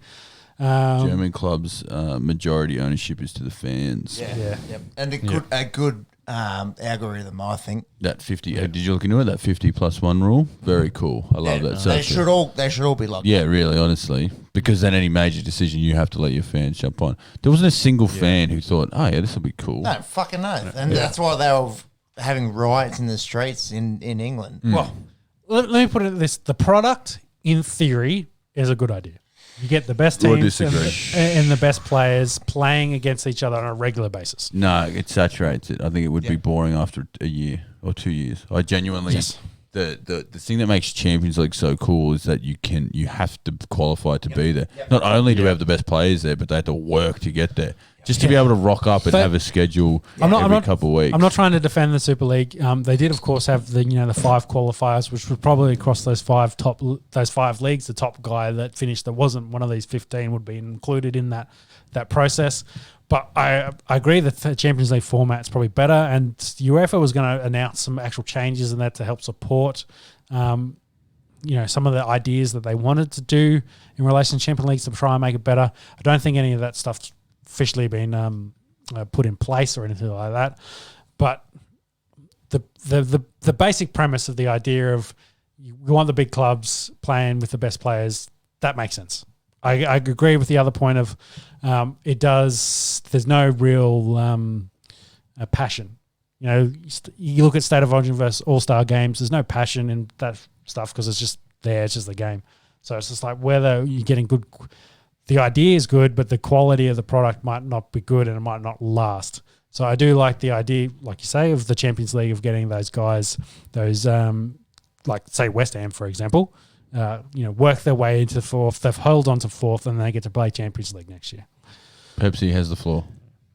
So are you defending 6 English teams being in this competition year in, year out without fear of relegation? Arsenal, who have been stink for many years, and you're just going to guarantee that you're always in this top flight just because you've got a bit of money? No. It's not the kind of the. I'm saying the basic premise of the idea: biggest clubs, biggest players, to create something that play more regularly. That's a good idea. They wanted 15 to 16 of the top clubs in Europe to be guaranteed every year to be regardless on performance. Yeah, I don't care about the guarantee. I'm just saying the very, very basic route, the small piece there of best players playing against each other on a regular basis. That's a good idea. I'm fine with that. But the other shit, like you're guaranteed you're never going to get knocked out of this league. No regulation. I'm not a huge fan of that. Especially, 20 years down the track, these teams all stink and the best players are playing at other clubs. Yeah. It's, this just folds. Yeah. So the idea is, you're trying, not the World Cup as a direct comparison, but you want those best players on the world stage playing against each other on a regular basis. But I don't know how you do that successfully. But not being able to do that is part of it. Like you can't assemble the 11 best players and stick them in a team. You don't have the best team playing it. Like there's no all-stars. Porto, Leicester won the Premier League. Like that was the best thing that ever happened in sport. Not a single one of them was one of the best players ever. Like massive outside. Honestly, one of the best things in sport with that. There were 5,001 shot. Like that is just, it's just not sport to do it. It just was so, and what it appears to have been was just a flex to UEFA to say, look what we can do. Look what we have the ability to do. Power of the we big could clubs. completely fuck you up unless you do what we want to do. The whole thing was, these teams bring in the most money, which they do. They have the best players. They have the biggest supporter base. Yeah. They bring in the most money. So they should get the biggest cut of the revenue. They can't in the Champions League if not playing in the fucking Champions League. Yeah, well, because they're Arsenal not fucking hasn't good been- enough. United, you're not good enough. So you don't belong Arsenal's in not the good fucking enough, Premier League. In the Champions League, sorry. So you shouldn't get that revenue. So fuck that you bring in money from the whole thing was to it was a money grab. Like, I agree that this is a dirty money grab. That's terrible. I was just saying the basic premise. It was further than a money grab. This was greed personified. Oh, huge. This is capitalism, where all these filthy rich owners from America and China and from wherever else, Russia. The Middle East and Russia, there's not many of these guys that own these teams that are English based. This was like, we can make a buck here. Fuck you. Fuck the working. Well, it's a business. It's not about the people involved. But it was like it's just a pure business decision. You working class man from the north of England that just wants to go watch City and United and catch a train down to Leeds or catch a train down to Liverpool on a weekend basis. Have a beer before the game. We and don't roll don't in. give two fucks about you. What we care about is the foreign investment and the TV deals and the money coming in from Asia and the money coming in from North America. Agreed. And how about you suck my dick and we're just gonna take him. That's what it looked like. Oh, it's But it's what it was. 100% was. But It's now, 100% like, what it was. it obviously blew up. The fans spoke. Like I said at the start of the show, get him the beer. Well done. We shut it down. What happens now? Well, Like what does the future look like Mate, when you know as a fan? they've played their hand. We know as a and they fan, have the we don't power. give the a big fuck. The big clubs have got the power, man. And that's what this was. They can snap their fingers, do the fucking Thanos, and rip it out. They have that ability. It's a business investment for these people, so they don't give a fuck. No, But if okay. I have to make an extra $2 billion by removing this club, I fucking will because I don't give a shit. So the news out today, and I think a little bit of yesterday as well, is of course UEFA, probably trying to get some of this power back. Said there's further sanctions going to come for these clubs. So I don't know what that's going to be or how they're going to do that, but they probably going money and they can pay it. So it's just it won't be anything fucking serious. Yeah, or whether it's like, hey, you're ruled out from Champions Leagues for a couple of years, whatever. But then that'll just piss them off more. So I don't know how that's going to go, but there's further sanctions going to happen. As we mentioned, all the English clubs, of course, pulled out of this. And good on them. Yeah, some had varying levels of compassion through their statements, but the only teams left on part of the Super League is Real and Barcelona. So Real Madrid and Barcelona. Then that falls through, surely. That's the only argument I have, though, is for those non-EPL teams, does something like this sort of competition make sense in terms of being able to get these teams, like these Spanish teams, playing against Italian teams more often at that higher level? Yeah, outside of Champions League. Yeah, because what do their comps look like at the moment? Yeah. But it comes back to FIFA. Like, you're playing FIFA, and I've got United, and are you going to pick Burnley? No. Are you going to pick? I'm going to pick Bayern. Are you going to pick Wolverhampton? No, you want to be Bayern. You want to be Inter PSG Milan. You want to be PSG. And that's okay. I don't mind that. I don't mind that. But to take it away from the week in, week out fans and say there's no fear of relegation. We've got the money. Like, fuck you. You don't want to make some, like, use Arsenal as an example. You don't want complacency and they're not great at the moment. Arsenal have been garbage for years. Yeah. So they make fuckloads of money. They're a really rich club. They've got a billionaire owners. So they're actually, aren't they owned by part owned by bloody it's not Choker. It's owned by the US bloke. Walmart owner. Yeah. American. Who owns the Rams and the I think- Avalanche Yep. Yeah, Tottenham was the only team looks like it's 100% owned by English. Yeah, I'm glad there was people out there in the streets of London and in the streets of Manchester. Yeah, well, I know rioting, like seriously rioting against this because the young boys weren't happy. Monks makes a really good point in that everything we've defended here is the EPL, and fuck you, how could you do that? La Liga is the same 2.5 teams every year. Like, it's Barcelona, Madrid with a sprinkle of Atletico. It is just Juventus. a sprinkle. So for them, yeah, obviously they bring in all the money from Spain, and they do, like, what the fuck? There is no West Ham, there's no Leicester shooting up from La Liga. Agreed. Syria only just now has had its resurgence after I fucking put my foot in it. It is the same several teams. Like, obviously Juventus had that run of 5 years where they were just unbeatable. Now it's back to those big teams, and AC Milan were one of the first teams in this Super League thing. The argument I have with that is, okay, well then you'll just play Champions League every year and get that money. That is the whole thing, is to get the revenue that you deserve by playing Champions League. So the argument might be, does Spain get an extra spot in there just to make sure Barcelona can, if they have an off year, they finish fourth at an absolute worst. They're fourth right now, but they're 2 games in hand. So England get 4 spots, and I learnt this through all this Super League. They can choose how those 4 spots go. So they could give it to the winner, and then 3. It doesn't matter. They could give it to the winner of the FA Cup. They get Sheffield if they want. Well, they give it to it. They can't just say, "Hey, great, you can have this." But so you get allocated spots. How you use them is up to you. As long as your champion goes in, that's all you have to worry about. Yeah, so you want the best representing your league in the Champions League. And UEFA have bent over. They've clearly fucked up. They've put out these new fucking rules, and they've said this: we'll go to a 36-team competition, and we'll reserve 8 spots for elite teams. Yeah, well, such a bitch fucking move by UEFA. Like, honestly, what's an elite team qualify as? Is Arsenal an elite team? Fuck that. They're not even top half team in the EPL. But because they're rich, that they might be an elite team. It's just pure, and it's a real eye-opener, and it's one of those moments where I go, I've cared too much about this for something that I just know, I'm nothing to them. When I pay money for an Optus Sport, it goes to these people who give a fuck. When I watch a game, like, the backlash that will come from this will be very interesting to watch, because people feel they feel tiny, because now everyone's eyes are open. I don't matter. Like, I'm cheering this team on, but at any moment this team could be moved to India, honestly, because there's more money there. This is all this was. Yeah. So, I don't know. I lost a lot of passion. I honestly was like, I'm done with you. If this is United, I'm done with it. And I'm not a person who grew up in Manchester, I've supported the team for 15 odd years or, 20 years, but I don't know. I couldn't understand people in Manchester crying and rioting in the street, as you say, Peps, because their life is poured into this shit, and then to realise, does it matter? Yeah. So... Yeah, so what a big fucking 48 hours it was. Oh, it's huge. Thank God it fell through. Thank God it fell through, because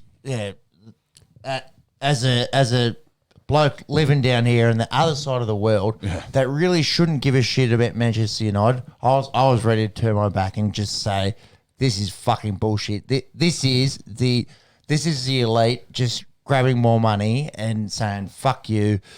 Oh, I'm so glad it fell through, and I hope that this won't be a thing in the future. Yeah.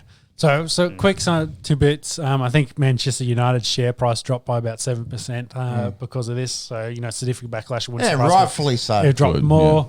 Yeah. It'd be interesting to see what sanctions come out of this for these clubs, and whether UEFA slaps them on the wrist or whether it goes after them. They won't, because they know, because fuck, what are you going to do, slap on the wrist, and they'll do some other shit. They'll give them a fine that they pay out of their back pocket, and it doesn't matter. Yeah, well, whether they bring them back to the table and it's like, right, I know you want to do some other shit. How can we make Champions League better? Or how can we maybe play more games in relation to Championship? I don't think a 36-team league makes too much sense, but maybe we can play more often or more regularly or whatever. But it's getting extra teams in so they get revenue from you. Right? That's the whole point. These teams aren't getting in because Leicester play. Leicester don't deserve the millions of dollars because they fucking won the championship. Of course they fucking deserve it. Now I'm angry. Play dogs. So kind of hidden and slid nicely in under this news was Jose Mourinho. Any relation to Jose or Jose Mourinho, the daughter of Jose? Or? Either way. Doesn't matter. He was sacked by Tottenham. Hey, you're ha-haring one of the greatest coaches of I know. I'm doing it on purpose. He's won 3 Champions Leagues with 3 different teams. Yes. Took Port. He won with Porto. Right, that's a very good coach. Also has been fired by Chelsea, has been fired by Manchester United, has been fired by Tottenham. Yeah. That's he's a character. That's pretty impressive. That's he's doing a lap of the Premier League. He would have got bought out by all these teams as well. His severance packages would look very handsome by the end of them. So getting paid. Shout out to you, Jose. You make teams fucking unbearable to watch, but you've done it successfully. Yes. So, of course, Tottenham trying to sneak this one out there, but yes, they have released their coach and the whole staff, so they'll be looking for new blokes to take over. I suppose the last and most pressing point, outside of all this noise, there's been a bit of football played. Yep. There's actually been some soccer played. So FA Cup semi-finals, Chelsea go out and they ruin City's chances of a treble or a quadruple, which was on the cards. They get the win, 1-0 there at Wembley. And how about Leicester City? They're going through to a FA Cup final. They took care of the Saints, Southampton. They're done. So it shall be Leicester and Chelsea in the big one in the FA Cup final. Mm-hmm. The other thing that's big, Champions League implications. City and United, they're through. It is a logjam, and we have spoken about it before on the Esky. But from 3rd through 8th, there is 4-5 points. There's a game in it essentially. It's fuck all. It's fuck all. We're talking about Leicester City, West Ham, and Liverpool and Chelsea. They both drew this week. Everton and Spurs, they played each other. They drew. Hammers lose to Newcastle. If they could have got that, they would have been in a really, really good position. City, they win. They win this year. United comes 2. But 3 through 6 or 7 is intriguing, and we shall be following that on the Esky in the coming weeks. West Ham for Champions League. Yeah. It's not a bad shout. I would love to If we got Leicester and West Ham in the Champions League, that'd be awesome. I would love to see that. But time will tell. Time will tell. Just watch UEFA crumble, and then Arsenal will be in Champions League next year. I don't know what to believe anymore. This week I'm numb. I'm numb to. It has shook me up. It's really shook me up. Yeah, let's just look forward to the World Cup. Let's put it that way. And that is the week in sport.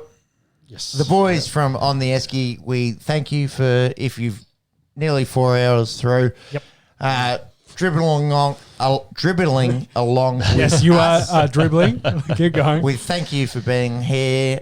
We shall continue to do our little podcast down here in the little nook / cranny that is Canberra, The Barra. ACT. We have an Instagram. Please give that a follow and a like. And Posting please more and more on that. like and subscribe on the YouTubes. If you want to hear some, no frills, opinions. We got pretty heated towards the end here. I really like that. Yeah. Put in a bit more of that. We hope we might maybe we're going to start having a segment where we just say whatever the fuck we want. Get different some opinions. passion behind. I like As it. long as It we keep helps it on when you- sport. Yes. Well, yes, indeed. Sports podcast. Wait until Origin comes around. We'll get started. It will be. Yeah, we might have an electric fence. Electric fence might need to be set up when the state of origin. I'll have to sit in the corner by comes myself. Through. No, but seriously, we really enjoy making this show, and we really appreciate all the positive feedback that we've had. We'll be back here next week, dribbling and being nuffies and being idiots and. Yeah, not sure what next week will hold, but we're going to do a lot of NFL specials. So we will talk a lot about Draft the week. draft NFL coming draft, up. NFL draft. week. So Keep an eye out on that's our focus. socials for some mock drafts dropping. Yes. Let us know your opinions in the comments. Yep. And then obviously we've got our big draft special on the Friday. We'll be filming that live, but there'll still be some content put out for the footy, cricket. Obviously, IPL's in the middle of it. There'll probably be a new Super League put up in the next week as well, so we'll have to cover that as well in some form. But thank you so much for listening. I love you all, every single person listening to this. So We'll catch you next time. Thank you all. Gotcha. Monkey, final thoughts? Have a great week and Oh, beautiful. marvelous, stoic as always. Excellent. Wrapped it up, baby. Yeah. See you all. We'll catch Bye. you. Bye.